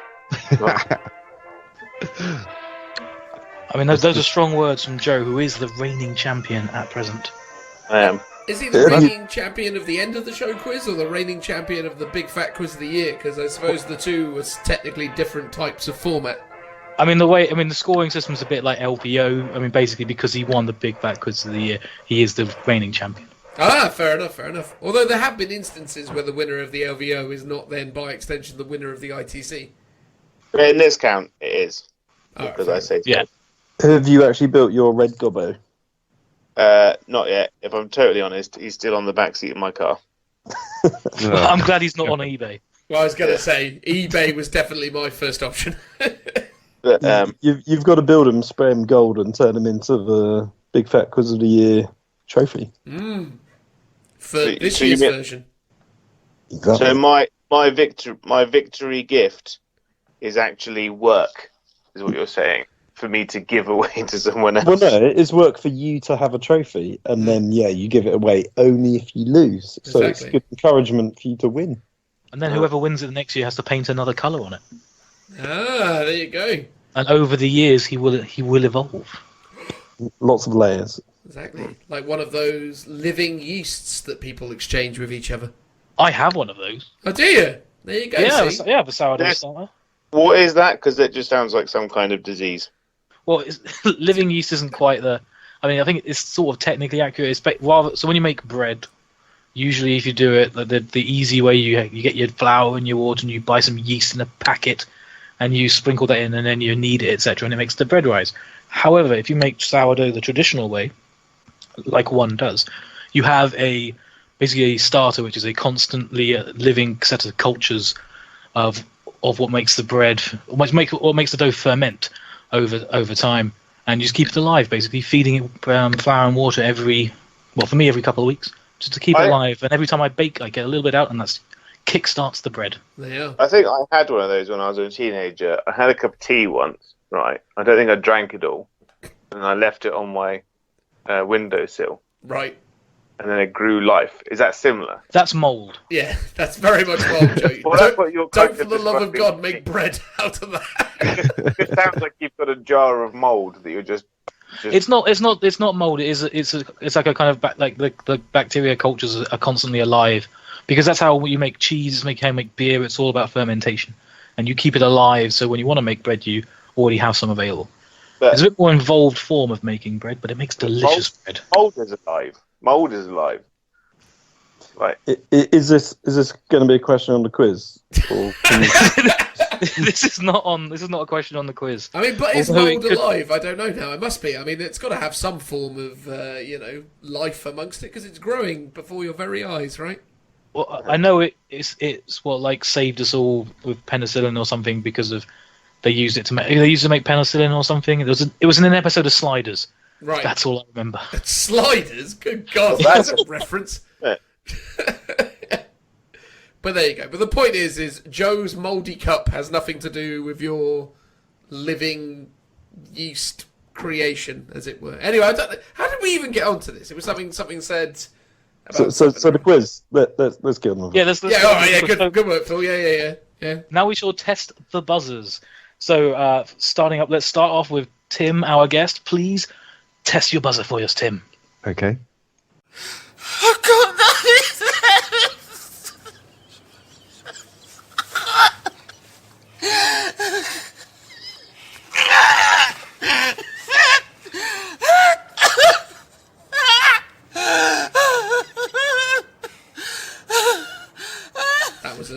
fabulous sounding buzzer there, Tim. Thanks, Probably mate. one of the best, I would imagine. I mean, It took a while to pick, to be fair. what's that? A while It to took a pick? while to pick. Oh, I think you chose very wisely, mate. I think it sounds pretty good. Cool. Next up to test their buzzer, let's go for Philip. Ooh, here you go. I can't believe you went for that one again, Phil. Well, it's the old faithful. Can't go wrong with that. It's just the amount of Sean Bean references that go around this place, you know. You thought you'd move on and try something different by now. There's no such thing. Fair enough. All right, next up we have. Actually, no, it won't. No, next up is gonna be Dan because Dan will end on the champion. Oh, there we go. Yeah, no, very good point. This is my buzzer. False teeth from beyond the stars.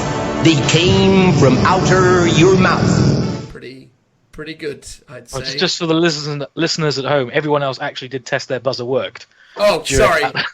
Dan did not. I just thought we were playing into the pageantry of the whole, you know, pretend buzzer thing. But obviously there is a real buzzer. It just doesn't generate the noise in reality. But what an apt sound, Dan, as usual. Well, absolutely. You know, I think I've captured the essence of this occasion and or my feelings towards it. Indeed, indeed. Well, but last but by no means least, our reigning champion, Joe. Let's hear your buzzer. Pressing the button now. Shame. Shame. That's magical. I feel like there's some reference there to your recent behaviour, Joe. My recent traitorous behaviour. Your recent treacherous behaviour, yeah, absolutely. I feel like that, you know, somehow you've, somewhere your buzzer somewhat reflects that. I couldn't imagine how. That's it. I'm only terrified of what's going to happen. Or let us not dwell on Joe's traitorous ways and how well it did him. We would have been happy for those that lack of points, Joe. That's all I'm saying. I'm doing all right out of my points. Okay, well, after that, it's time to begin this week's quiz. Ooh. Question number 1. Buzzers at the ready. Which 40k models were revealed at the Las Vegas Open? False teeth from beyond the stars. Dan has buzzed in. Oh, hang on, because I can't remember the sodding names of them. But the 40k models that were revealed was some Mechanicus Cavalry, some Mechanicus Birdmen, and Makari. You've got 3 out of 4. Oh, why? Because Gazgol was revealed as well, was he? Gazgol's not revealed. Joe was next to buzz in. Can you Okay. steal some points, Joe? Was it Shadow Sun? Was the fourth? It was not Shadow Sun. Oh. Phil or Tim, there's some points up for grabs. Just have a guess. Is it one of the... I presume it's not the alternative sculpts of the Mechanicum models that Dan's mentioned.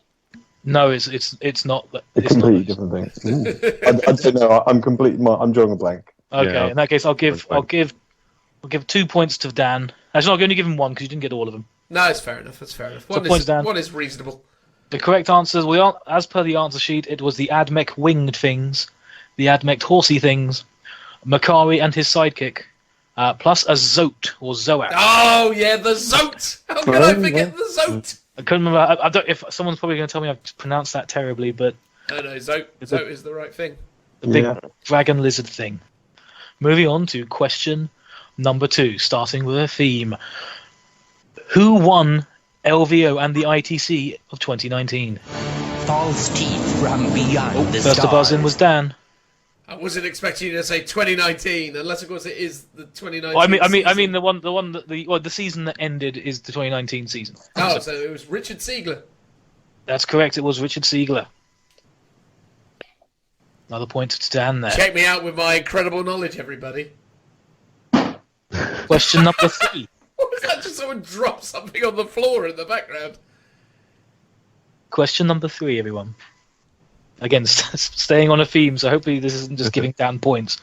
Hopefully the rest of you care about the 40k hobby. What was unique, specifically about Richard Siegler's army compared to every other army he used during the ITC season? Oh, Joe buzzed in first. Oh! Shame. He moved from Tau to Iron Hands. That's correct. He did move from Tau to Iron Hands. Isn't he a clever boy? He didn't necessarily change tactics, but he did move to Iron Hands. Well, I shouldn't speak of it. It worked incredibly well. It is completely owned at the LVO, so well played, sir. Good work there. Who would have thought that an incredibly smart fella spending some time thinking about things would get such good results? Yeah, it's a good job. But now everyone's playing it. It's true. He's He's done, probably got some kind of like secret weapon in his back pocket that beats it. Yeah, he designed like a hacker back in those 2000 films. He created a back door. He created a list so perfect that only something that he put into it could then destroy it. You know. What, so like it'll be something like someone will turn around and play it and go, yeah, but you know that list is illegal. And they'll be like, Yeah. no, it crumbles in front of me. Well, only one specific list that he designed can counter it. Yeah, that's probably more likely the case.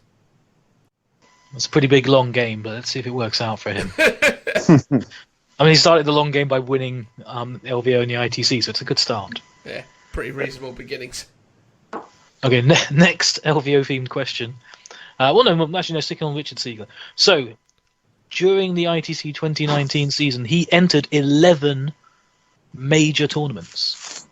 But how many of those 11 did he win? Shame. Oh, Joe has buzzed in first. I'm going to say all of them. That's incorrect. He did not win all of them. Next up was Phil. I'm going to say 9.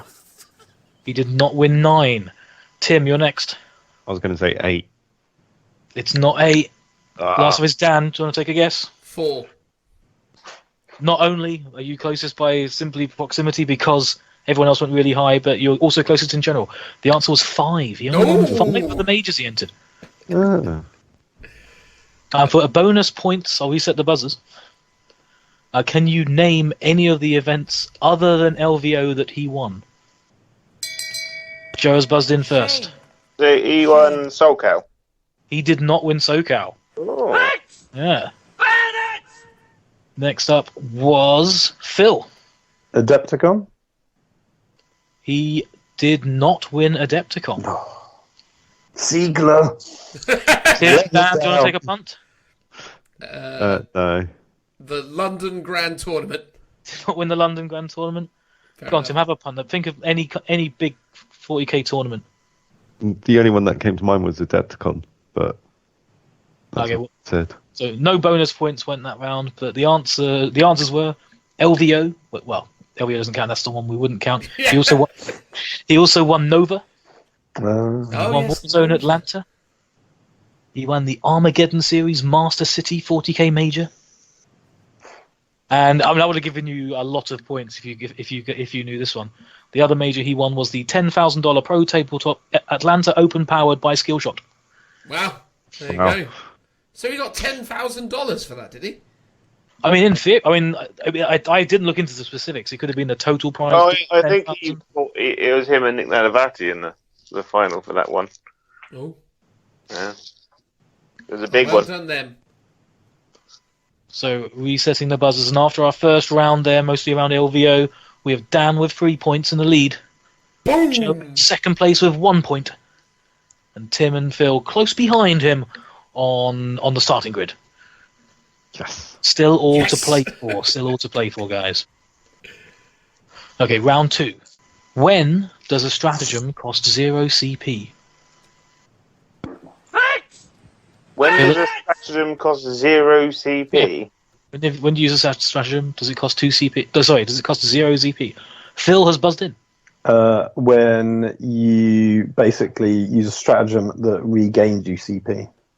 That's not correct. That's incorrect. Well, Shame. Joe. Shame. No, because like, you get CP back. This is where you use it and it costs you nothing. Oh, no, I know what it is. Joe. When you do a stratagem that gains you D3, I guess. That's essentially what I said. That's incorrect. More or less exactly what Phil said. Yeah. Dan and Tim, do you want to buzz in? No. I'll buzz in if Tim's not False interested. teeth Dan's- from Dan's having a beyond go? the stars. When the stratagem costs 0 CP. That's it. That's incorrect. No. Can I have a guess? I mean, you won't get points because you already Look, had your go. Is it when it gets vected? That is correct. It's when it gets No. agents affected Ah. or plans generation into making, and your opponent rolls the 2 to 5, whatever it is. So it costs you 0 CP for casting it. Such a trick question. It was a little bit of a trick question. It was a little bit, yeah. Okay, question number 2. Well, question number 2 in round 2. Which new unit was released alongside a book of rules recently by Games Workshop? But Games Workshop forgot to include the points cost of said model in that book. Joe's buzzed in. Shame. It was the new Captain Shame. Lazarus in the Dark Angels supplement e-booky thing, and Shadow Sun in the new Greater Good book. That is correct. Point for you. No, it's pretty mad. Yeah. They did. Oh yeah, they didn't put Lazarus's points in the Psychic Awakening, did they? They had to have it in via Facebook. Silly boys, silly people. All that proofreading department, really making its money back. Well, yeah. Wisely invested in that department. Well, it might be that they just don't have a proofreading department, and that's where they're going wrong. That explains a great deal more. Okay, next question. According to the Warhammer 40,000 Battle Primer, when do you give your warlord a warlord trait? False teeth from beyond the Dan has stars. buzzed in first. So you give your warlord a warlord trait before the game when he's selected as a warlord, i.e., this character. I think you're rambling, Dan. No, but this character is my warlord, therefore it gets a warlord trait. But it specifically has to be a character, unless of course it's going to use that Iron Hand stratagem that then makes it a character afterwards because they FAQ'd it to say that it could. I don't know the words. Shame. Mustering. You said a lot of words. Mustering your army. You've said a lot of words and you're wrong. Ah! I mean, oh dear. No, you don't get a second chance. Joe's next. It's before the first battle round, I would imagine. It's incorrect. Next is Phil. It's when you're mustering your force. That's incorrect. I did Tim. say that, Phil. You want to take a go? It's when you nominate a character as a warlord, and then you have to give him the warlord trait. It's incorrect. Ah. According to the Battle Primer, the time, and it's easy to get confused because most tournaments do not play it this way, and most people don't play it this way. It's actually immediately before either player deploys their army. Oh. Moment What? that is the moment you assign your warlord traits. Fair enough. So that in a slightly off topic then. So for tournaments then, that would be more beneficial because in tournaments you have to lock in your warlord trait before the event, so you're kind of stuck with it throughout. But technically, you should be able to be flexible. Yeah, according to the rule book, you should determine your warlord traits based on your opponent's army. Yeah, but that's probably too much list tailoring, isn't it? And it doesn't. But to Joe's point, that's literally the way the game was designed to be played. Well, fair enough. Also, a slight misnomer. I'll give a point for it. What are the restrictions when it comes to choosing your warlord? False teeth from Dan's buzzed in. beyond the stars. Your warlord can be anything at all, but it can only gain a warlord trait if it has the character keyword. I mean, I'll give you the point. Actually, no, I won't give you a point because Oh! you're already in the lead. The correct answer is there are no restrictions on what you can make your warlord. Only what that can receive a warlord trait. But that's what I said! I thought it was any single model unit. Yep. No. Yeah, so that's it's what I any thought. model. Basically, any model. The no restriction is you pick a model. That's your warlord. Yeah, so Yeah, you anything can't can be your warlord, but only characters get warlord traits. That's Yeah, what I said. You went over and above. Oh, for the... You're doing your classic answering 5 different things, hoping That wasn't that- answering Giving 5 one things. That was answer, giving hoping the one of answer them that you won. wanted. You're not fooling anybody. This is Yeah, shotgun tactic. Don't they say politicians can speak a lot but not say anything? That's what Dan's going for. Well, thank you very much for the support, everybody. Thank you. Dear, bloody dear. Okay, moving on to the next question. Another rules one for you. You'll love these. How far can a Space Wolves character heroically intervene while in combat? First up was Joe. Shame. 6. That's incorrect. It's not 6. Tim. I was going to say 6. I thought it was 6. Not 6. 6, Can Phil. I? Oh, no, actually, no, you said you were going to say 6. Yeah, you can. Yeah. 8. Incorrect, Phil. I'm going to say 9. From beyond the Incorrect, stars. Dan. It can't heroically intervene if it's in combat. I'll give you that. It can. I'll No, it give can. you that. The answer I got on the sheet was approximately 1 inch. But also, because if he's in base contact, because Dan's correct, if you're in base contact, you can't heroically intervene. You didn't say base contact. You I said in close combat, which is why the correct answer, which is why I would have taken less than 1 inch. But you could still move 3 inches to the other side of the model. No, you can't. No. You can't heroically intervene. The rules of heroic intervention are you have to move closer to the nearest enemy model. Yeah. And if you're quote in combat, that means you are within an inch of a model. Therefore, the most you could possibly move is an inch. I don't think so. I think you could shenanigans around the base. You You get shenanigans around a base, but the farthest you can move is within an inch. But you can't heroically intervene if you're already within an inch of someone anyway. You can. You can, but you just still have to remain an inch away from the model that you started with. No, so if you're in combat with a knight that's a really big base, and then a model is 3 inches away, you're basically just moving horizontally along that base to still be within an inch of one, but you've moved 3 inches. Well, that's a good point, Phil. You know what? I'm going to give you a point. Why'd you give me a point? He said 9. I'm going to give you. He said 9. No one said 3. He has poked a slight flaw in the question, so I'll give him a point for that. Am I still getting a point for the point? You still got your point, don't you? Yeah, there we go. But the most important learning from that is that when you heroically intervene, you have to move closer to the nearest enemy model. Right. But to Joe's point is technically the Space Wolves do have a 6-inch heroic intervention. That was the trick. That's the trick. Part of the question. Okay, next question. If you were taking a standard tournament-ready army of three detachments max, what is the maximum amount of warlord traits that an Imperium army could have in that army?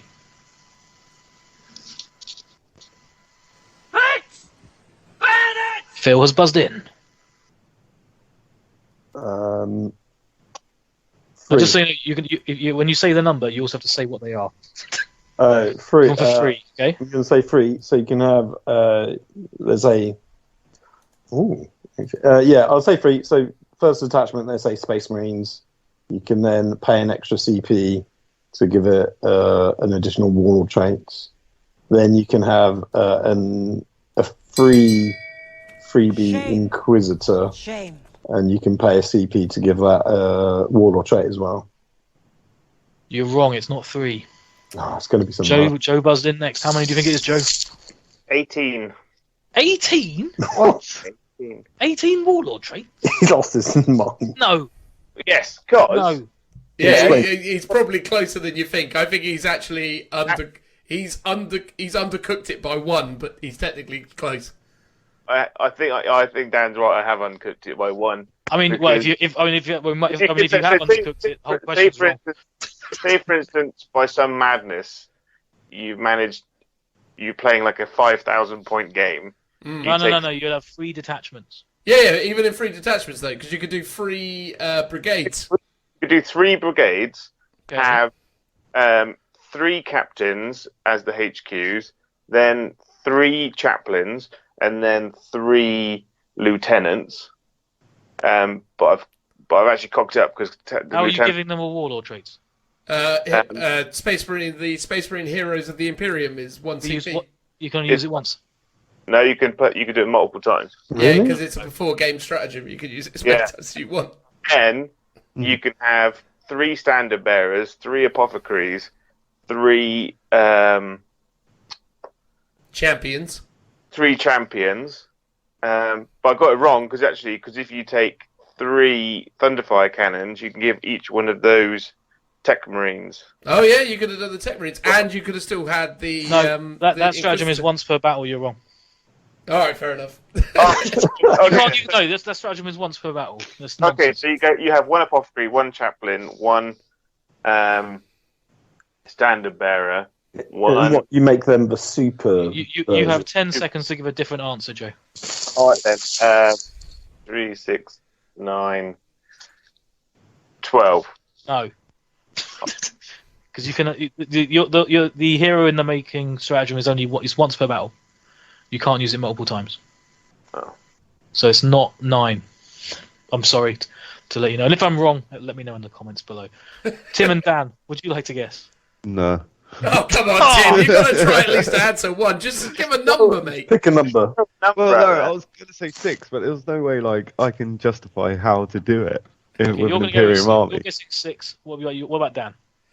Well, I mean, I feel bad because I was sort of in Joe's camp where it was going to go mental. But if it is that you're going to use that heroes thing for once, I guess I would. So I guess I would go with Warlord traits 4. And I give it to Tim because the answer is 7. Hey! Okay. Wow. Please tell me how. I'll tell you how, because we calculated thusly. First of all, you have a Space Marine detachment. Mm-hmm. In that Space Marine detachment, you pick a Space Marine of a chapter, which has a supplement, because then you get that stratagem that lets your Warlord have 2 Warlord traits. Oh, yes. So that's your first 2.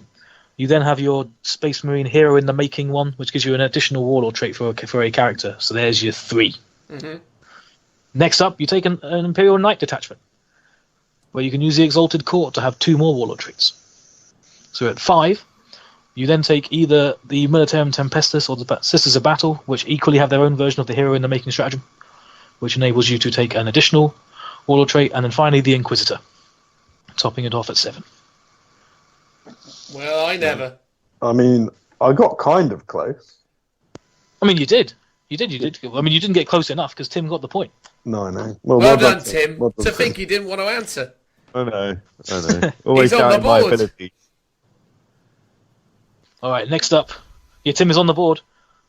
We have two more questions in this round, and then I'll tell you what the scores are so far. Couldn't you reset those buzzers, please? Oh, I was hoping I wouldn't have to get caught out for that. Buzzers have been reset. All right, next question. Before she became the living saint, what role did Celestine have within the Adeptus Sororitas? Oh, God, no. Tim has buzzed in. She was a retribution. Oh, is it a rep? No. Oh, Come on, so- Tim. sorry, Tim. I I can't was give going to it. say retribution. Redemptor. No. What do you? I'm sorry, Tim. I really want to give it to you, but I can't. Move on. It's fine. Joe buzzed in. Shame. Wasn't she? I thought she was a Dominion. She was not a Dominion. Oh. Phil and Dan, floor's open. Was she a repenter? She. I mean, I'll hope give you not. that. I'll give you that because you mean a repenture. Yeah, sorry. Yeah, sorry. You mean a Sorry, the words. Yeah. you said repenter. That's close enough. I mean, The ones that go around barefoot that have to. the ones with the chainsaws. That run Yeah, around. those ones. Still, Yeah. What was her formal rank before that? It's unknown. All they know is that she was a repenture. Ooh. In the order of the Martyred Lady. Mm. And for the last question in this round, whom is the titular Martyred Lady of the Order of the Martyred Lady? Sorry, say that again. So Sister Celestine was a member of the Order of the Martyred Lady, but whom is the Martyred Lady to which the name refers? Oh, it's the one that lives. You might want to buzz in, Joe. I don't know her name. Hang on, I'm just totally not cheating. Tim has buzzed in the meantime. It's not Catherine, is it? It is Catherine. Catherine is the lady. Tim is on fire. He Sounds knows his fire. sisters. It's only because I read the Codex recently. Well, that's almost certainly. It's only because you know. Obviously, this knowledge is just there, Yeah. waiting to be plucked. Boom. Okay, at the end of that round, in first place is...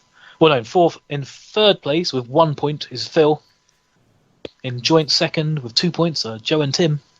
Yes. But storming the lead at the minute with 5 points is Dan. Way. So still possible to catch up.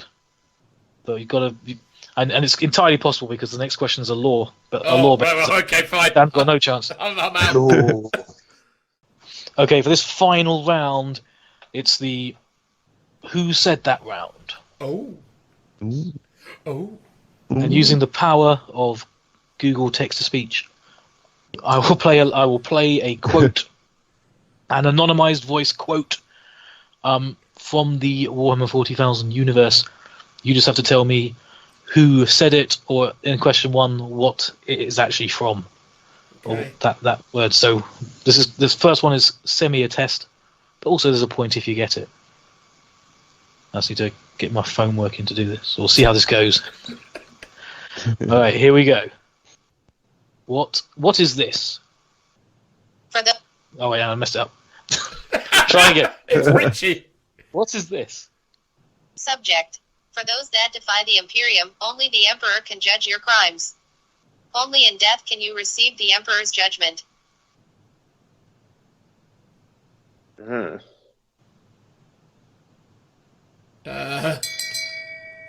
Just buzzed in. Joe's buzzed in. Is it Commissar Gaunt? It's not Commissar Gaunt. Next was Phil. Inquisitor Eisenhorn? Dan? Asmodai. Incorrect. Tim didn't buzz in, so I guess Tim's not Come in. on, Tim, say her name. Well, maybe Gilliman, but No, the reason I'm not giving points on because that's the motto of the Officio Assassinorum. Oh. So no points so far. Solid Now work. we begin the round proper. Okay.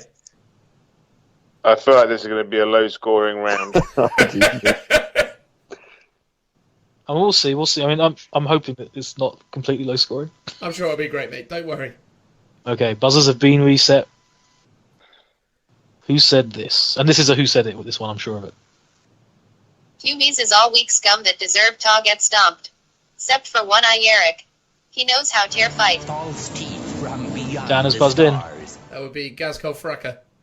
It was Gazgul Fracker. Ah, my boy! Wherever Yarrick is, Gazkol's not far behind. Okay, next up. No one else seems thrilled by this this current conundrum. Literally, not even. literally not no even one. a No one witty is response. excited. I just chortled just to make you feel better, but you know. Oh, thanks, Yeah, mate. I'm too busy concentrating trying to work out what the thing's actually saying. I mean, if you don't like that, I can read it aloud if you prefer. No, we'll do another. Come on. No, let's see how we get on. Okay.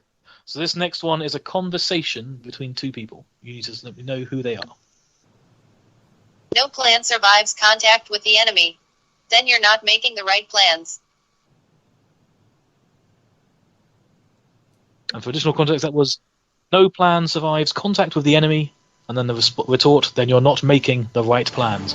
Dan has buzzed in. From beyond the stars. I will say that is Gilliman talking to Marnius Calgar. It's not Gilliman and Marlis Diaz Calgar. Alright, fine. Phil. Oh, I can't remember his name. It's the like Cadian Lord Commander who ends up getting trapped in a Tesseract. That's no, it is not. What's his name? Oh, I can't remember what it is. It's Cullen, isn't it? No, it's the Creed.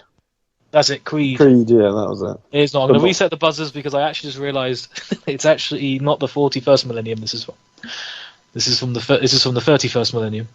Oh. It's a conversation between two Primarchs, and I've reset the buzzers. The quote was, "No plan survives contact with the enemy," and the response, "Then you're not making the right plans." Joe buzzed in first. Is it Dawn in Perturabo? It is not Dawn and Perturabo. Next was Tim. Oh, I know who it is now. Yeah, I think I do as well. But anyway, I was going to say Rogel Dawn and the Lion, but It is Rogel Dawn and the Lion. Well done. Yeah. Oh, well done. Ah. because it sounds like such an arrogant thing that the Lion would say. I think it was Rogel Dawn who told him that. Was it? I Yeah. thought it was the No. other way around. No plans to contact the enemy was Rogel Dawn, and then you're not making the right plans was the Lion. Yeah. Oh, okay. There you go. Good old Lion. Okay, here's the next one. I'll do it first with the robot voice that no one understands, and then my own voice, which some more people do. Here we go. Though my guards may sleep and ships may rest at anchor, our foes know full well that big guns never tire. So that was, though my guards may sleep and ships may rest at anchor, our foes know full well that big guns never tire. Phil has buzzed in. Is it Castellan Creed this time? It is not Castellan Creed this time. Tim? I won't say Ferris Manus, but It is not Ferris Manus. Joe? Shame. I'm gonna go with Shame. with Ghoulie Man. It is not Ghoulie Man. Dan? Caleb Mencher Kane, Who? the Avatar. Oh no, it was not the Avatar. No, this is one that people should maybe be more familiar with, since that his warlord trait is now named after it. It was Huron Blackheart. Ah, you're on Blackheart. It sounded like I was expecting that to be a very guard. But no, big guns never tire. Turns out that first was that phrase was first attributed to Huron, way back when. when he was a loyalist. Good old days. Was he ever a loyal? How loyal was he? Well, he did defend the world on his own with no imperial help for quite a while. All on his own, just him. Literally on his Todd. Well, all right, him and his posse. His little chapter. What was the name of his thing called before? Like the Astral Claws. Astral Claws, that was it, yeah. Good boys. Alright, next question. Who said this? Each must find their own way. If those in our heartland had witnessed the savageries of the void as have we, they would know this. The hand of each of the starfarers is turned against the other. None will join their strength together just to see their ancient enemies prosper. Oosh. I'll read it again in English. Each must find their own way. If those in our heartland had witnessed the savageries of the void as we have, they would know this. The hand of each of the starfarers is turned against the other. None will join their strength together just to see their ancient enemies prosper. Dan has buzzed in. Araman? It is not Ahriman. Tim. I wanted to say Comrade Curve. It is not Conrad Kurz. Phil. Is it Eldrad? It is not Eldrad. Joe, do you want to take a punt? What was it? The guy who hangs around with the Emperor. What's his name? No. With the stick. It's not. The stick. The guy who died on the throne. Malcador, that's the one. It is not Malcador. It is not Malcador. Warhammer 40k related either. Not that the previous one was either, but you know. This is definitely 40k related. Well, who is it then? That was Commander Farsight. Oh, okay. Here's our last quote. God Emperor. Calling him a god was how all this mess started. So that quote was, God Emperor, calling him a god was how all this mess started. Beyond the stars. Dan has buzzed in. Is it Gilliman? It was not Gilliman. Phil. I was going to say Gilliman as well. Well, you can't say Gilliman now, because No. A, it's wrong, and B, Dan already did. Yeah. Would you like to take another guess? Is it Magnus? It is not Magnus. Tim. Horace. It was not Horace. Joe. Dawn. It was not Dawn. Was it Abaddon? It was not Abaddon. Ah! No, it was not. Do you want another? Do you want another go? Because it's a doozy. This one. I'll reset the buzzers. Have another go. If you want to have another go, we can just end it. It's a toughie.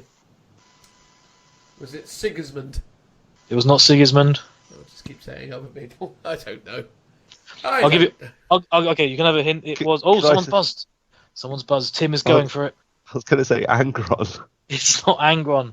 No, it was a loyalist. It was a space wolf. And he guesses which space wolf? Bjorn. It was Bjorn the Fell-Handed. I don't deserve a point for that. Well, don't worry about it. You're not getting one. Thank you. That's as it should be. I have enough already. I mean, you do. Yes, I was hoping Tim would have done more better in that round. Sorry. That was supposed to be your round, Tim.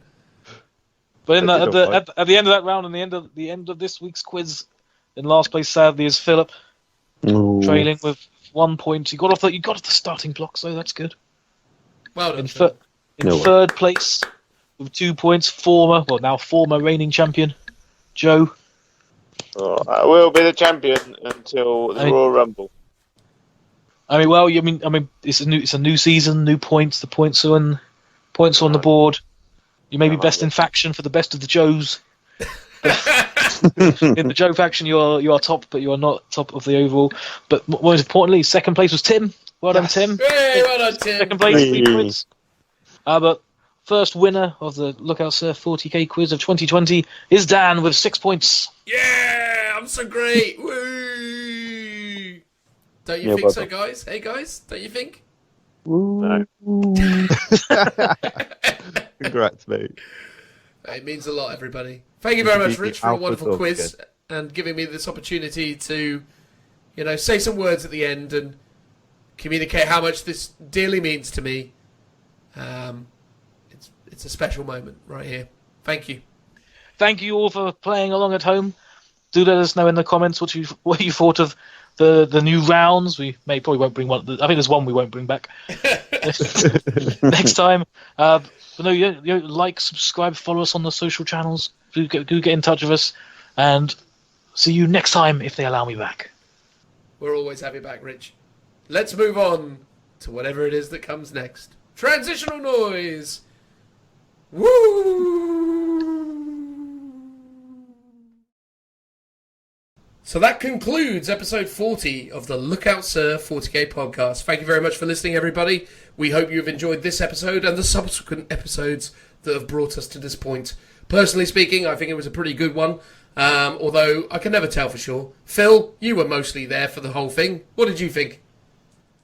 A good solid, episode as always. Onwards and upwards, onto 50. Yeah.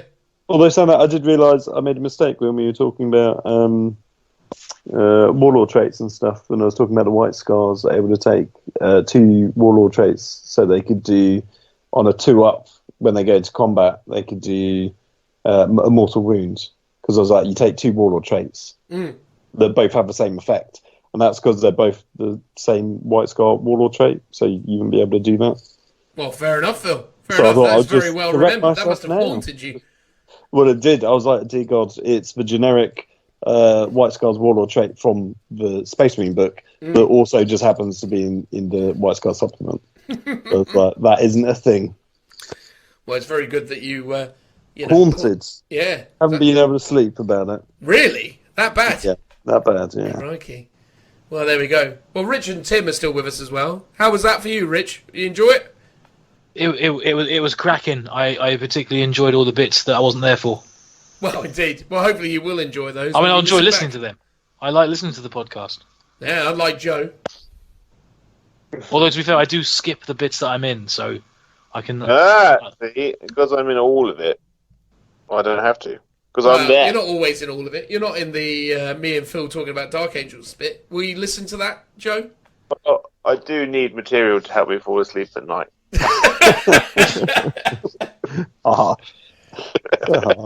Tim, do you listen to the podcast in your own personal time? Yeah, I do. I normally have it on when I'm like travelling to work and stuff. Oh, so nice. I wonder where you're you going need with to be focused and awake because you're driving. yeah, exactly. Keeps him It's sharp. It's how I get all my 40k knowledge.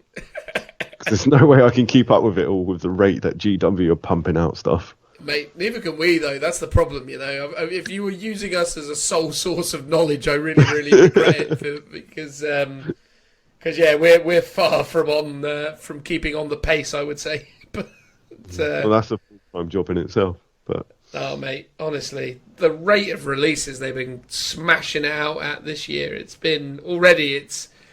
crazy, crazy, crazy, right? And that's when you think, like, how can it be? Because surely everything's been done, but they keep kind of coming out with new Psychic Awakening books with new rules. I mean, you know, we used to think it was crazy when they would release a codex a month or whatever it was, or a codex every other week. Now they're releasing essentially free codexes every 2 weeks. It's mental. I'm only halfway through February. Oh, man, it's crazy. Absolutely crazy.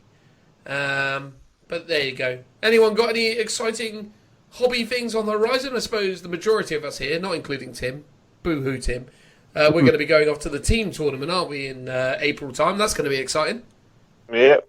Have we decided what armies we're going to use? I'm hoping to have my sisters finished. All right. So Richie's got sisters. Joe's going... Are you going Drakari, Joe, or are you doing something else? I'm bringing Drakari. And then what's that? So what are you going to have in the sisters army, Rich? Hopefully whatever models GW have deigned to release. But is it going to be pure sisters, or is there going to be an Inquisitor in there, or is there going to be some knights? I'll probably throw in an Inquisitor. I'm still debating whether or not I want to throw in a knight just to help them out a bit. Yeah. Do you want to hear something crazy, everybody? This morning I was talking to Phil, and you know what he actually said to me? He said, and Phil, tell me if I'm, speaking false truths.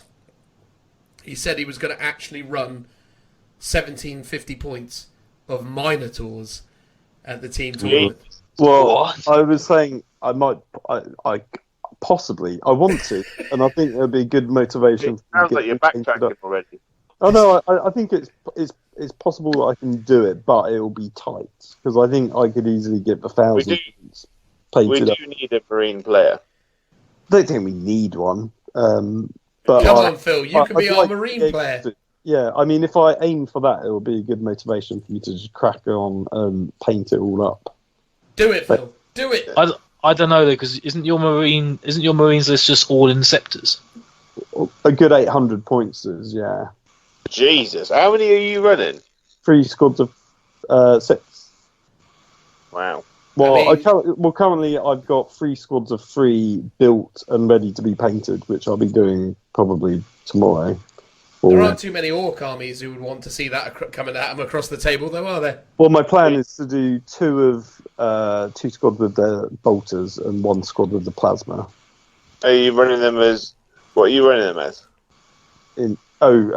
White Scar Successors in the Escalation League that I'm currently playing in. So I'm potentially trying that out, I guess. Well, Iron Hands, most likely. The team event, right?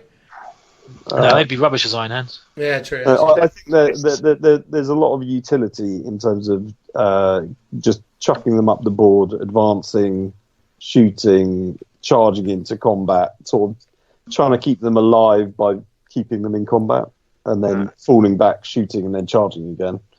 But I don't know how viable it really is. So it's important that we cover that. So when that's for you, Joe, so you know that Phil's not thinking of a competitive Space Marines list. Okay. Yeah, this is how you build Space Marines. What, by bringing 18 Inceptors? Well, you think of a list that is going to be quite cool. Lots of Inceptors. I would say, Phil, don't bother with the plasma ones. Yeah. No, I think that, they're being magnetised, so I can run them as either. Yeah, because they are a waste of points. They are very expensive, aren't they? And they are terrible. Mm-hmm. Can you not take them as Imperial Fists so as you can get the exploding 6s? I'm sure I could. I mean, that'd be very... You could, and that'd be recommended. Because then all of a sudden we can put Joe against other Marine players, and we'll put you up against the Horde people. Yeah. True. Because Joe can get him with his disintegrators and all that fun stuff, and then we've got Rich is going to be our Horde player, I assume, because he's going to take lots of sisters. Is that how it's going to run? That's all, or lots of tough sisters. I'm likely going to take Valorous Heart. Well, at the minute I'm messing around with different lists, but it's mostly a backline of Valorous Heart that's got the Imagifiers. So they ignore -2 AP. They've got 6 up, feel no pain. Those guys kind of hang out the back. Do you ignore the first 2 -AP, or you only ignore -2. So if it's -1 or -3. So right. So it's minus their chapter tactic equivalent is they ignore -1 AP, which stacks with their Imagifier, which is like their standard bearer, which means that they ignore -1 and -2. Oh, but if you take them as Marmite Lady, you can just have all the 4-up invuln. I mean, you can get You can get a 4-up invuln out anyway. That's not a worry. You can always end up getting a 4-up invuln, but you don't get the 6-up feel no pain, and you don't get the ignore -2 AP. Yeah, because that's probably better than a 4-up invuln in some instances, because if you're in a terrain piece, then they have to shoot you with a -3 weapon to reduce you to a 5-up immediately. But yeah, like a lot of marine stuff is -2, right? And you ignore all of it. And it applies to the vehicles as well, so that's where the assists are going to be. That's crazy. Does it apply to the vehicles? Yeah, it does. The bonuses to the invuln don't apply to vehicles, but cool. the chapter tactic does. That caused my Dark Reapers some issues. Yeah, so I'm thinking of taking them and then another detachment of Bloody Rose. Yeah, because Dark Reapers are -2. So even if I'm using the Strength 8 flat 3 damage variant, I'm only -2, so you'd still be getting your 3-up save against that. Mm-hmm. Yikes. Pretty tasty. That's really tasty. I like the sound of that. I'm going to be running my Azionari Craftworld Eldari stuff, because, although at the moment, hear me out, I've got a Wraith army planned, an Ulfway Wraith army I'm thinking of running. So that's pretty good. Eldred Ulfran, 20 Wraith Blades, not 20 Wraith Blades, 10 Wraith Blades, a bunch of Wraith Lords, a Wraith Knight, and a bunch of Guardians.